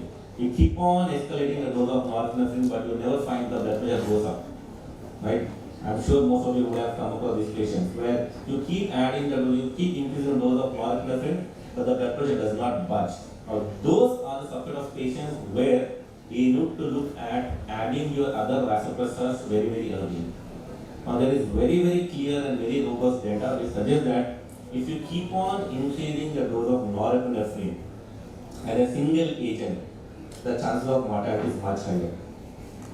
So what are the other options that we have? The ethos trial gave us some suggestion, right? We know that the renin-angiotensin-aldosterone system is activated in patients with sepsis and septic shock. So if you can identify patients with a high renin levels, again something which can be easily done in the laboratory, we can measure the renin levels. And if you can identify patients with high renin levels, then maybe in these subset of patients, adding angiotensin too early can protect your blood pressures. Now, will that translate into a mortality benefit? I do not know. But then again, I would not look at it from that perspective. My idea of starting angiotensin 3 here is to protect the blood pressures. If I am able to protect the blood pressures, then for me, that drug is working. So again, identifying a phenotype with high renin levels might benefit those patients who are not responding to your conventional catecholamines. Similarly, insulin blue, vasopressor, which has a completely different mechanism of action. I use a lot of insulin blue in my practice. We know that in severe vasoplegic stage, the final common pathway is the nitric oxide. And methylene blue, with its ability to inhibit nitric oxide, offers a unique mechanism of action. So that is something that can be tried very early, right? The dose is about 1 to 2 milligrams per kg as a loading dose, and maintenance dose of 1.25 to 2 milligrams per kg per hour. But again, there are certain limitations. No drug is perfect. No drug is 100% safe. So there could be interference with hemoglobinemia, could be a potential side effect for this. Now, is there any data? Yes, there are multiple studies. Those studies are very small, but majority of the studies have shown that if you use methylene blue with patients who have sepsis and septic shock, the use of other vasopressors, the dosage comes down, there is a reduction in the length of stay and the days of mechanical ventilation.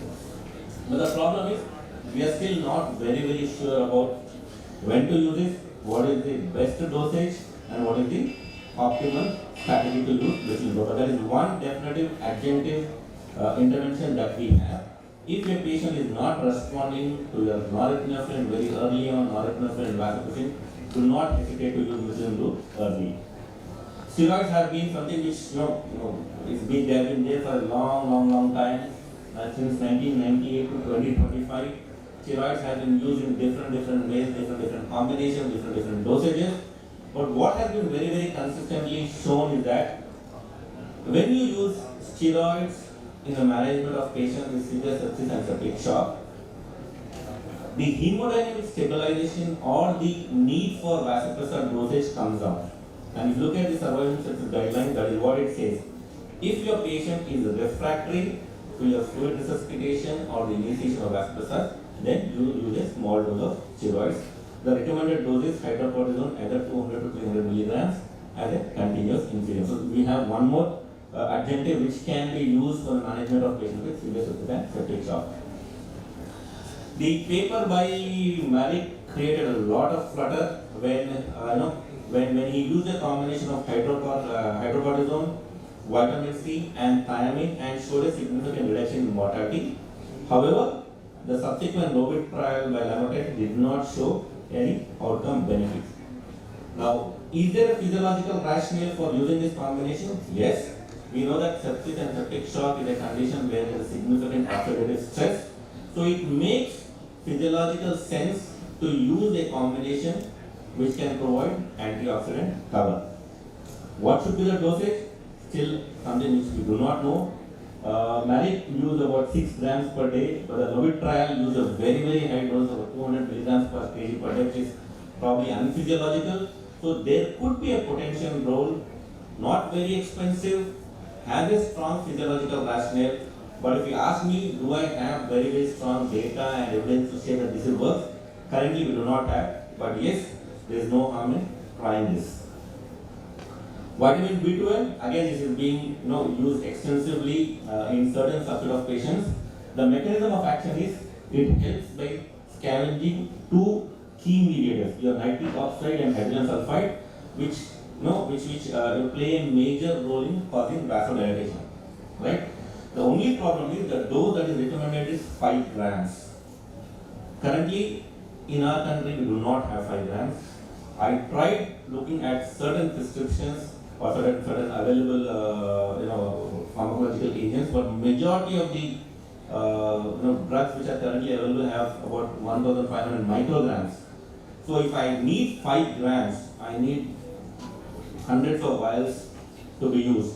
But what has been shown is in patients, especially post cardiac surgery, or in patients with severe sepsis where there is severe vasoplegia, use of vitamin B12 in a dose of 5 grams does help in decreasing the vasoplegia and achieving hemodynamic stability. So it's something that we can think of. Again, if it's available, probably we can use it. Is there a role of ECMO? ECMO is again something which is coming up in a very big way. The acceptance of ECMO for multiple pathologies is growing up, and in a similar way, can we use VA ECMO, especially in patients with severe sepsis and septic shock where there is hemodynamic instability? Again, the data says that even in these group of patients, those subset of patients who have a documented sepsis-induced cardiac depression or sepsis-induced cardiomyopathy, the severe LV dysfunction, those subset of patients when subjected to VA ECMO have better outcomes. If you have a patient with sepsis, septic shock, but normal LV function, and you subject these patients to VA ECMO, their outcomes are bad. So please identify those subset of patients with sepsis, septic shock, with LV dysfunction, and if nothing is working, then yes, in these subset of patients, you may think of trying VA ECMO. Lastly, stem cells in sepsis and septic shock, we know that stem cells have multiple mechanisms of actions like anti-inflammatory, antibacterial, immunomodulatory. So again, they have been tried. There are 7 published trials which have used mesenchymal stem cells for the management of patients with sepsis and septic shock with varying results. The problem is we still do not know what is the best source of stem cell that we have to use. Is it from the adipose tissue? Is it from the bone marrow? Is it from the umbilical cord? So that those are the areas where there is still a lot of research that is going on. But again, this is something which has a lot of pathophysiological rationale, because the stem cells are known to have almost all the mechanisms of action which are implicated in the pathology of sepsis, like your immunomodulation, your antibacterial, and your anti-inflammatory. That is something that we can look at in the future. To summarize and some of the take-home points, we need to understand that sepsis and septic shock is a very complex immune-mediated pathology, and no two patients are the same. Patients who come with sepsis and septic shock have different kinds of phenotypes. There are different people with different background mechanisms that are acting. So you cannot apply one common intervention to everybody and expect that one common intervention to work in all sorts of patients. What we need to do is, yes, there are certain basic standards which are needed in every patient of septic and septic shock, like your fluids, your antibiotics. But beyond that, if your initial interventions are not making any difference to your patients, then try to identify what kind of phenotype that patient falls into. And once you identify the phenotype, you have a whole lot of adjunctive therapies which can be applied to that phenotype. And maybe if you are able to do that, then the outcomes are going to be better in those patients. But please remember, as I said, the same intervention, the same applying a cytosol to every patient is not going to work. Offering a therapeutic plasma exchange to every patient is not going to work. Offering a VA ECMO to every patient is not going to work. We need to identify which patient is in a hyperinflammatory stage and then offer them extracorporeal intervention. We need to identify which patient is in a stage of immune paralysis and then maybe think of trying an immunoglobulin. We need to identify which patient of sepsis and septic shock has severe liver dysfunction, and then maybe that subset of patients may be offered a VA ECMO. Thank you.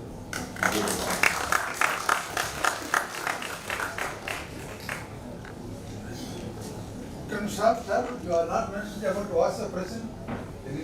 So vaccine is now become a standard, right? For example, all the guidelines now do mention that if your initial resuscitation does not restore your MAP and your norepinephrine dose is around 0.2 micrograms per kg, you do not keep on adding norepinephrine and vasopressin. And we have plenty of data to suggest that when you add vasopressin, your catecholamine requirements come down.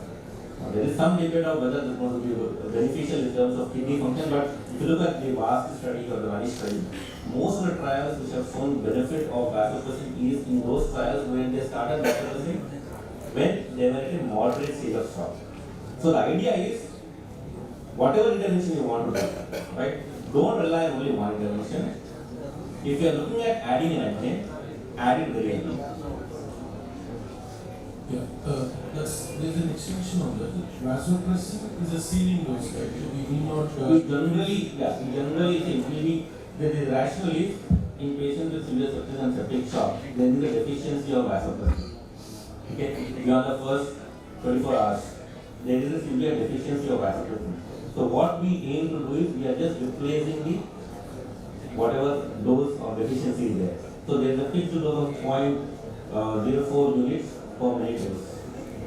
So it's not like other catecholamines where you increase or titrate the dose. It's a fixed replacement dose. So the vasopressin, remember, it's a ceiling dose. There's no increase in it. Yeah, there's no one fixed dose. Yes.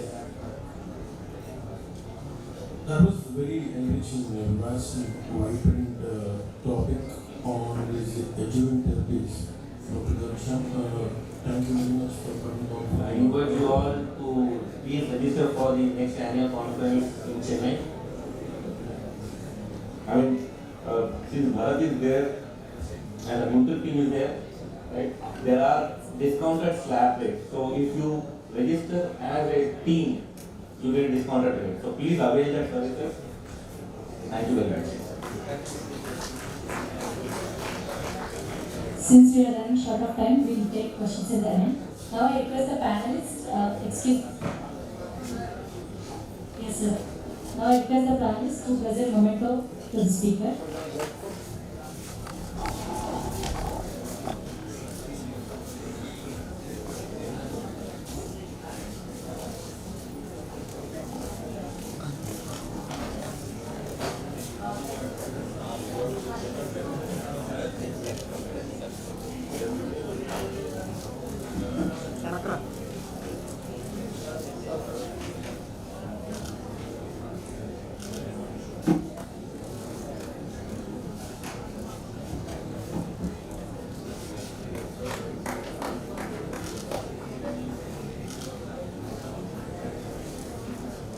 Thank you, dear sir.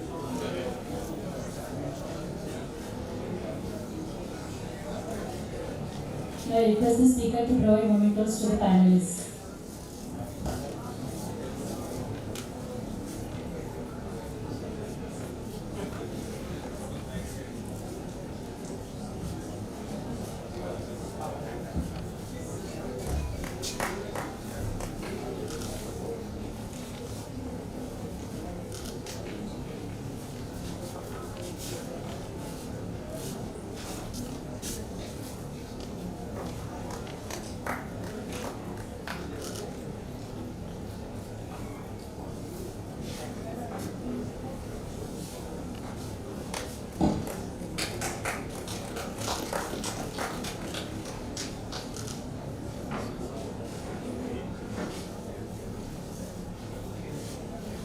Thank you so much for the enlightening session, sir. Now I request the panelists of the next session to come forward. Major General Dr. Kumar sir, HOD of Neurology, Ramesh Hospitals, Dr. N. Srinivas sir, and Dr. A.V. Mahesh sir onto the stage, please. I request the speaker, Dr. Harsh Kannada, to please start. When life ends for one, it can begin anew for another, if we act with intention, precision and compassion. Our next speaker will bring this delicate balance to the life. Please welcome Dr. Harsh Kannada. Thank you.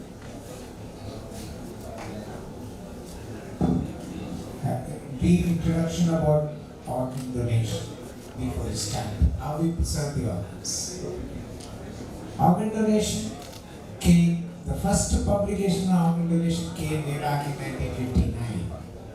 Coma di passe, that's a word used by the first publisher. He said beyond coma, that's what it means. And we have come a long way ever since. And the Indian organ donation was officialized in the year 1994 by the Organ Transplantation Act. But thereafter, we are abysmally low in the number of organ donations carried out in this country of ours. So Telangana seems to be leading the rows in the number of organ donations in this country. I think Andhra and AP should also, being a neighboring and a sister state, should lead the thing from the front and take it forward. And the number of organ donations is abysmally low still. In GUNTUR, we are making an effort to increase the number of organ donations, but I think that should become an order of the day rather than an exception. With this brief introduction, may I request Dr. Harsh to deliver his talk. Good afternoon, all of you, especially the PGs. It's really heartening to see all of you coming out in such great numbers. So good afternoon, all of you, and especially to the panel members as well. So at this onset, I want to also congratulate the ISCCM GUNTUR chapter, wishing them all the best, and a big thanks to Dr. Bharat for the invite and organizing such a wonderful conference. So what I would do today, I would stick to the basics, I will keep the topic very, very simple, and through a clinical case that we managed at our hospital 2 weeks back, I will try to touch upon few points regarding disease donation and what is the role of intensivist and how an intensivist can make a big difference in this regard. So, this 25-year-old young software engineer unfortunately met with a road traffic accident and was rushed to the KIMS ER and was received by the ER intensivist at the KIMS emergency. GCS on arrival was E1, M3, B1 with pupils, preeminent, sluggish reacting, BPs 70 by 50 with a heart rate of 110 and respiratory rate of around 40 per minute. So at the onset, we definitely diagnosed that this is a case of a severe brain injury. And all of us know that a severe brain injury carries a mortality of around 40%. So there is a sense of urgency in the ER team definitely, and it starts with the ATC management and we resuscitate the patient. Patient is intubated, fluids and inotrope to hemodynamically stabilize the patient. Anti-edema, anti-seizure medications, urgent CT scan is planned, and a neurosurgery review is taken. And the most important thing is the family is counseled and a proper communication is established with the family. So a CT scan shows a right temporoparietal fracture with EDH. There is right frontoparietal SDH with a midline shift. A plan of an emergency decompressive craniotomy is planned. So as there is time for the OT to prepare, the patient is triaged, and for further optimization, patient is shifted to the ICU.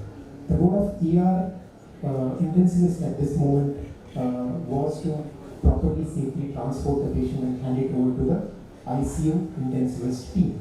And the patient was received, patient was optimized, there was a sense of urgency, patient shifted to the OT and the decompressive craniotomy is done. Patient is received back roughly around 11 AM into the critical care unit, and the entire day the patient is stabilized and monitored in the critical care unit.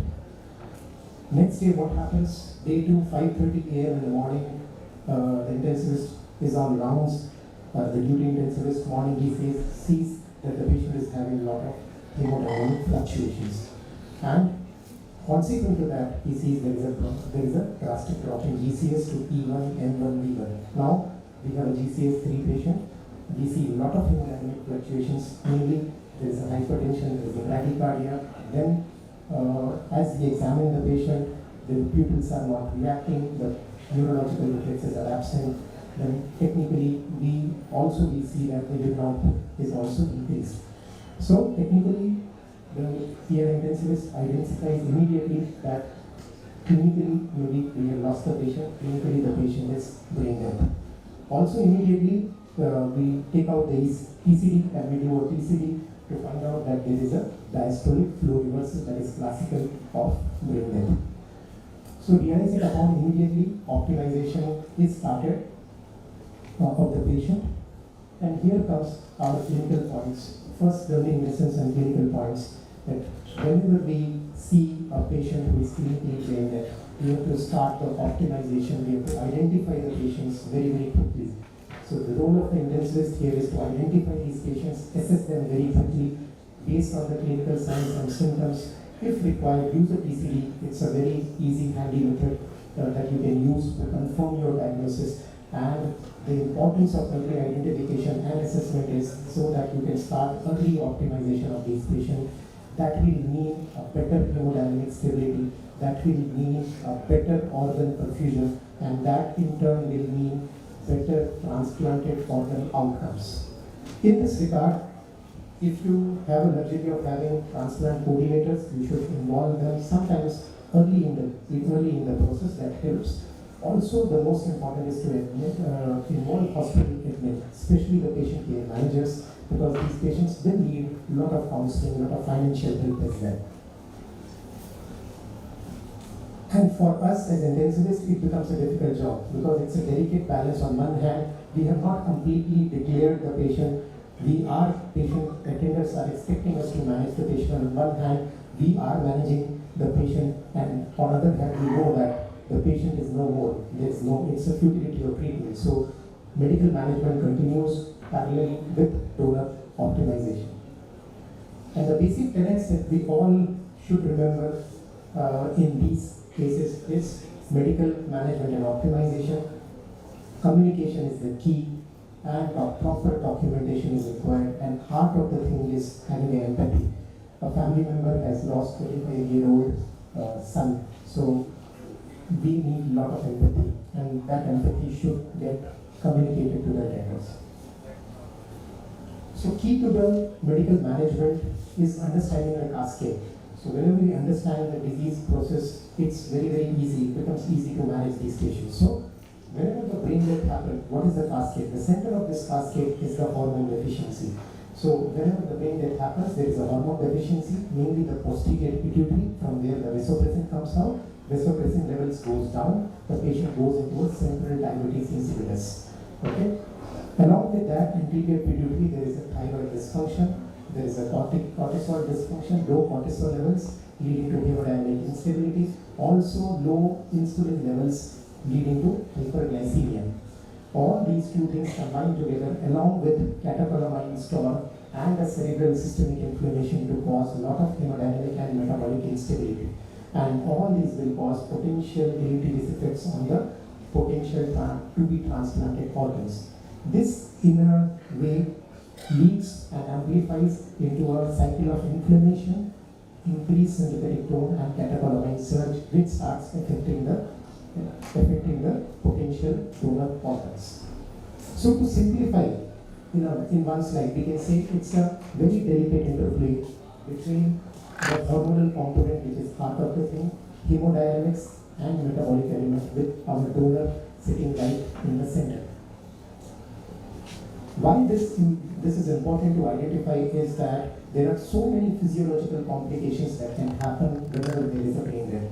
So the more likely you identify the cascade early on, you can avoid these complications and we can have a better outcomes. So let us see individual components, all these interplay components slightly in more details. So the hormonal replacement that we have already discussed, generally 4 hormones that we replace are desmopressin, vasopressin, then insulin for hyperglycemia, steroids, and thyroxine. The important thing to remember for intensivists is that the timing when we start is important, and also the dose that we are using is also important. So we need to monitor that part. Most important is central diabetes insipidus.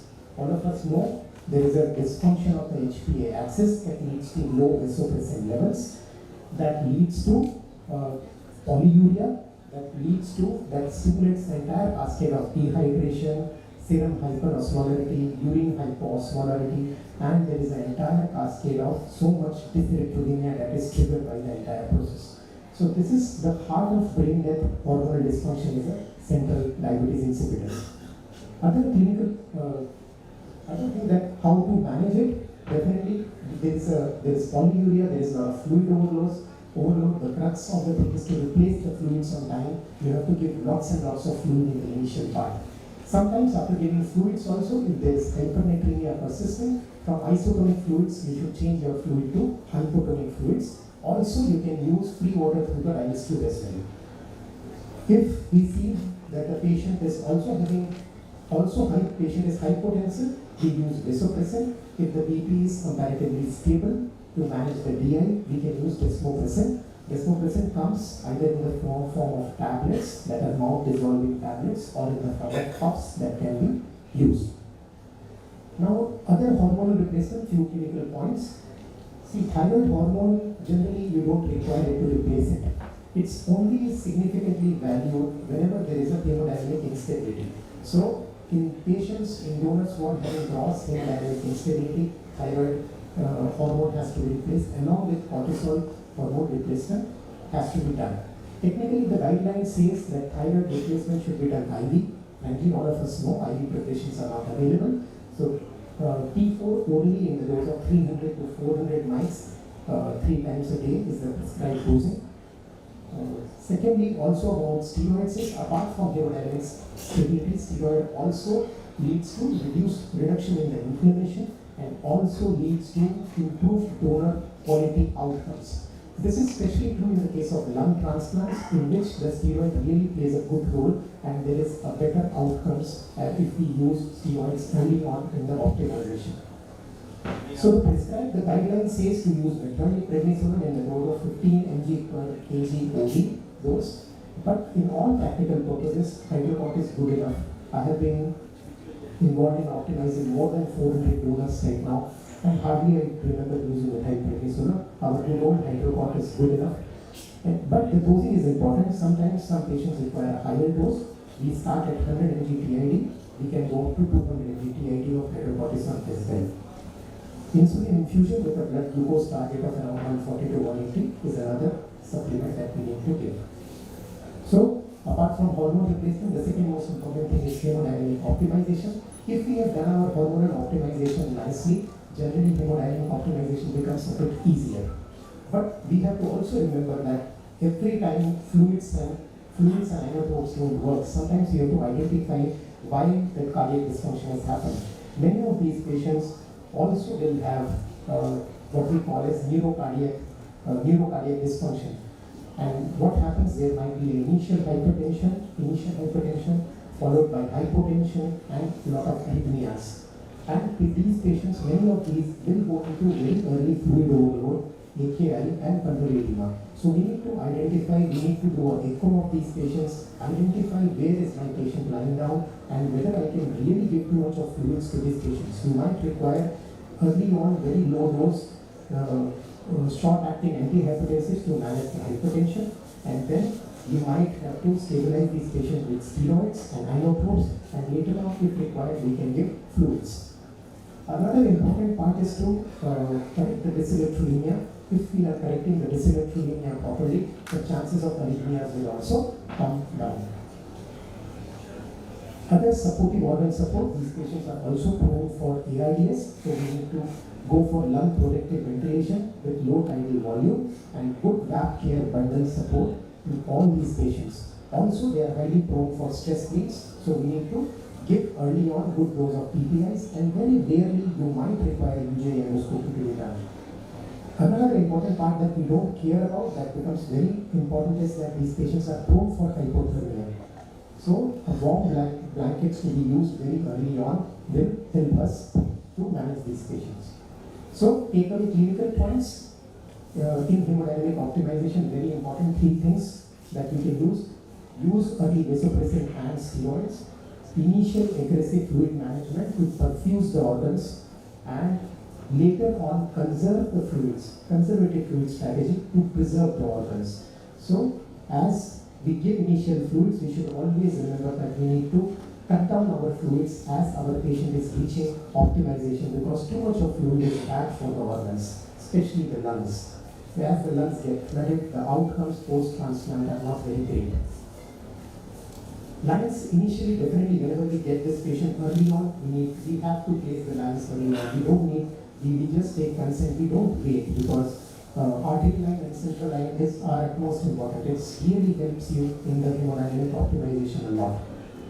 Monitoring SpO2, routine SpO2, IBP, ECG, PTCO2 and temperature monitoring are a must. And one most important tool that you require that helps a lot is an echo. That's a must. Not only it helps us to put our lines, central lines and arc lines, it also helps us to do dynamic echoes so that that can guide us in our hemodynamic optimization. Also, it helps us to do a PCD. So, echo is the most important tool that everybody should learn and everybody should have it in their critical care units.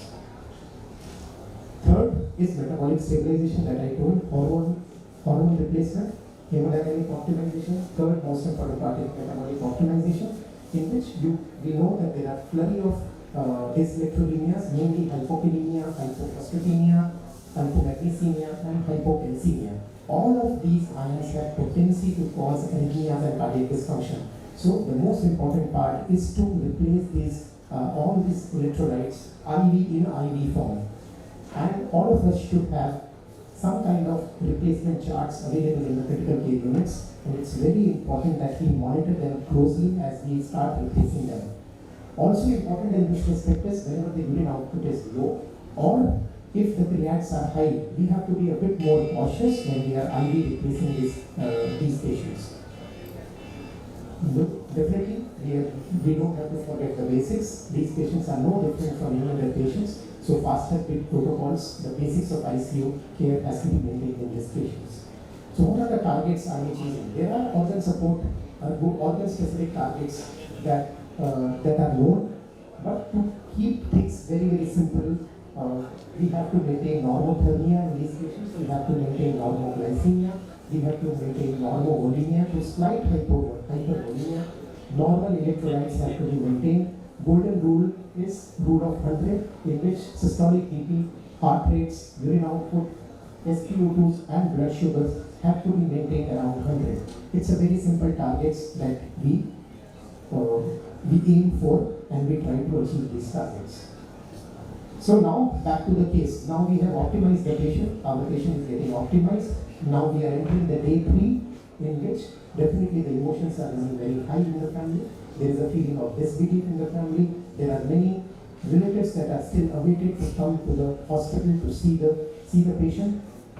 And all of them wants everything to continue. They want all the management to continue. This is the usual thing that we see. Definitely the emotions, when the emotions are so high.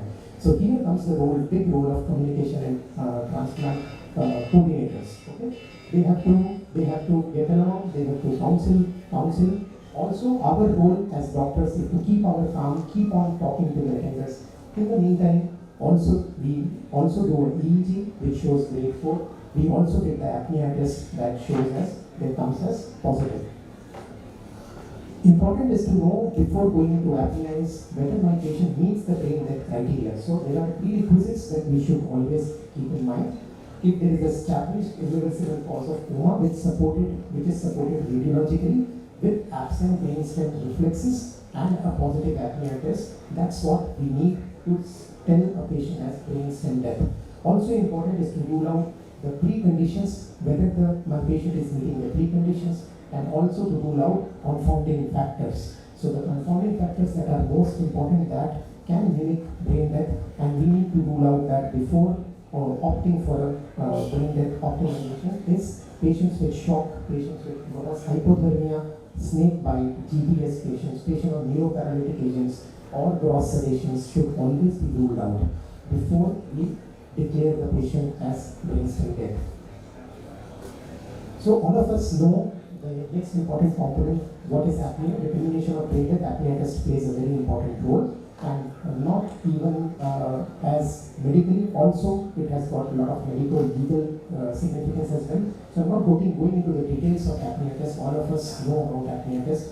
A few clinical points about troubleshooting. Sometimes apnea test is not possible. We face a lot of problems while we do the apnea test. So how to get over it, how to troubleshoot is the most common thing before going for the apnea test. We should remember is that we should correct all the metabolic factors, keep the temperature, keep the patient normothermic, stabilize all the metabolic values. If we are doing that, bulk of our problems get sorted out. Okay. Two major problems clinically that we face is hemodynamic instable patients. So whenever we face these kind of patients, we need to we need to review the patient, we need to titrate our inoprobes, give fluids, give steroids, and try to optimize these patients and try for apnea test again. Another problem that we commonly face is different desaturation. Many of these patients will be in severe ARDS, so we might face problem with oxygenation. So what we need to do is the old classical way. We do a recruitment maneuver. We wait for the patient for some time to stabilize. Sometimes this kind of ARDS needs 12 to 24 hours to stabilize. So we do a recruitment maneuver, fiddle with our ventilators and try to improve the oxygenation of the patient. If that fails, definitely there are ancillary tests.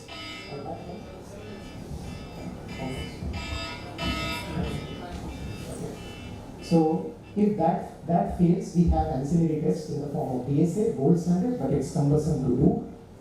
TCD, it has interpersonal variability. Though it's a good test, it can be repeated again and again. EEG just takes care of the cortical activity. The most gold standard that we use in our clinical practice is a CT angio, in which we give a dye, and absence of intracranial flow is one of the diagnostic signs of brain death. Also, we need to know that selection criteria of the patients are expanding. There is something known as standard criteria for selection criteria.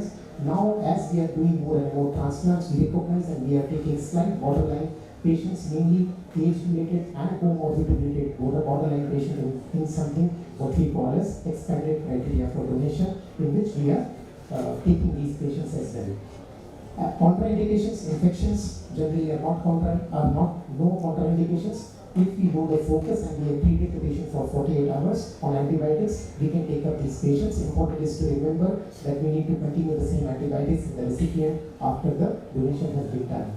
Strict contraindications are uncertain viral infections, severe fungal infections, or infections with no treatment options like rabies or dengue. These are the strict contraindications. Same with malignancy. Patients who are treated with malignancy and have malignancy free for 5 years are fit for donations. Strict contraindications are patients with active hematopoietic cancers or metastatic cancers, which are strictly out of the list. Definitely, patients with chronic end-stage disease are not included in the donation. So now we move into the day 4 and the patient is optimized clinically and counseling is done and the attenders go for organ donation and the consent is taken. So very important part is communication as intensivist, not even to patient relatives, to the nursing staff, to transplant coordinators and to the doctors, our colleagues, radiologists, pathologists. We have to maintain a very steady line of communication. There are a battery of tests that need to be sent after the donation has been consented. Important part as intensivists that we always forget is documentation is not only sister's job. It is very, very important for us to monitor all the documentations. So ICU charts, counseling and consent reports have to be verified. Clinical notes have to be checked whether they should be in order. Apnea test has to be properly documented. And also very important is the DC timing, in which the second apnea timing is taken as a death time and it has to be properly documented. So to summarize, intensivists play a very, very lead role in optimization of deceased donors. So not only medical management comes under our purview, but also early identification, assessment, maintenance of these patients, monitoring and investigating these patients, diagnosing and declaration of brain death, proper communication and documentation. So the roles of intensivists is so many and they play a central role in organ donor optimization. So thank you. I just ask all of you to go through this document. This is a very beautiful piece of ISCCM document regarding management of potential organ transplant. And we have 2 of our seniors as part of this committee, Dr. Subbarao and Dr. Srinivas Samveda. So everybody should go through. It's a very comprehensive document in which everything has been very beautifully documented and whatever Jeevan Dam and motto, whatever the guidelines are incorporated into it. Thank you. Thank you, Dr. Harsh. A very important topic, very well covered, but for want of time, we may have to pass on this thing that can be asked over lunch. Thank you. Now I request the panelists to visit the speaker. A small change in the schedule, sorry for the inconvenience. Next we will be moving on complicated retail, new controversial microbiology. Thank you.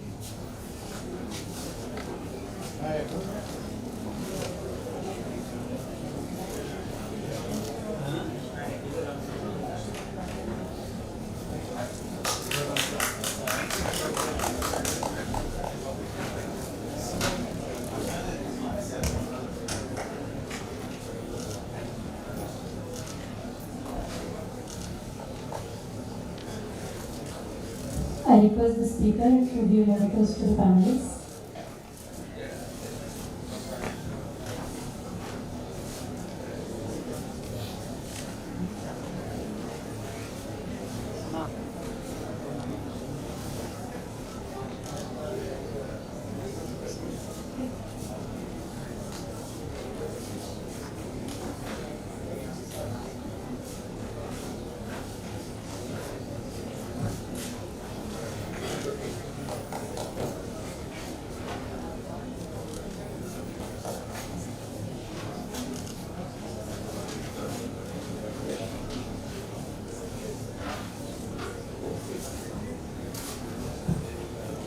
Thank you everyone for your patience. So next I call upon Dr. Ramesh, MD, MRCP, FMB, DTMLH, a consultant in infectious diseases at Apollo Hospitals, Hyderabad. He has a multiple distinctions and awards, and is also has over 15 publications, who will be taking us to the topic of cutting-edge strategies and treatment complicated UTI. Thank you.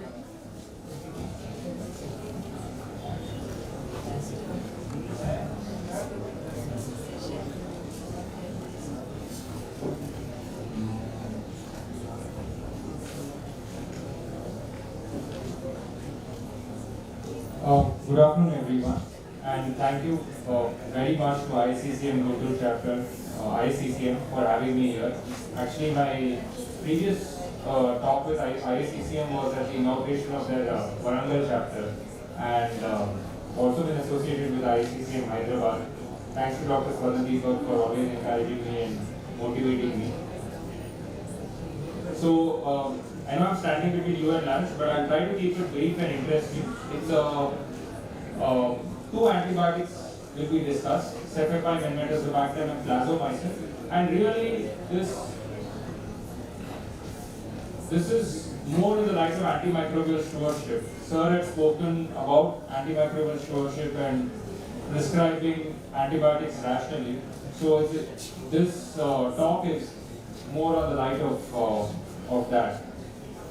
So in about 20 minutes, 10 minutes I'll be discussing for each of these two newer antibiotics.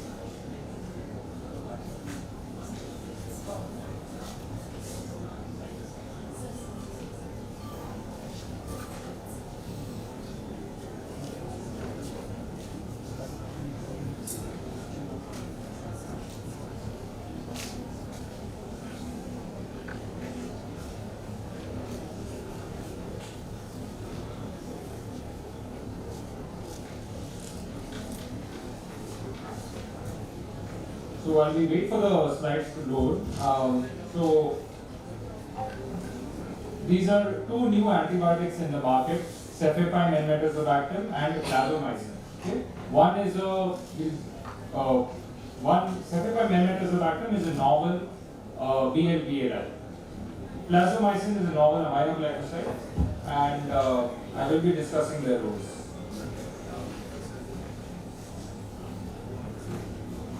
So these are my disclosures.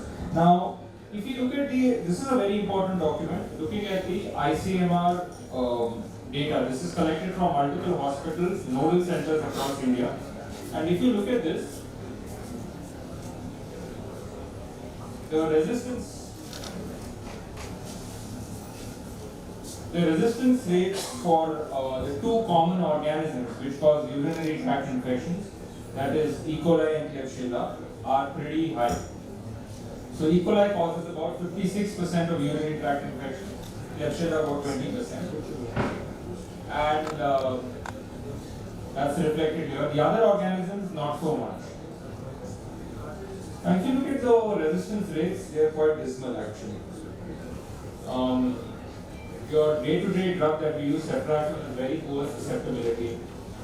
A lot of these strains are hence extended spectrum beta lactamase producers. Okay. So about 60% are ESBL producers, and autocurrent susceptibility is about 70%.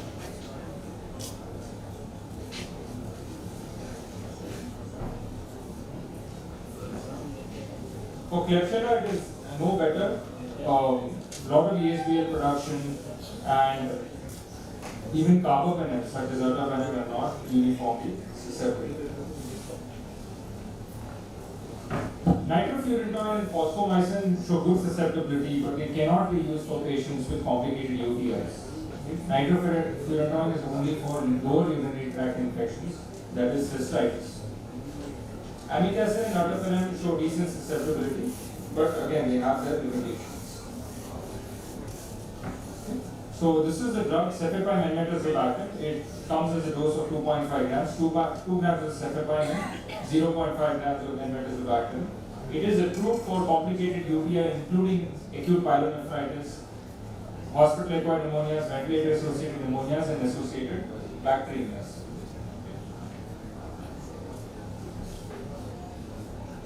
So this is showing the prevalence of the common extended spectrum beta lactamase genes, that is CTXN, SHV and TEM, and they are at a decent number in both E. coli and Klebsiella, right? So don't get scared by this chart, but I would like to focus on the Cefepime and Enmetazobacter here. So it has a very specific and narrow spectrum of activity, that is against extended spectrum beta-lactamase producers. It will not work for carbapenemase producing E. coli or Klebsiella.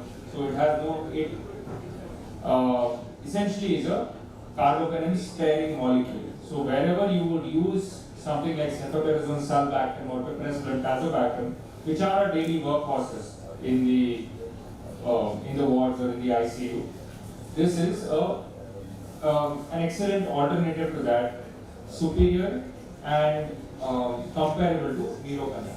Right? So this was the first paper which looked at this drug, and if you look at enmetazobactam, it is certainly more potent than azobactam. Okay? And the route of elimination is mainly renal. It requires dose modification in patients with renal dysfunction. Right? So it is used to treat complicated UTIs, including acute pyelonephritis, HAP and VAP, and associated bacteria due to E. coli, Klebsiella, Pseudomonas, Proteus, and Enterobacter cloacae. And if you see the susceptibility breakpoints, they are at less than 8. Okay. And this is a very important slide here. See, this is done by Dr. Balaji from CMC Vellore, and they looked at the isolates for both E. coli and Klebsiella. And you can see it's almost nearly 100% susceptible when you have extended spectrum beta-lactamase production, right? So it is as good as meropenem, but the advantage of it is being a carbapenem sparing agent. So you always try to choose the most narrow agent, right, when prescribing antimicrobials. So something like this is an excellent carbapenem sparing agent. I won't go through the trials in detail, but when they looked at the clinical outcomes compared to piperacillin tazobactam, they were certainly non-inferior.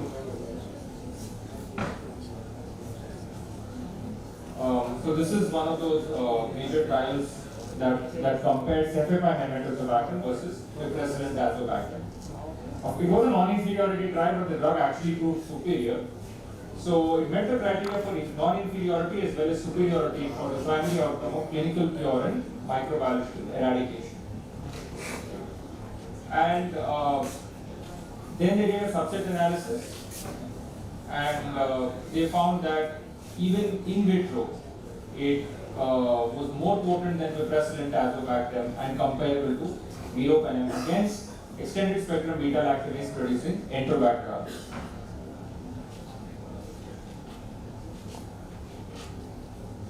So it is unaffected by the presence of ESBL, and thereby it is an excellent carbapenem sparing agent. So often we may see a culture report which says piperacillin tazobactam resistant but meropenem susceptible. So that is because of certain enzymes such as OXA1, but this is really not affected by that. Now, because of cefepime, please remember that cefepime by itself is one of the more neurotoxic beta-lactams. It can cause seizures in patients on renal dysfunction and when the drug accumulates. So you need to be a little careful with its use. The dose needs to be adjusted in patients with renal impairment. So where do we place this drug? It's an excellent ESBL drug with coverage against AMCs, better in vitro susceptibility and superiority in comparison to piperacillin tazobactam and a potential carbapenem sparing agent. The problem with the drug is it has to be given 3 times a day. It's not very easy to be given as an outpatient parenteral antibiotic therapy. And one thing I would like to mention is that in India we use a lot of cefepime sulbactam. But cefepime sulbactam is not US FDA approved. There is decent PKPD data, but not as much as comparable to piperacillin tazobactam. So if you look at any major clinical trial that has been done, it's always going to use piperacillin tazobactam. So this has head-to-head comparison with piperacillin tazobactam. But do I have data to say that it is superior to cefepime sulbactam? We don't have that data. So we're just going to correlate from the piperacillin tazobactam data and say that it is non-inferior and possibly superior to piperacillin tazobactam, therefore it will be the same for cefoperazone sulbactam, but that cannot be entirely taken at face value.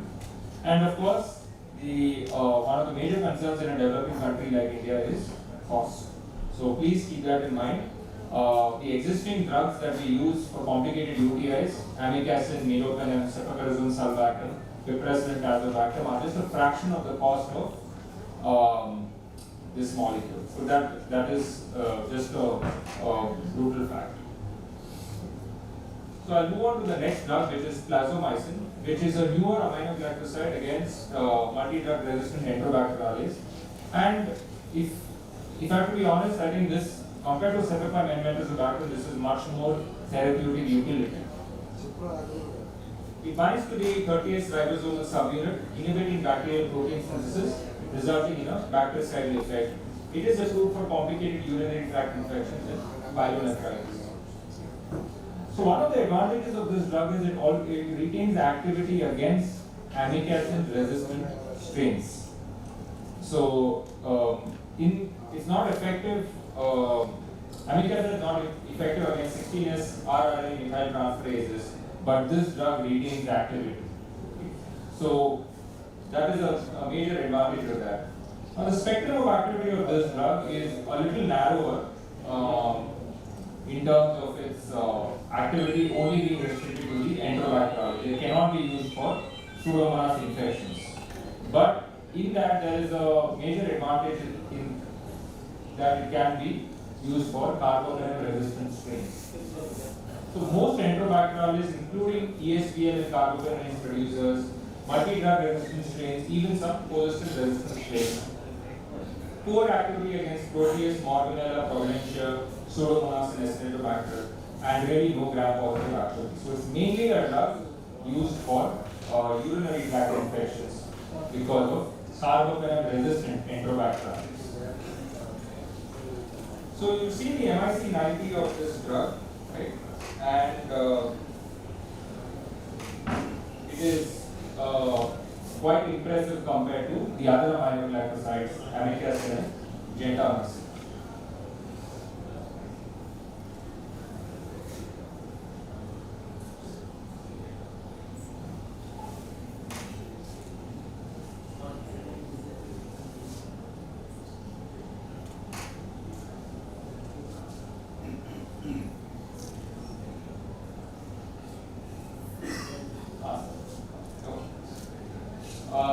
And again, you look at the MICs against carbapenem resistant Enterobacterales, it's much lower, right? MIC 90 of 1 versus MIC 90 of 32 for amikacin and gentamicin. So when we go into the trials, this was a major trial where they compared it with piperacillin tazobactam and meropenem, right? And it retains activity against even polymyxin B resistant strains. Okay. So this was data that has been published here by Christian Medical College. They found it to be an excellent drug for carbapenem resistant Enterobacterales. With ESBL, the susceptibility rates are extremely high, but for carbapenem resistant Klebsiella, it comes down to about 18%.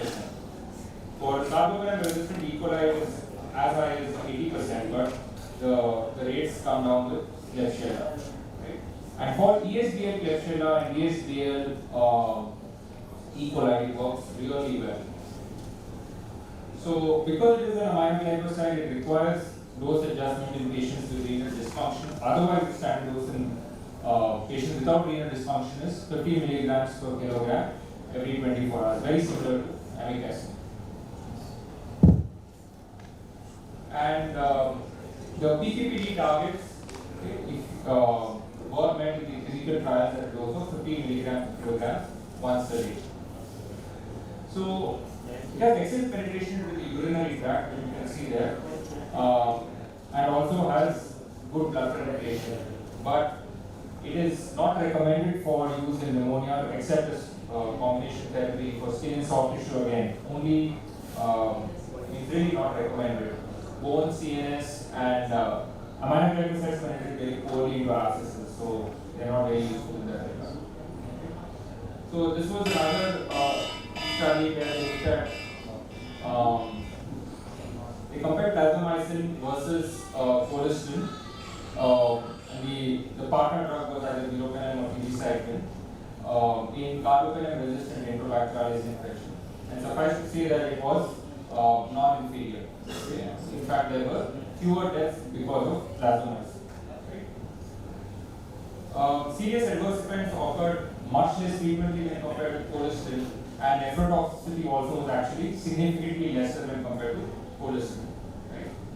So the significant takeaway from the study was plasmamycin shows better clinical outcomes in bloodstream infections from carbapenem-resistant enterobacteriaceae, lower nephrotoxicity compared to colistin, and it's a promising alternative in serious multi-drug resistant enterobacteriaceae infection. One of the limitations though is its small sample size, and there was an early termination of the study because the data was unequivocally in favor of plasmamycin. So where shall we use this in our setting? It's really to be used for complicated UTI or pyelonephritis only caused by carbapenem-resistant E. coli only after confirming in vitro susceptibility. It's a once-a-day drug, an excellent outpatient drug, right? And it can be used as a combination therapy for bloodstream infections due to carbapenem-resistant enterobacteriaceae, especially when other options are limited. So actually, I'm just putting the culture report of a patient that I saw yesterday. So this was a gentleman with metastatic carcinoma colon with obstructive nephropathy, and he developed a bad sepsis. So his culture has grown E. coli, and as you can see that it is carbapenem resistant. The synergy test was negative. So ceftazidime avibactam is astrione that we commonly use in our clinical practice for CREs. That was resistant. Often happens because of PPP mutations. So the point here is that plasmamycin was susceptible. So this is the typical scenario: carbapenem-resistant E. coli, synergy testing being negative, very few options, except maybe something like colistin and phosphomycin, and a critically ill patient that those are nightmare drugs. So you can use plasmamycin, dose adjusted appropriately. The patient is actually already started; he's doing pretty well. Thank you for your patient listening, and if there are any questions, I'll be only happy to answer them. Thank you so much for the recent advances, sir. I request Dr. Ganguly, sir, to please take Dr. Ganguly.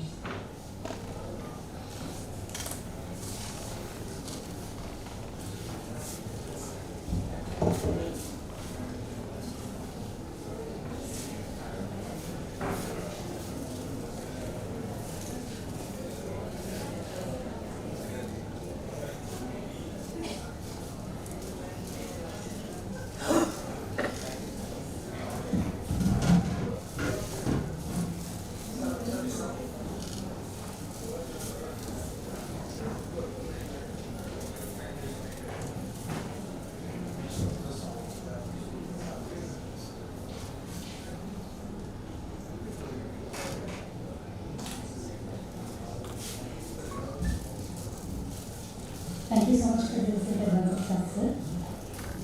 Now I'm moving on to the last topic, but the most common, most faced and silent threat, which is a game changer. Now, degenerative rarely can be a game changer between the recovery and irreversible damage. Joining us to explore the tipping point in AKI and how early signs, biomarkers, and targeted therapies can save both kidneys and lives is the distinguished speaker, Dr. Swarnadeepa. And with the panelists, Dr. Avush Srinivas, Dr. Y. Amesh Babu Garu, Chief Cardiologist, Ayush Hospitals, and Dr. Harikrishna Garu, to please come up to the stage. Thank you, sir.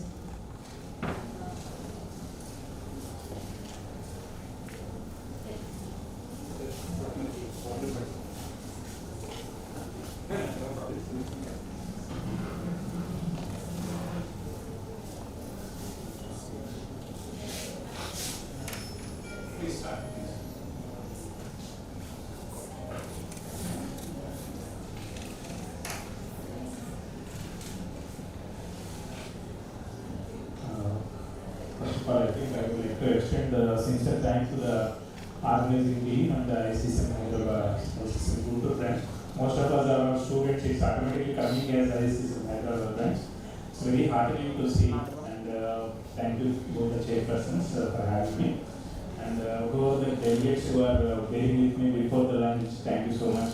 I don't know, from the beginning of my years, I always left with this thought of either pre-lunch or post-lunch. I don't know, it makes my job much tougher, so, but I promise you I'll finish up maybe in 15 minutes. You can sound the alarm at 15 and I'll complete it. Okay. So it would be the brief thing. Okay. So I'll always start with the common scenarios. You can see these are the 4 scenarios which we regularly face in your setup, right? So young gentleman with an end-stage heart failure, he presents with a new onset of fever and low urine output. So you don't really know whether you can need to give a fluid, whether this vasopressor, if you keep starting something, can you tolerate, can you give a diuretic? You don't know, it's quite a complicated scenario. Another one is a patient who is otherwise stable, CKD, being followed with a nephrologist, so suddenly presents with low output, suddenly the creatinine is going up, what to do? And young female, a much more easier setting where they have an obvious volume loss with multiple fluid loss. No? The patient present with low urine output. And last one is patient who had a TKR, bilateral TKR, maybe under spinal anesthesia. Suddenly in the night call, someone, the duty doctor calls you that there is no output. These are different settings we all see very commonly, right? All of them has a bit of low urine output, at the same time rise in parameters, but each of them you need to handle separately, isn't it? So end of the presentation, I think I would tell the take-home message in the first slide itself. If you can know how to handle this, not to overdo anything and not to cause any harm for the patient, that's the whole point of this presentation. I hope you will be left with some hay at the end of this.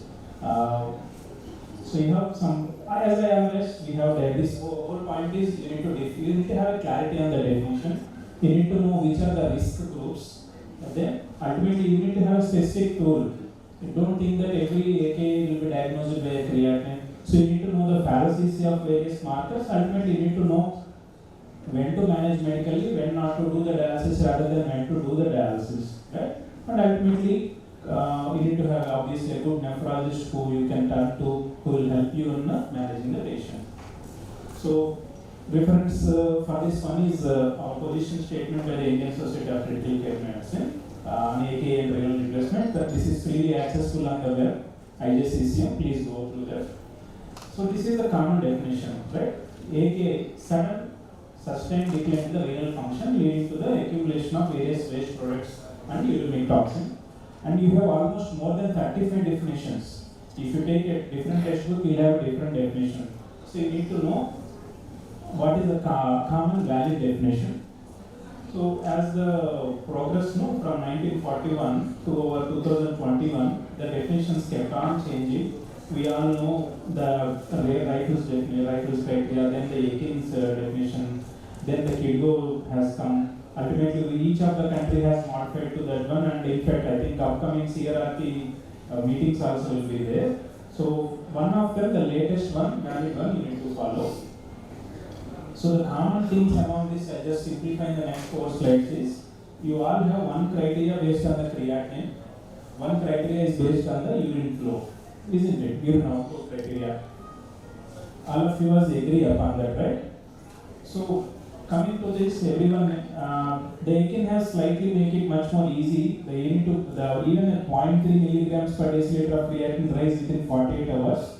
They kept it in the stage 1 so that we pick up a early AK, right? So, but having said that, are they okay? Because creatinine itself has a lot of fallacies. Urine output itself has a lot of fallacies, right? So, as of now, present statement from our guidelines is, you don't use the acute renal failure term, always try to use a acute kidney injury. Failure is a very pessimistic term, it's kind of term which is not very good. So AK is always just like your acute brain injury, acute lung injury, you are dealing with an organ which is injured. So your goal is to salvage what is the left of it. and protect the rest of them, right? So injury is much more positive term, right? Then use the latest KITCO guidelines, KITCO criteria when you are diagnosing an acute kidney injury, and we recommend the staging as per the KITCO. So just stick to this, don't think about multiple definitions.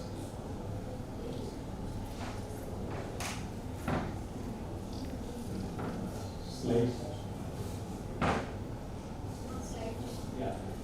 So coming to the, whenever you see a patient who comes with a high creatinine, remember that it itself has a lot of paralysis.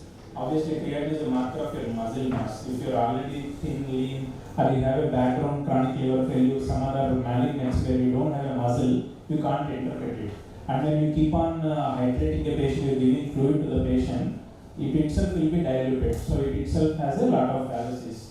And we are dealing with a creatinine is a marker when you have a steady state kinetics. But our ICU patients are always a dynamic patient. The person who comes in the night at 11 o'clock will be different than the person next day evening 4 o'clock, because you get a lot of fluids, lot of medicines. So this is never a steady state kinetics, it's a dynamic kinetics.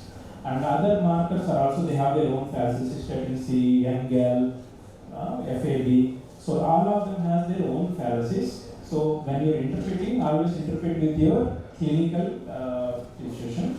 And obviously this curve actually shows me, it may not always reflect your GFR, serum creatinine. And all your calculations, your drug calculation, you will be calculating based on your MDRD, Cockcroft guard. All of them are designed for the stable CKD patients, not for your ICU patients who are very sick, which has a lot of fluid shifts in the body. So, in the controversies in the present definition is they are giving weightage to the creatinine and urine to both of them. But you have a subgroup of acute kidney injuries, right?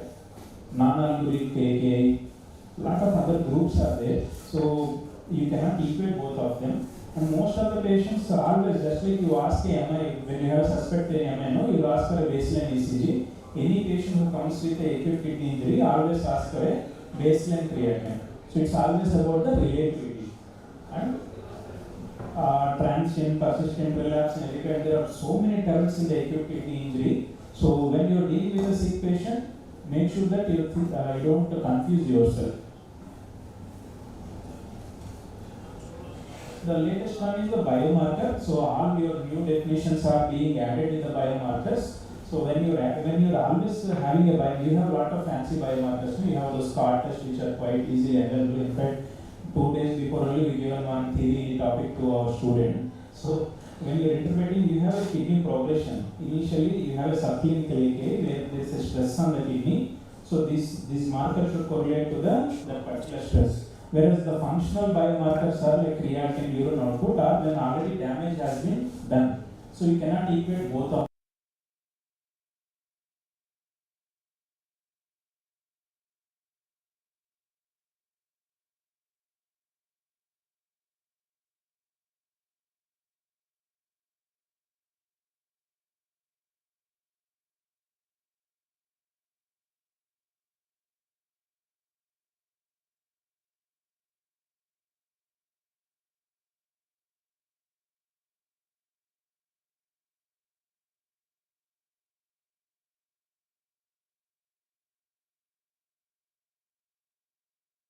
Addressed to any other intensive care setting.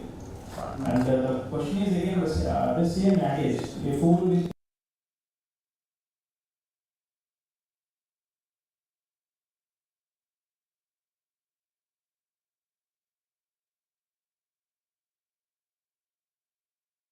most of the classifications will come with the attention of that particular biomarker.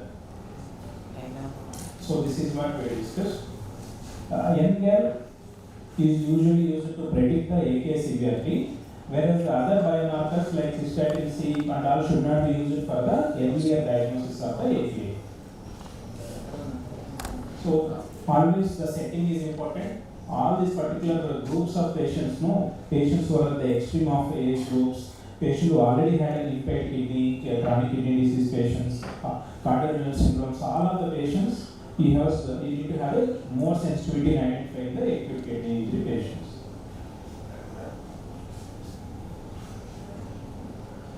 So coming to this evaluation, these are your Harrison tables. So you all know your pre, post renal, intrinsic renal.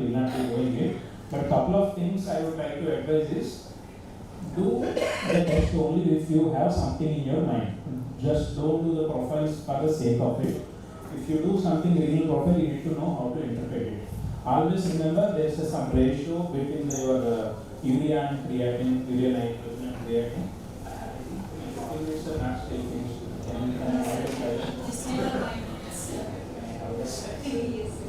So when you do that, no, so renal profile, make sure that you see your urea creatinine ratio. If it is disproportionately elevated, your creatinine, you have something intrinsic injury at hand, the chance of recovery of kidney will be much more difficult.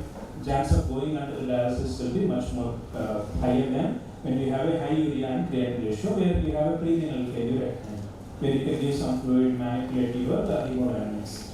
Uric acid, always make sure that you see the uric acid, it always correlate with it. Other commonly mistaken are actually under diagnosis is seeing the urine. Always see urine for the urine cache, right? RBC cache, other kind of cache, no? Urine microscope is extremely important, and you can always correlate it. Like you have a glomerulonephritis at your hand, early diagnosis makes a difference, and never shy from doing a kidney biopsy. One of the most important thing in the 4 case scenarios I have shown here is do a ultrasound of the kidney and the bladder. If you have a bladder which is full, the simple calibration solves most of your issue, isn't it? So in the ER, first thing as a registrar you should do is do a renal and bladder ultrasound. Then you come once you do the basic assessment, then the next one would be do a focus. Right? The second step is assessment of your heart, 4 chambers, inferior vena cava, and once you, the same scan can be extended. For example, your patient is already overloaded with the fluid, you can do a Vexus scan, see the condition of the fluid. In that way, you can use the diuretics to decrease the fluid. Remember, more fluid doesn't always mean more benefit. Sometimes removal of the fluid decreases the condition in the inside the renal capsule, it will relieve the pressure, and actually it can be much more beneficial for the kidney, isn't it?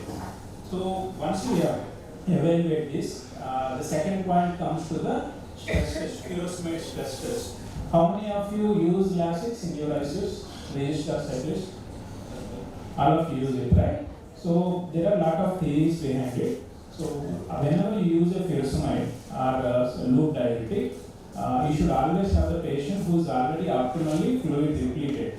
Then only you think about using the furosemide. There is something called as furosemide stress test.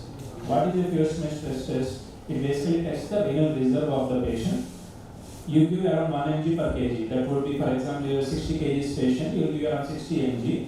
And the patient is already on Lasix, you will give 1.5 mg per kg. That would come to maybe around 90 mg or so. And we will assess the urine output over the next 2 hours. If your output is increasing, like the kidney produces 200 ml, that means that the chance of going on to the dialysis are a bit less. You can always wait for some time. If your kidney is not producing, that means that you need to be a bit proactive with the dialysis.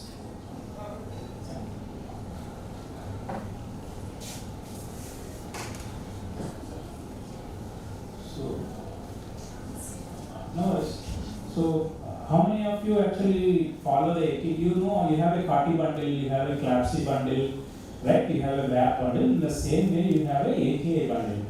So, always when you have a patient with a low urine output and when you have elevated renal parameter, it's an emergency.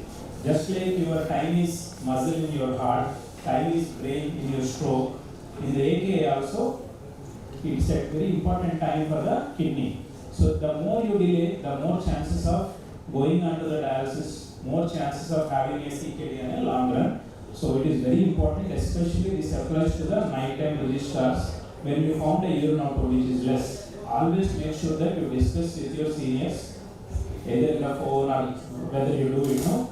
Immediately try to reverse the obstructive causes, like check the position of your catheter, flush the Foley's if it helps you, because that will at least avoid the unnecessary cycle.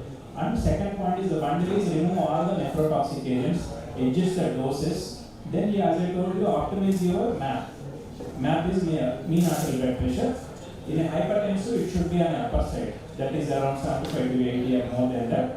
Whereas in non-hypertensive, it should be around 70 to 75. And pulse pressure is also very important. You need to maintain, and all of us agree upon that noradrenaline is the first choice, vasopressin is the second choice. There is no use in repeating it. And second point is the fluids. Don't give the fluids unless until you have a proof that it will help the patient. Like you check the fluid responsiveness, see the IVC, see the chambers. If you have a dynamic indicators on the volume responsiveness, you can see it.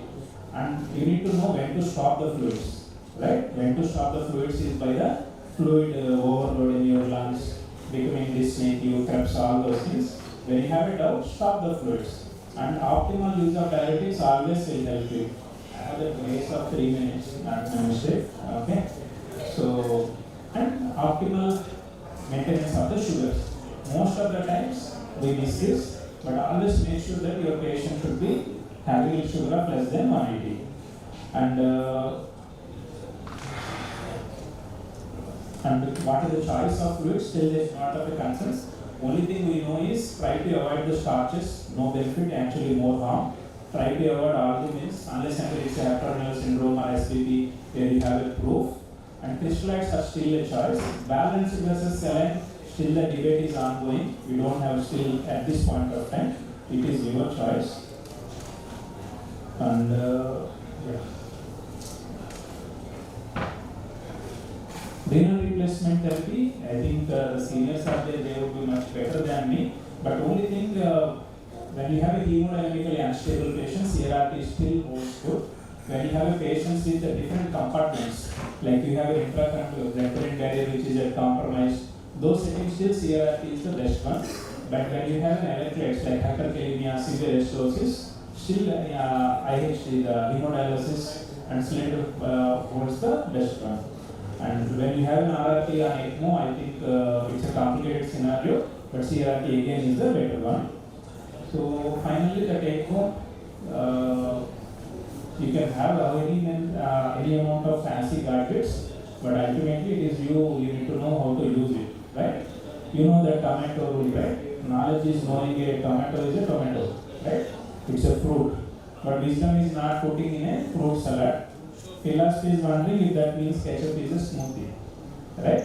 So your patient is not a tomato, so make sure that you discuss at every junction and make sure that you do it. So thank you.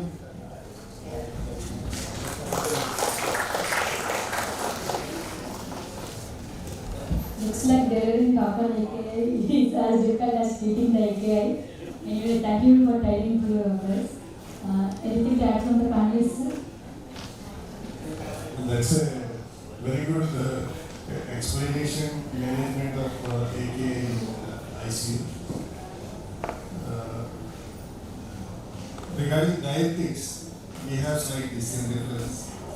Diuretics are to be used not for just urine, especially in the setting that most of the patients we have in ICU are hypertensive and this. So it should be used very cautiously. Hypotension is one of the most common side effects and it does not in any way alter the prognosis. Our recommendation for diuretics are that give it when you have fluid overloaded patients, especially CKD patient, awaiting dialysis. For AKI diuretics, for conversion to non-alcoholic state, you may give when the patient is, as rightly pointed out, euvolemic, normotensive without iron drops. That's the only indication for that to a single dose, not as infusion for prolonged periods of time. And second most important thing, which I already mentioned, I would like to stress again, is the optimization of drugs. Nephrotoxic drugs are one of the most common cause of ICU AKI. So those things need to be readjusted, taken off, or modified as whatever it is. Thank you. Nice presentation, Dr. Deepak, and we are left with genuine learners. So good. Take home messages so practical. not giving her high-fi sentences and all. The very word of AK bundle, I am a critical care man, a cardiac anesthesiologist, I am an NIH coordinator also. I maintain all the bundles. Your suggestion of AK bundle is a very valid thing we follow from now onwards. Any other questions maybe we can take in the time of lunch? Anybody? If there is no other question, I think we will conclude and so we will stop here and join for lunch. Thank you so much for the ideas of wisdom, sir. Can I request you to present the moment to the speaker?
I request the speaker to provide moments to the panelists.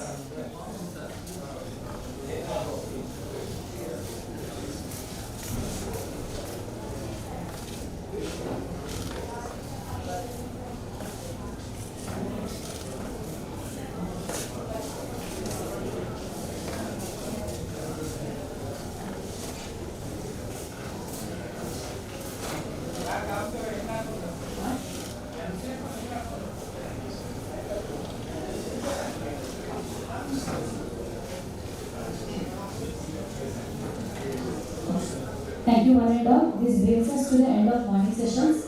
Now we can have 10 minutes. Post lunch we will assemble for the workshops. I hand over to Dr. Bharat for word of thanks. Thank you.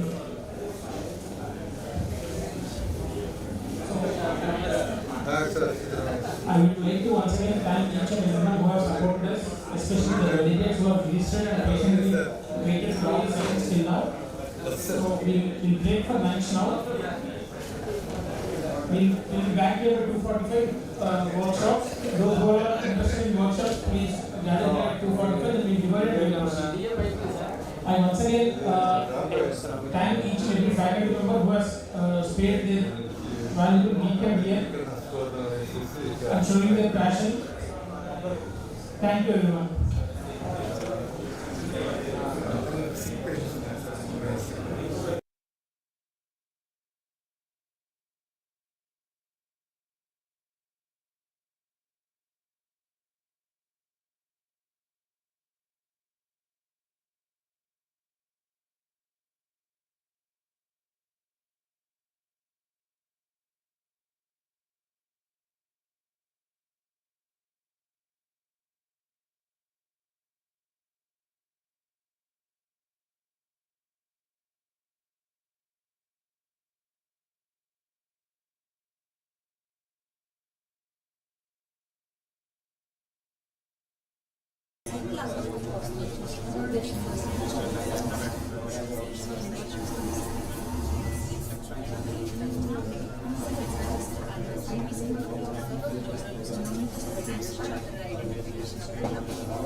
Good.